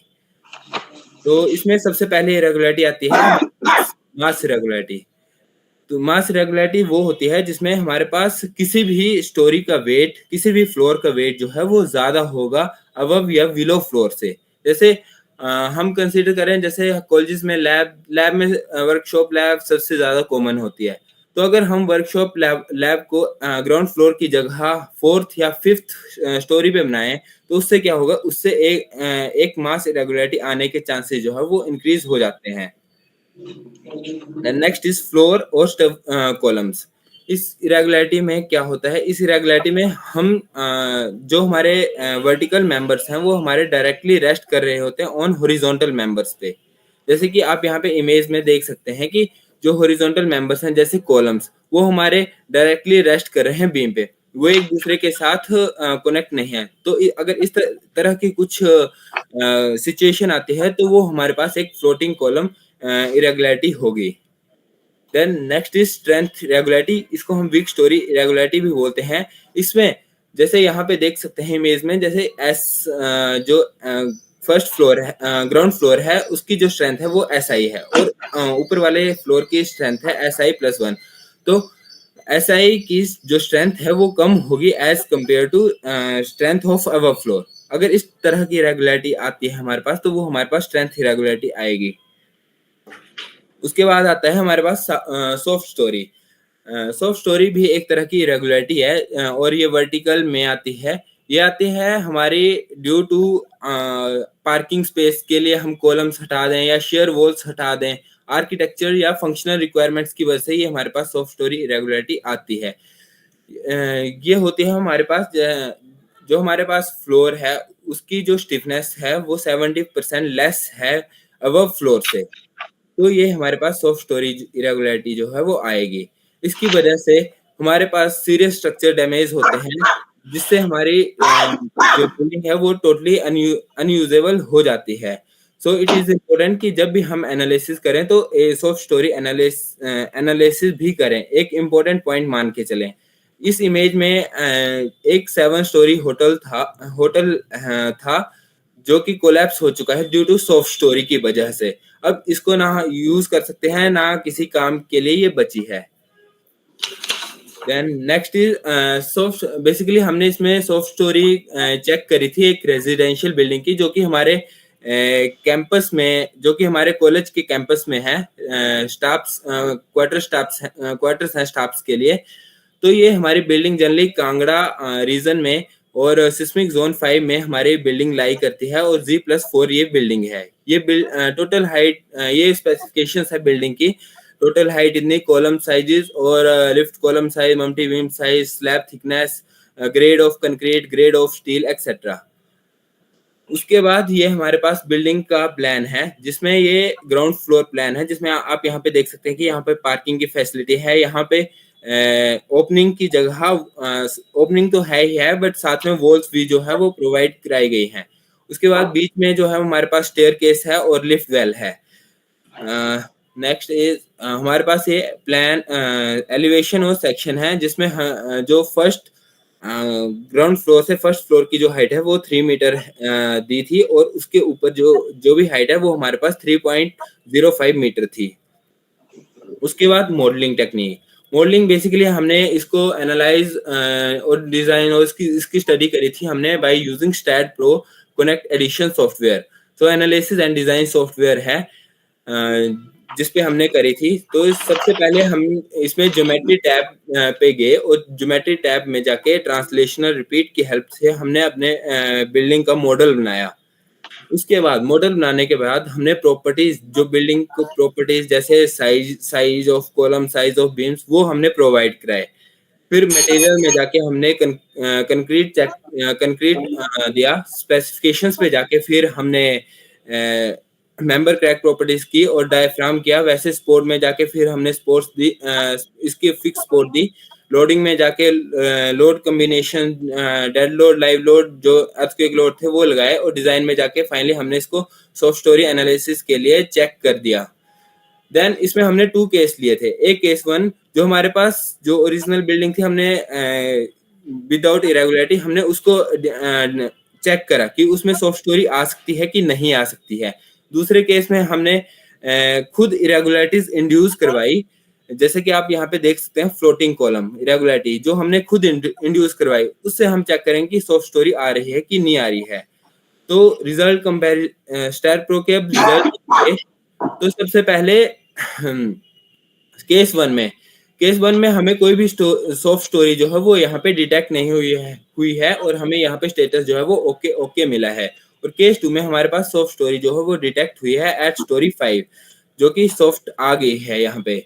और सेकंड कंपैरिजन हमने लिया था पीक स्टोरी शेयर के बीच में। तो हमने देखा कि केस 1 में जहाँ पे नो सॉफ्ट स्टोरी थी, वहां पे हमारे पास पीक स्टोरी शेयर की ये वैल्यूज आई थी। एंड सेकंड केस में हमारे पास soft storey weak storey share की हमारे पास ये वैल्यूज आई थी। कंक्लूजन इसमें इसको रिसर्च करने के बाद हमें ये पता चला कि रेगुलरिटीज जो वो हार्मफुल है स्ट्रक्चर के लिए, हमें जितना हो सके हमें सिंपल और रेगुलर स्ट्रक्चर्स और फ्रेम स्ट्रक्चर जो है वो प्रोवाइड करवाने चाहिए। अगर इरेगुलरिटीज किसी वजह आर्किटेक्चर या फंक्शनल रिक्वायरमेंट की वजह से आ भी जाती है तो हमें उसको प्रॉपरली एज पर IS 1893 पार्ट 1 2016 और IS 456 के अकॉर्डिंग हमें उसे डिजाइन करना चाहिए और उसके जो जॉइंट्स है उन्हें डक्टाइल बनाना चाहिए। इस रिसर्च में हमें ये भी पता चला कि हमारी जो हाई सिस्मिक जोन्स में जो बिल्डिंग्स हैं वो कैसा परफॉर्म करेंगे, उनमें सॉफ्ट स्टोरी का क्या क्राइटेरिया रहेगा। और हमने लास्ट में ये जाना कि जो स्टोरी शेयर थी पीक स्टोरी शेयर थी उसकी वैल्यू अगर कम आ रही है तो हमारी जो लेटरल स्टिफनेस है वो भी कम होगी, जिसकी वजह से हमारे पास सॉफ्ट स्टोरी जो है वो आएगी। एंड ये हमारे रेफरेंसेस थे एंड थैंक यू।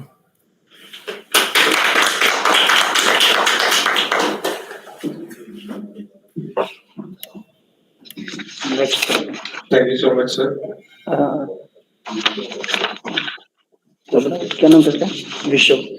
हाँ, थैंक यू विश्व। ये आपका अपने रिजल्ट है बेटा? विश्व? Yes sir. ये आपके अपने रिजल्ट्स हैं? Yes sir. Yes sir. ठीक है बेटा, और आगे बढ़ो इसमें। Yes sir, thank you sir.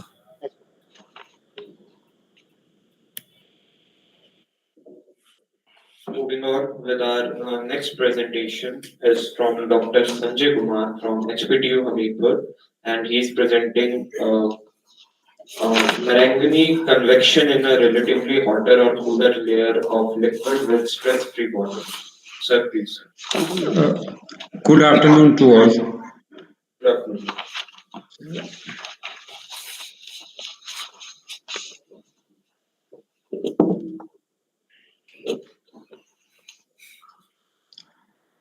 My topic name is Marangoni convection in a relatively hotter or cooler layer of liquid with stress-free bottom.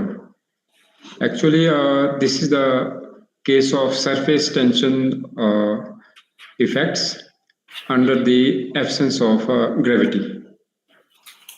So the main abstract of this topic is Marangoni convection driven by surface tension gradients in a relatively hotter or cooler layer of liquid is studied by means of linear stability analysis under the effect of non-uniform temperature gradient. There are basically 6 non-uniform temperature gradients, and we use single term Glarykin technique to obtain the eigenvalue equation. Here are some keywords: surface tension, convection, linear stability, characteristic value, insulating. Then I proceed directly mathematical formulation of the problem. This is the mathematical formulation of the problem. Here is the at z equal to 0 is the lower boundary, at z equal to d is the upper boundary. Both boundaries are free, but at lower boundary there is a stress-free boundary.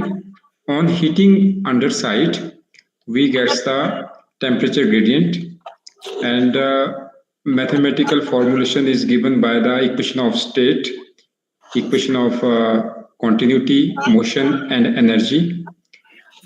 After non-dimensionalizing these terms, we use eigenvalue problem in non-dimensional form. Here is we use W and theta in terms of their wave numbers, and finally we find an eigenvalue problem, equation number 8 and 9. Here is the d square minus a square whole square into W equal to 0, and d square minus a square into theta equal to minus 1 minus alpha to t naught fz into W. Here alpha to t naught is the modified case of a relatively hotter or cooler layer of liquid. Here are the boundary conditions, equation number 10 and 11. Here is solution of the problem. Solution of the problem is the single term Glarykin technique used by Finlayson 1972. This method is used to find the eigenvalue problem. And finally, we find the eigenvalue problem m equal to this, where m is Marangoni number. Here is the trial functions w and theta, and we substitute these two trial functions into the above equation. Then we find m equal to 2 upon 105, 315 plus 7a square plus 2a raised to power 4 upon 1 minus alpha 2 t naught into integration z minus z cube into fz. This brackets denotes the integration, and fz is the non-uniform temperature gradients. We take 6 types of profiles. Here is first of all to denote critical Marangoni number at wave number equal to 0. There is the results and discussions. Now there are 6 cases I want to describe quickly because of lack of time. There is first is linear basic temperature profile. We find a simple case at fz equal to 1. We put here in this equation 18 fz equal to 1 and calculating the critical Marangoni number, this 24 upon 1 minus alpha 2 t naught. Then I draw the graph between MC1 and alpha 2 t naught. Then we find the stabilizing effect clearly with increasing values of alpha 2 t naught. Now similarly, the second case is the piecewise linear temperature profile for heating from below. Here is Fz, which is equal to epsilon inverse for Z lies between 0 and epsilon. 0, Z lies between epsilon to 1. This is the case, and similarly we find critical Marangoni number. Here is 24 upon 1 minus alpha 2 t naught, 2 epsilon minus epsilon cube. Then I plotted again a graph between Marangoni number and alpha 2 t naught, again gives the stabilizing effect. And now here we find some graphs between epsilon, which is a thermal depth of the layer, and with increasing values of alpha 2 t naught 0 to 0.3, 0.5, we get the stabilizing curves. This is the variation of MC2 with epsilon for various values of alpha 2 t naught. Here is the minimum case at epsilon equal to 0.82. The graph between critical Marangoni number MC2 and epsilon as shown above. Number third case, similarly, I find the piecewise linear temperature profile for cooling from top. When we cool from top, then Fz, that is temperature gradient is 0, epsilon inverse. Here is Z lies between 0 to 1 minus epsilon, and Z lies between 1 minus epsilon to 1. Again, we find critical values of Marangoni number, this, and I again plotted the graphs for this case, and the same results we find. And number 4 is a parabolic temperature profile. Marangoni number gives 22.5 upon 1 minus alpha 2 t naught. Again, graph is plotted, variation of MC4 with alpha 2 t naught. Number 5, the inverted parabolic temperature profile is also considered. F of z equal to 2 into 1 minus z. We find critical values of Marangoni number 25.71 upon 1 minus alpha 2 t naught. The graph shows the stabilizing effect again. Last is the step function temperature profile. Here is the step function f of z equals to del z minus epsilon. The corresponding critical Marangoni number MC6 obtained from equation 18 above is given by MC6 equal to 6 upon 1 minus alpha 2 t naught, epsilon minus epsilon cube. And now the graph is plotted again, gives the again stabilizing effect. Another graph is also plotted against Marangoni number and thermal depth epsilon. So now finally, for the 6 cases, we take a table and taken the numerical values for distinct cases. Alpha 2 t naught gives 0, 0, 0.1, 0.2, 0.3, 0.4, 0.5, along with the First case MC1, MC2, MC3, MC4, MC5, MC6. These are the values. Now, finally, the conclusion is, number one, from the above figures clearly illustrate the stabilizing effect of the increasing values of alpha 2 T naught on the onset of convection. And from table 1, it is clear that MC6, here is MC6 in the last column, these values are less than the values of MC3, column number 4th. And similarly, this follow the increasing case, MC6 less than MC3, less than MC2, less than MC4, less than MC1, less than MC5. In all these cases, it's seen that the critical Marconi number increase with increasing values of alpha to T naught, clearly showing that the relatively hotter layer of liquid is more stable than the cooler one, irrespective of the non-uniform temperature profile considered. However, the relatively hotter layer of liquid with inverted parabolic basic temperature profile make the system more stable than all other cases. Hence, there are some references for I use for the preparation of the whole work. Thank you, sir.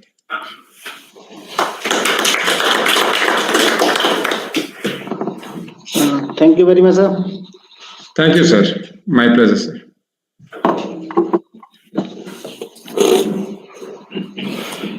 Thank you, sir. Our next presenter is Mr. Vivek Joshi from Sholini University, presenting on the topic Effect of Treated and Untreated Institutional Wastewater Irrigation of Landscaping Plants on Soil Quality Parameters. Mr. Vivek Joshi. Good afternoon, sir. Good afternoon.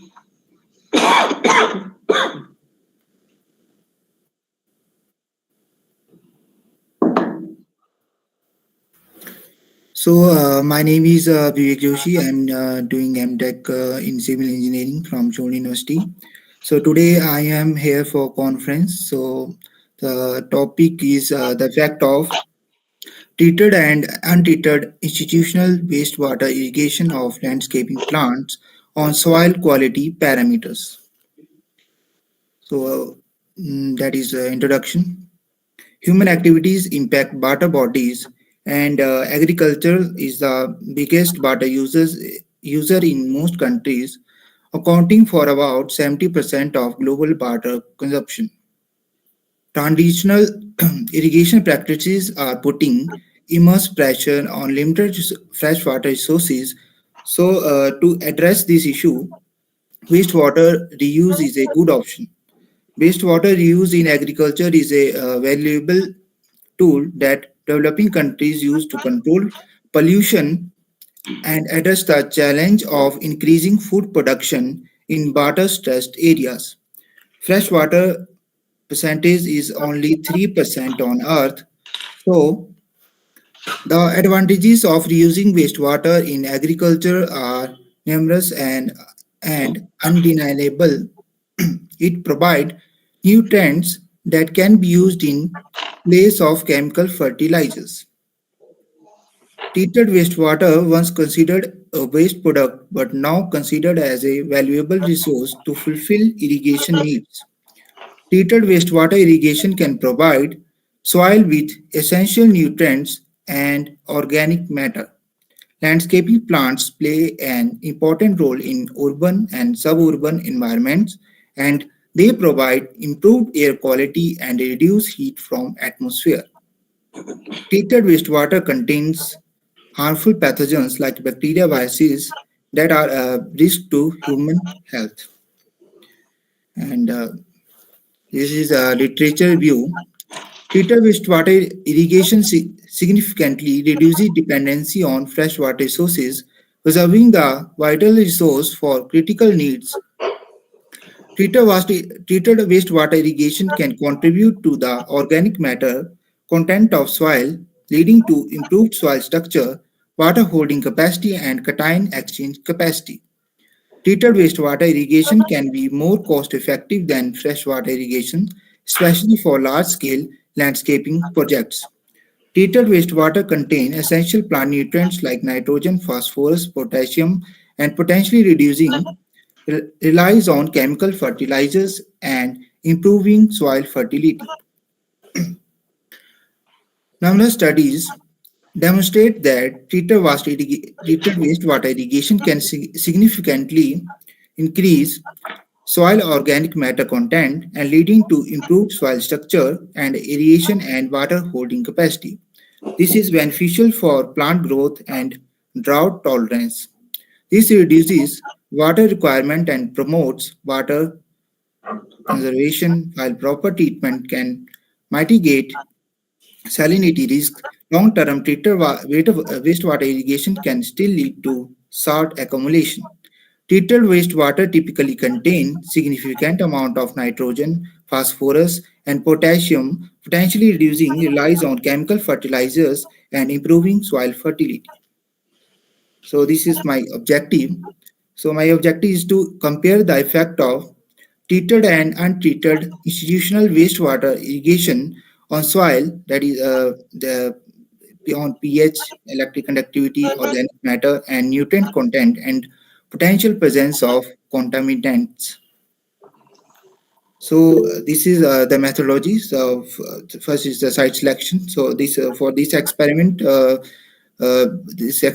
conducted at the Shore University campus, and this is located at Shore district of Himachal Pradesh. So in experimental layout, this experiment uses three distinct type of plants that are landscaping plants, and the name are sweet billium, annual phlox, and rainbow pink. Plants are divided into three blocks with 15 samples in each block. Each block has 3 columns and 5 rows. Each row indicates 5 distinct water quality treatments. So as you can see in the image, I have divided the plant in 3 blocks uh, that was irrigated with the 5 different treated and untreated wastewaters. So soil samples were taken from surrounding area. Each pot contained 11.254 kg of soil. In this experiment, 5 different water quality solutions were used. That is, first one is Vorwell water, that is also called raw water, and the second one is sewage water, and the third one is secondary treated water, and the fourth one is tertiary treated water, and the fifth one is ozonation water. This experiment is conducted 2 times to check the overall change in chemical properties of soil. So for the conditioning for planting, to prepare the soil for this experiment, soil from Shore University campus was placed in container and saturated with water for 48 hours to stabilize the moisture content. And pots are randomly sampled for the soil analysis. And in soil analysis, readings of soil samples from the starting of the project and the end of the project were analyzed to check the chemical properties of soil. So in a result, pH, pH, electric conductivity, organic matter, mercury, and CN ratio, iron, zinc, manganese, and some other nutrients are increased in both treated and untreated wastewater irrigation. Compared to untreated wastewater irrigation, treated wastewater irrigation has high nutrients value that are good for the soil. Potassium, calcium, magnesium, and the sodium are decreased in both treated and untreated wastewater, but in treated wastewater, the values are higher than in untreated wastewater. The sodium absorption ratio is higher in untreated wastewater as compared to treated wastewater, but both are in acceptable range. Pathogens like lead and mercury are found in both treated and untreated wastewater in acceptable ranges. So this is the table of all the soil properties from where I have analyzed. And the conclusion part is treated wastewater offer a promising alternative for wastewater sources for irrigation of landscaping plants. This study investigated the effect of treated wastewater and untreated wastewater irrigation on key soil quality parameters in landscaping plants.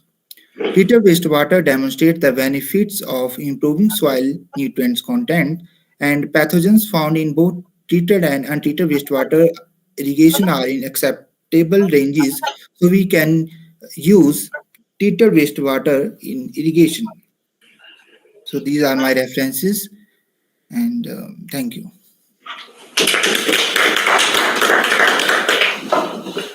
Thank you very much. Thank you so much, sir. Now our next presenter is Mr. Dikshant Verma from Sholini University, presenting on the topic enhancing the compressive strength of steel fiber reinforced geopolymer concrete using recycled concrete materials. Mr. Dikshant. Good afternoon, everyone. I am audible. Yes, sir. Yes, you are audible. Good afternoon, everyone. I am Dikshant Vardhan, studying in Shuri University, currently pursuing Master of Technology in Civil Engineering. Today's topic of my presentation is enhancing the compressive strength of steel fiber reinforced geopolymer concrete using recycled concrete aggregate. So this is the introduction part. What is geopolymer concrete? It is a sustainable alternative to traditional concrete utilizing fly ash and other pozzolanic materials, in which we are also adding recycled concrete aggregate, that is crushed concrete debris or a waste construction material. Benefits of using recycled concrete aggregate in geopolymer concrete. It reduces environmental impact by minimizing natural resources extraction and landfill waste. It offers potential cost saving compared to traditional conventional concrete. The challenges we faced during our study, our research work, RCA is weak and porous particles, so crushed concrete can contain these, potentially compromising the strength and durability. Weaker bond with binder. These materials has weaker bond with the binding material like cement or silica fume, which we are using or adding in our experimental work. Increased water absorptions. RC has higher absorption capacity that can lead to cracking and shrinkage issues. So these are the how we address the challenges of mixed design optimization. Lower water to binder ratios reduces water absorptions by RCA and enhance overall strength by adding superplasticizers. We have added supplementary cementitious materials like fly ash, silica fume, or other supplementary cementitious material that improves workability, reduce shrinkage, and enhance strength. We have used fiber reinforcement, that is steel fiber. Incorporating fibers can improve crack resistance and tensile strength. We have done compressive strength of geopolymer concrete with RCA. We, we achieved more than or comparable, even exceeding the that of traditional concrete when optimized. This is the literature review part. Like Singh and et al. Investigated impact of RCA percentage and a fiber type, and they achieved the strength of 25 to 55 after 14 days. And Inam et al. They examined the properties of high strength RCA mixture, and after 28 days, they achieved the strength of 70 to 90%. Yes, sir. Dikshant, kindly skip the introduction and literature. Please proceed to your work, what you have done. Okay, sir. So this is the materials we have used: fly ash based cement, recycled concrete aggregate, coarse aggregate, silica fume, fine aggregate, super plasticizer, that is PCE, polycarboxylate ether, and steel fiber. So this is the main fly ash based cement. We have used the main binding material science test, soundness test, setting time test we have done on the cement, and recycled concrete aggregate which we have used, and coarse aggregate also. This is the recycled concrete aggregate is the replacement of coarse aggregate. So these are the tests we have done on coarse aggregate. particle size distribution, specific gravity, water absorption, and fineness modulus. This next material is fine aggregate, which fills the void and enhance packaging, so and improve the strength of the concrete. So, and these are the tests which we have done on fine aggregate, specific gravity test, PSD, particle size distribution test, finance module test. And next main particle is silica fume. This is supplementary cementitious material like fine. This is very fine microparticle that improve the strength, durability, and fire resistance of the concrete. And next is superplasticizer, PCE, polycarboxylate ether. It is used to reduce the water. Significantly, we reduce water required for mixing up to 23 to 30% without compromising workability. So these are the quantity we have used of materials. So binder material cement we have used according to the mix design M40, and silica fume we have five different variations of silica fume: 5%, 7.5, 10, 12.5, and 15%. 15% replacement of cement by the weight of cement. And next is recycled concrete aggregate that are concrete debris processed to 5 to 20 size, and these are also in three variations: 0%, 50%, and 100% replacement of natural aggregate. And next is superplasticizer, carboxylate ether, 1% to 2% depends on workability. And next is steel fiber, which we have used 1.5% by volume of concrete, and it is constant for all the batches. And other additional equipments like testing, compression testing machine, including molds, curing tank, and measuring equipment were used. So objective was to increase and achieve the maximized compressive strength and to evaluate the effect of varying RCA percentage on the mechanical properties of GPC, geopolymer concrete. Methodology, how we have done this: first of all, we characterized the material, like we done the physical properties of fine aggregate, recycled coarse aggregate, and natural aggregate was determined, including specific gravity, particle size distribution, and water absorption test. Then the mix design was optimized. A series of geopolymer concrete mixes with varying RCA percentage 0, 50, and 100, and silica fume 5, 7.5, 10, 12.5, 15 was prepared. Then M40 mix design was used as the reference mix design. The mix design was adjusted for each subsequent mix with increasing RCA and silica fume respectively, with each RCA percentage content using the absolute volume method. Steel fiber 1.5%. So three samples was prepared for each mix design for compressive strength testing. The materials were weighed accurately and mixed thoroughly in a mechanical mixer. Then superplasticizer was added gradually while mixing to achieve the desired workability. Fresh concrete properties like slump was measured. The concrete was casted into mold for compressive strength specimen according to relevant standards and using IS codes. The specimens will be cured in room environment for 7, 14, and 28 days. So slump test was also done, and next time compression testing was done. After the designated curing period, the compression strength of the specimen was determined, the data was collected, and all the statistical analysis was conducted on that data. And these were the values which I got after testing. I have 15 different mix IDs, and that 0%, 50%, 100% recycled, three variations and five variations of silica film. And I have 7 days, 14 days, 28 days values readings of compressive strength. So these are more than natural concrete, traditional concrete which we use.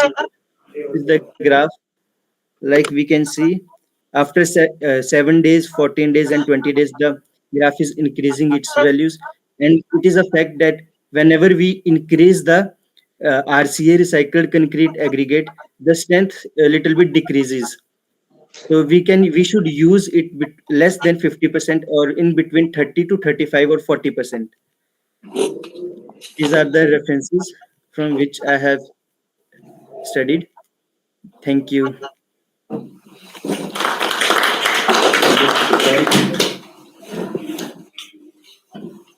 Thank you so much, sir. Now, moving on, we have some paper, poster presentation. So, as I can see, we are being connected with Shubham Sharma. So, Time for poster presentation is 3 minutes only.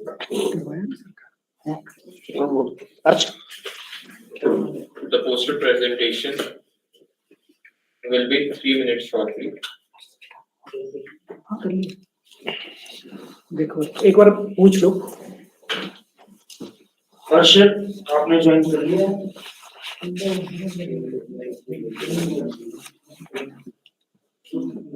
then we will proceed with poster presentation. उसके बाद Shubham Sharma, you can please present your poster now.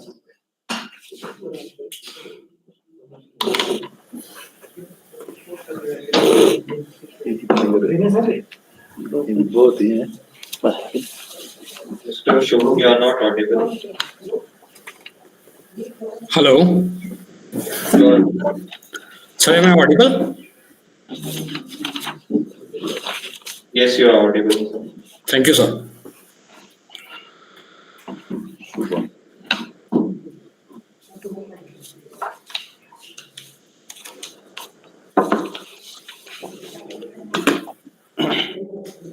Sir, is my screen visible? Full screen कर देना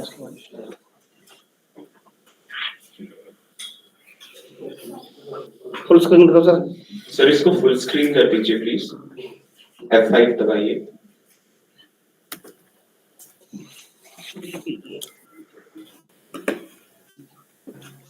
थोड़ा सा zoom कर लीजिए please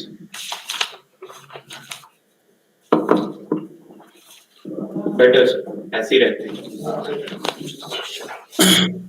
Very good afternoon to everyone present in the conference hall.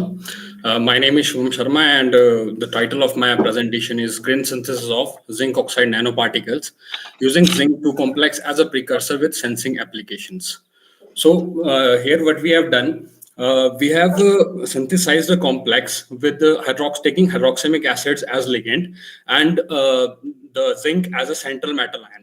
And as an application of that particular complex, we have synthesized zinc oxide nanoparticles from Bergerac koinigi leaf extracts, that is commonly known as कड़ी पत्ता जिसे हम कहते हैं.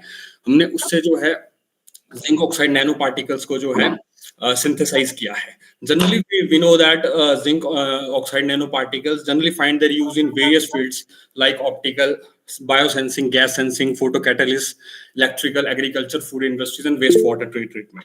And we know that green synthesis is a step towards sustainable practices, providing non-toxic and eco-friendly materials. They generally metal complexes can act as suitable precursors for generating the nanoscale materials or nanoparticles, and it has been a area of major research interest. The fascinating benefit of their particular use include simple and convenient method of synthesis, particle size and structure, their purity, and low cost effectiveness. In this view, we have synthesized the zinc 2 hydroxamate complex, and then as an application of it, we have used the Bergerac koinigi extract and synthesize the zinc oxide nanoparticles that show significantly highly efficient and selective sensing for chromium, hexavalent, and mercury divalent metal ions in the presence of various other cations. These are the experimental. Shubham, sorry to interrupt you. You told me that you told us that you are using these nanoparticles for the sensing applications. Yes, sir. Okay, for sensing which kind of elements? Like sir, heavy metal ions like sir chromium, mercury, which are toxic metal ions. What is the methods you use for these sensing application studies? Sir, we are generally using the fluorescence method, sir. Fluorescence spectroscopy. Yes, sir. Okay, and what is the limit up to which this nanoparticle is sensing? Sir, actually, the limit of detection for this has been identified to be almost 1.175 nanomolar and 1.085 nanomolar for mercury metal ion and chromium and mercury metal ion respectively. Is it sufficient for the standards standards of pollution we are running these days?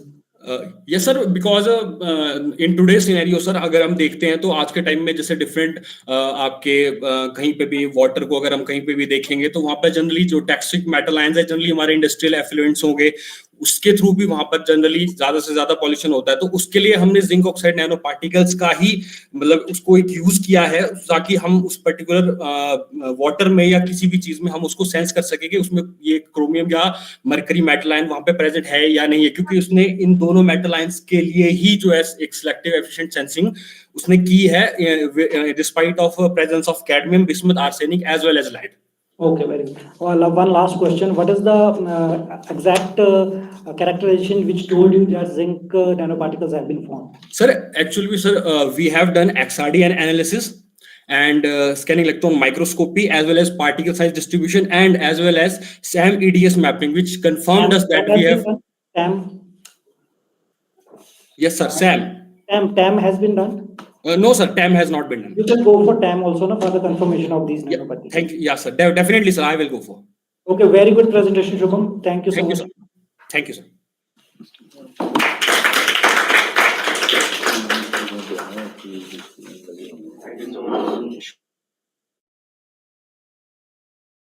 I'd like to go forward. Now is the time for poster presentation 11 by Dr. Hansa Devi, SVGC Gumarpi, who is presenting first principles calculation of structural and electronic properties.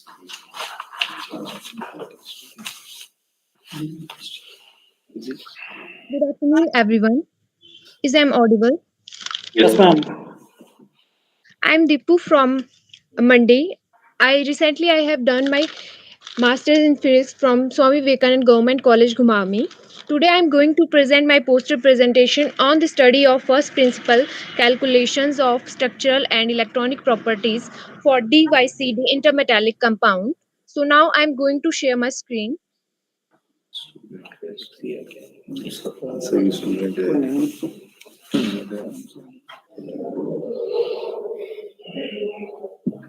Is my screen visible? Yes, ma'am.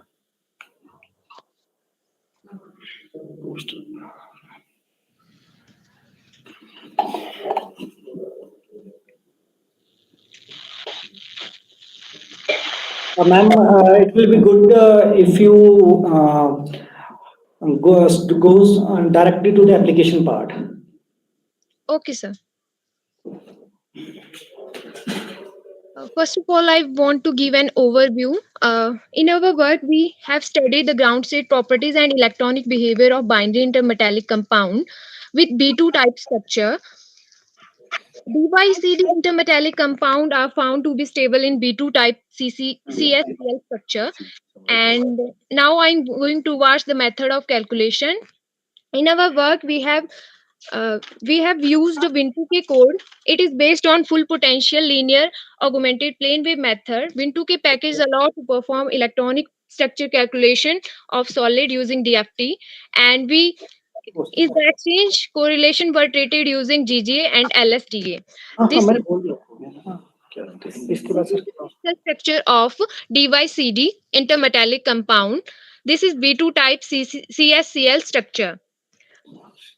In table first, we have calculated the lattice constant, bulk modulus, derivative of bulk modulus, and magnetic moment for DYCD intermetallic compound. And the value of lattice constant from LSDA is in good agreement with the experimental value. Here we do not find any experimental value for bulk modulus and derivative of bulk modulus in literature. In figure first, we have plotted the total energy in Rydberg as a function of volume for DYCD using GGA and LSDA. In figure A, this is the graph of energy in Rydberg versus volume in Bohr Q. And in figure 2, using GGA approximation. And in figure 2, this is the graph using LSDA approximation.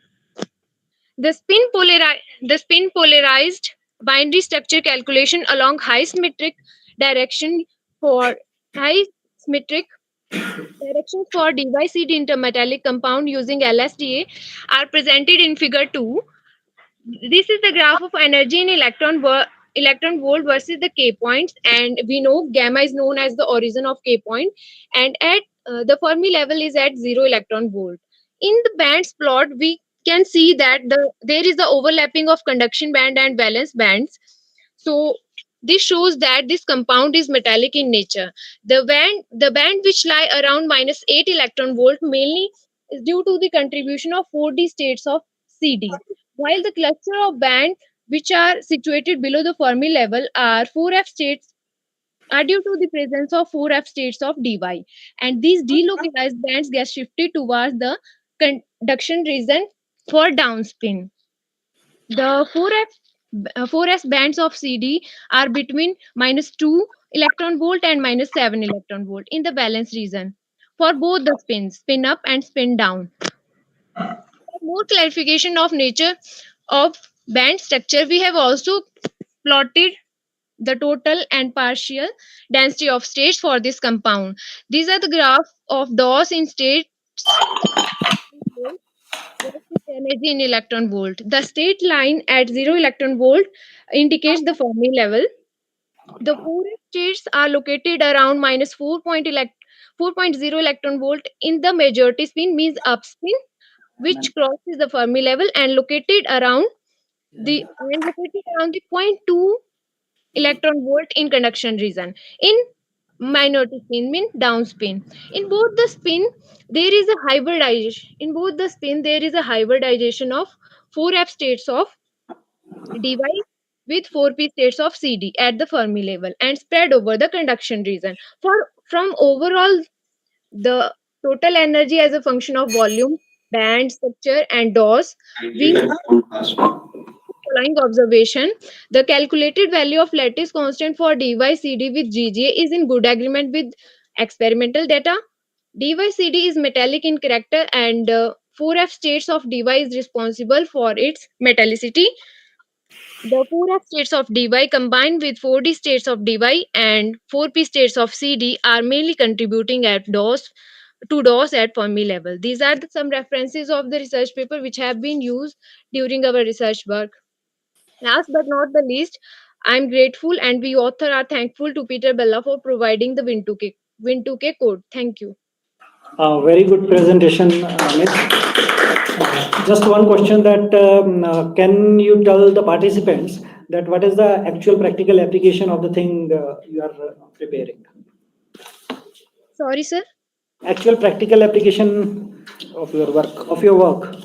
Sir, due to the presence of 4f orbital in dy, this material can be used for storing purposes of hydrogen. Storing of hydrogen that can be used in the fuel cell applications in the future, right? Okay. Thank you so much. Thank you. Thank you, sir.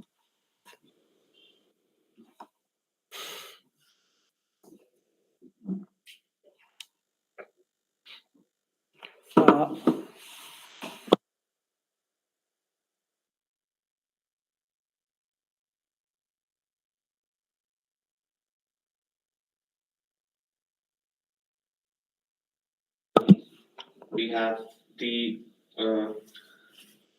paper presentation of Mr. Harsh Kumar from RGGC Nagrota, and he's presenting the telluride glass-based composite with Deuterium aluminium garnet activated by cerium phosphor spool and application. So please.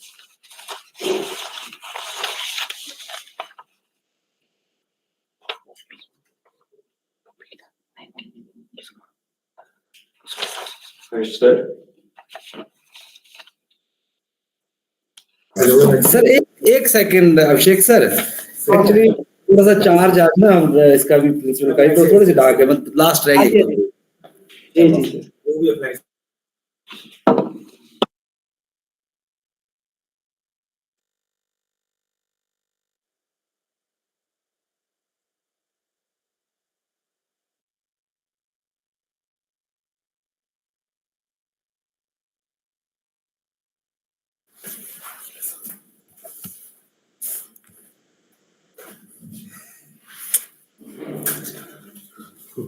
A very warm good evening, one and all present here. First of all, am I audible, Abhishek sir? Yes, sir. Yes, sir. You are audible. Yes, sir. Actually, I am using this Google Meet after a long time. So let me just recheck how to share my PPT. यार, कैसे करते हैं? ये है ना, अपना PPT कैसे share करते हैं?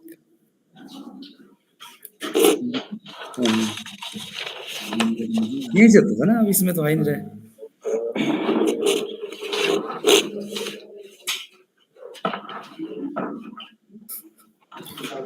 अभिषेक सर, यहाँ से पीपीटी शेयर होती है, वहां से हो ही नहीं रही, आज आ ही नहीं रहा इसमें ऑप्शन।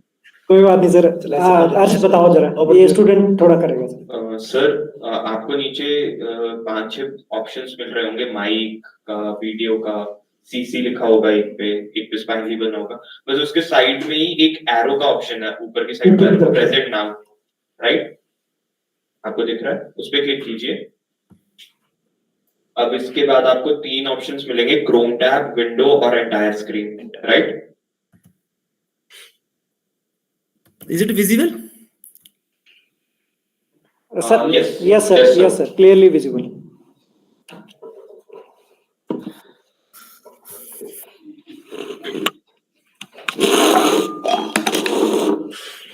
और बहुत सारी, एक सेकंड, क्या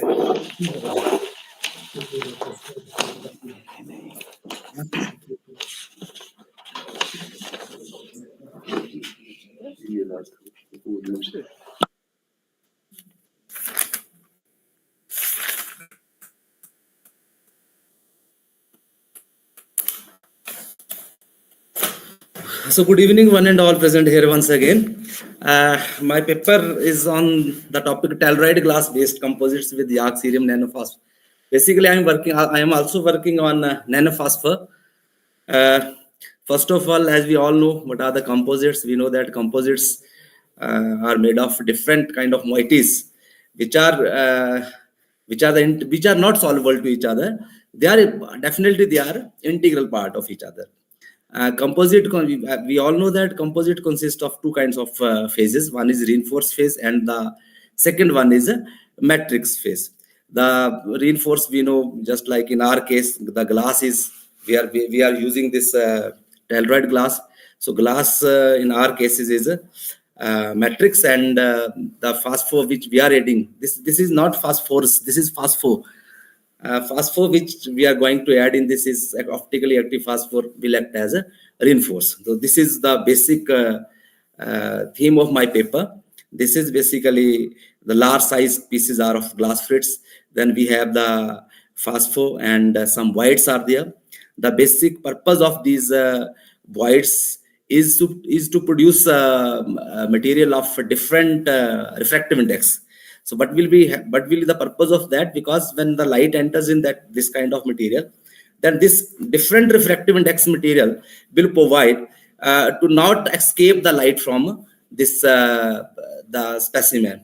As when the light or any electromagnetic wave will enter in this composite, then what will happen? The light, that electromagnetic wave will be first of all absorbed, and then that will be that light will absorb, or some light will be totally internal reflected. So the purpose is to make the maximum use of the light, electromagnetic wave which we are going to enter. So what will happen when this electromagnetic wave, I am again and again I am using the word light. We all know that light is the general term for electromagnetic wave. So when the electromagnetic wave will be absorbed, then this phosphor will, depending upon the kind of phosphor, the re-emission of light will take place. And if that is of our interest, the emission of light is of our interest for our reason, which we want of that particular range of wavelength, then that will be very helpful. This is the main thing. The first part is just we see that all the light is passed from this medium. In the second part, you see some light is being absorbed, this yellow color or the phosphor, nanophosphor basically. So the purpose is to first of all absorb this light, and then this nanophosphor will emit re-emit the light. So this is what is the purpose of composite. We know that powder material generally is not of any use. So we are going to make use of our powder material. Then the photons will be trapped. This again the same thing which I have told earlier, and to modify the photon propagations. So this is already something have already these are some applications of this fluorescent lamps. We all see that UV and IR radiation sensors, temperature sensors are there. So these all are the applications of nanophosphors in glass or phosphor in glass or composites. So we are going to take the this YAG cerium as a nanophosphor. Why we have taken this nanophosphors? Because the basic thing is band gap. You know, this is 6.9 electron volt. So this band gap is very appropriate because we want that kind of matrix which do not absorb the light. That just help the nanophosphor to absorption and re-emission of light. If the matrix itself going to absorb the light or electromagnetic wave, so that will not a good matrix at all. So that's why this band gap 6.9 electron volt band gap is very suitable, because this generally do not absorb the electromagnetic wave of a visible region generally. If we talk, then we talk about the melting point. This melting point is very high. So this is the structure of YAG. This YO2, 3 kinds of molecules are there in this YAG. So this is the nanophosphor synthesis. We have prepared this at NIT. I want to tell all of you that I am doing. Presently, I am also doing PhD from NIT. Hello. Hello, हाँ जी. Sir sorry to interrupt you, आपका slide move नहीं कर रहा था. Move नहीं कर रहा है? अच्छा. यस.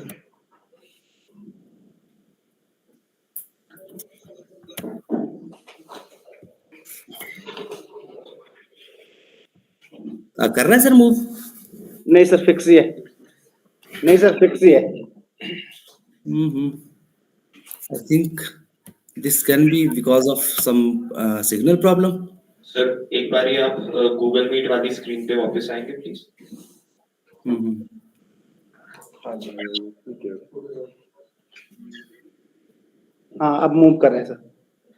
सर गूगल मीट की स्क्रीन दबाइए, तो प्रेजेंट का ऑप्शन है उसको फिर से दबाइए.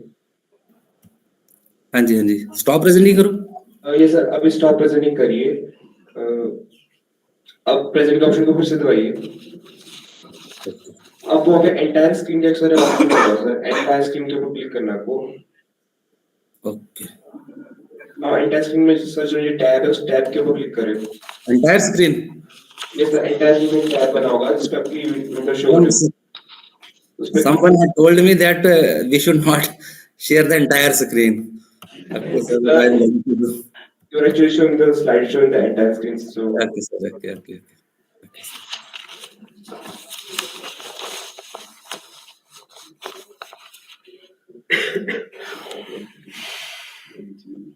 now please go to the slideshow.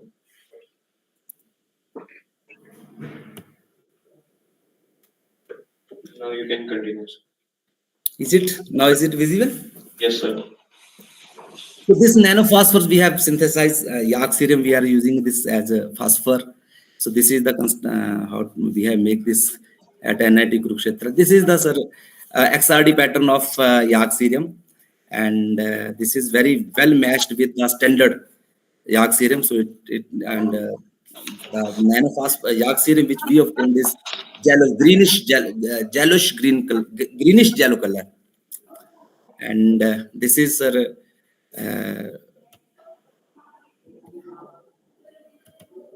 this is the same images of our material. Large size particles are glass, and the small size particles are the nanophosphors. This is daylight image. Daylight means this image we have taken with our mobile, and this is same image. Okay. And this is the PL of my nanophosphors.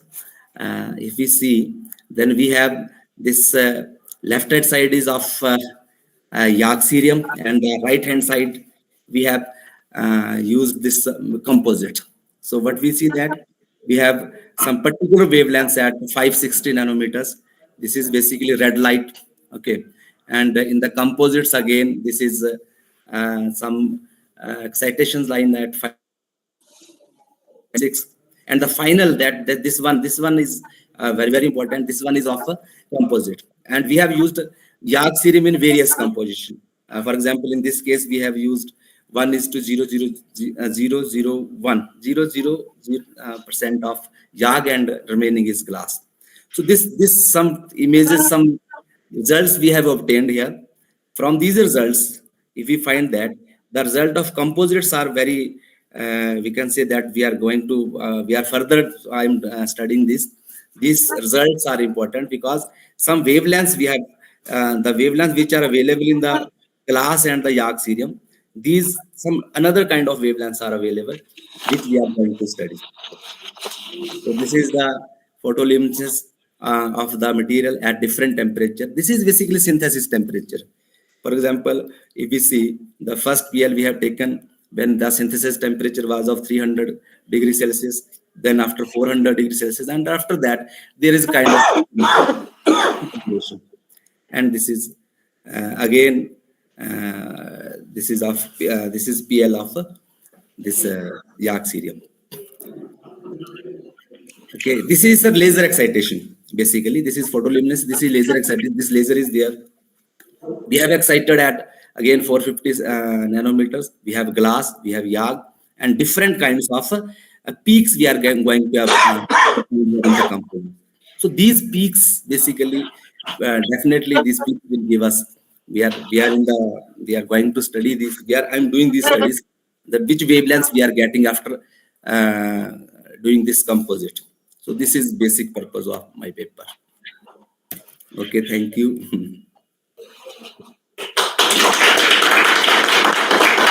Lot of work is to be done still now, no? Lot of work is to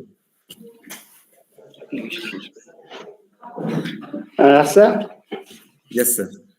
Application of this research, sir, please.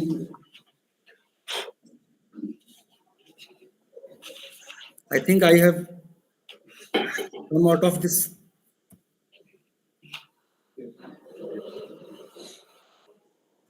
Hello.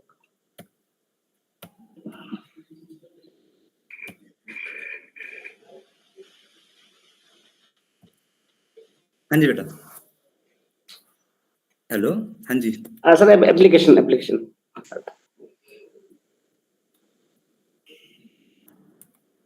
Applications. Yes, sir. You are asking me what are the applications? Yes, sir. Okay. But application, lot of applications are there. For example, in these days we are going to using the this can be used in the field of medicine. We are getting various kind of LEDs. We are getting various type of lasers. What is the science behind that? That the science is we first of all excite the molecules. We first of all excite the atoms of different kind of materials, and they re-emit the light. There are metastables. These in my case also there are some metastables are there. The lasers which are there, different kind of lasers which are there in the industries. That all are because of this emission of appropriate emission of appropriate I'm word using, because what we want sometimes this kind of laser of infrared rays. We want red light laser, yellow green laser. So all are these applications. Even these have the many applications in the field of your medical science also. I'm forgetting the word. We are using robotic medicines we are going to use. No? So what is the what is there? Anji sir. Thank you very much for your invaluable time and sharing this knowledge with our students. Thank you. It is always great talking to you, sharing some time with you. Thank you, sir. Thank you for giving me this opportunity. Thank you so much. Thank you. Nice presentation, sir. Thank you, sir. Thank you, sir.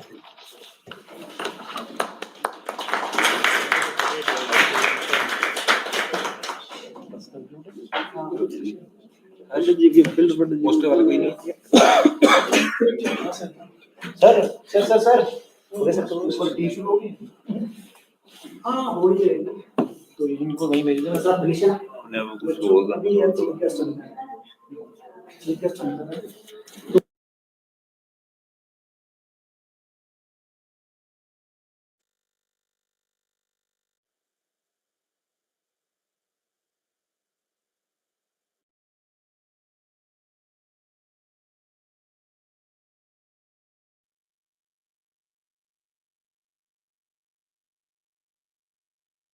This was the end of session of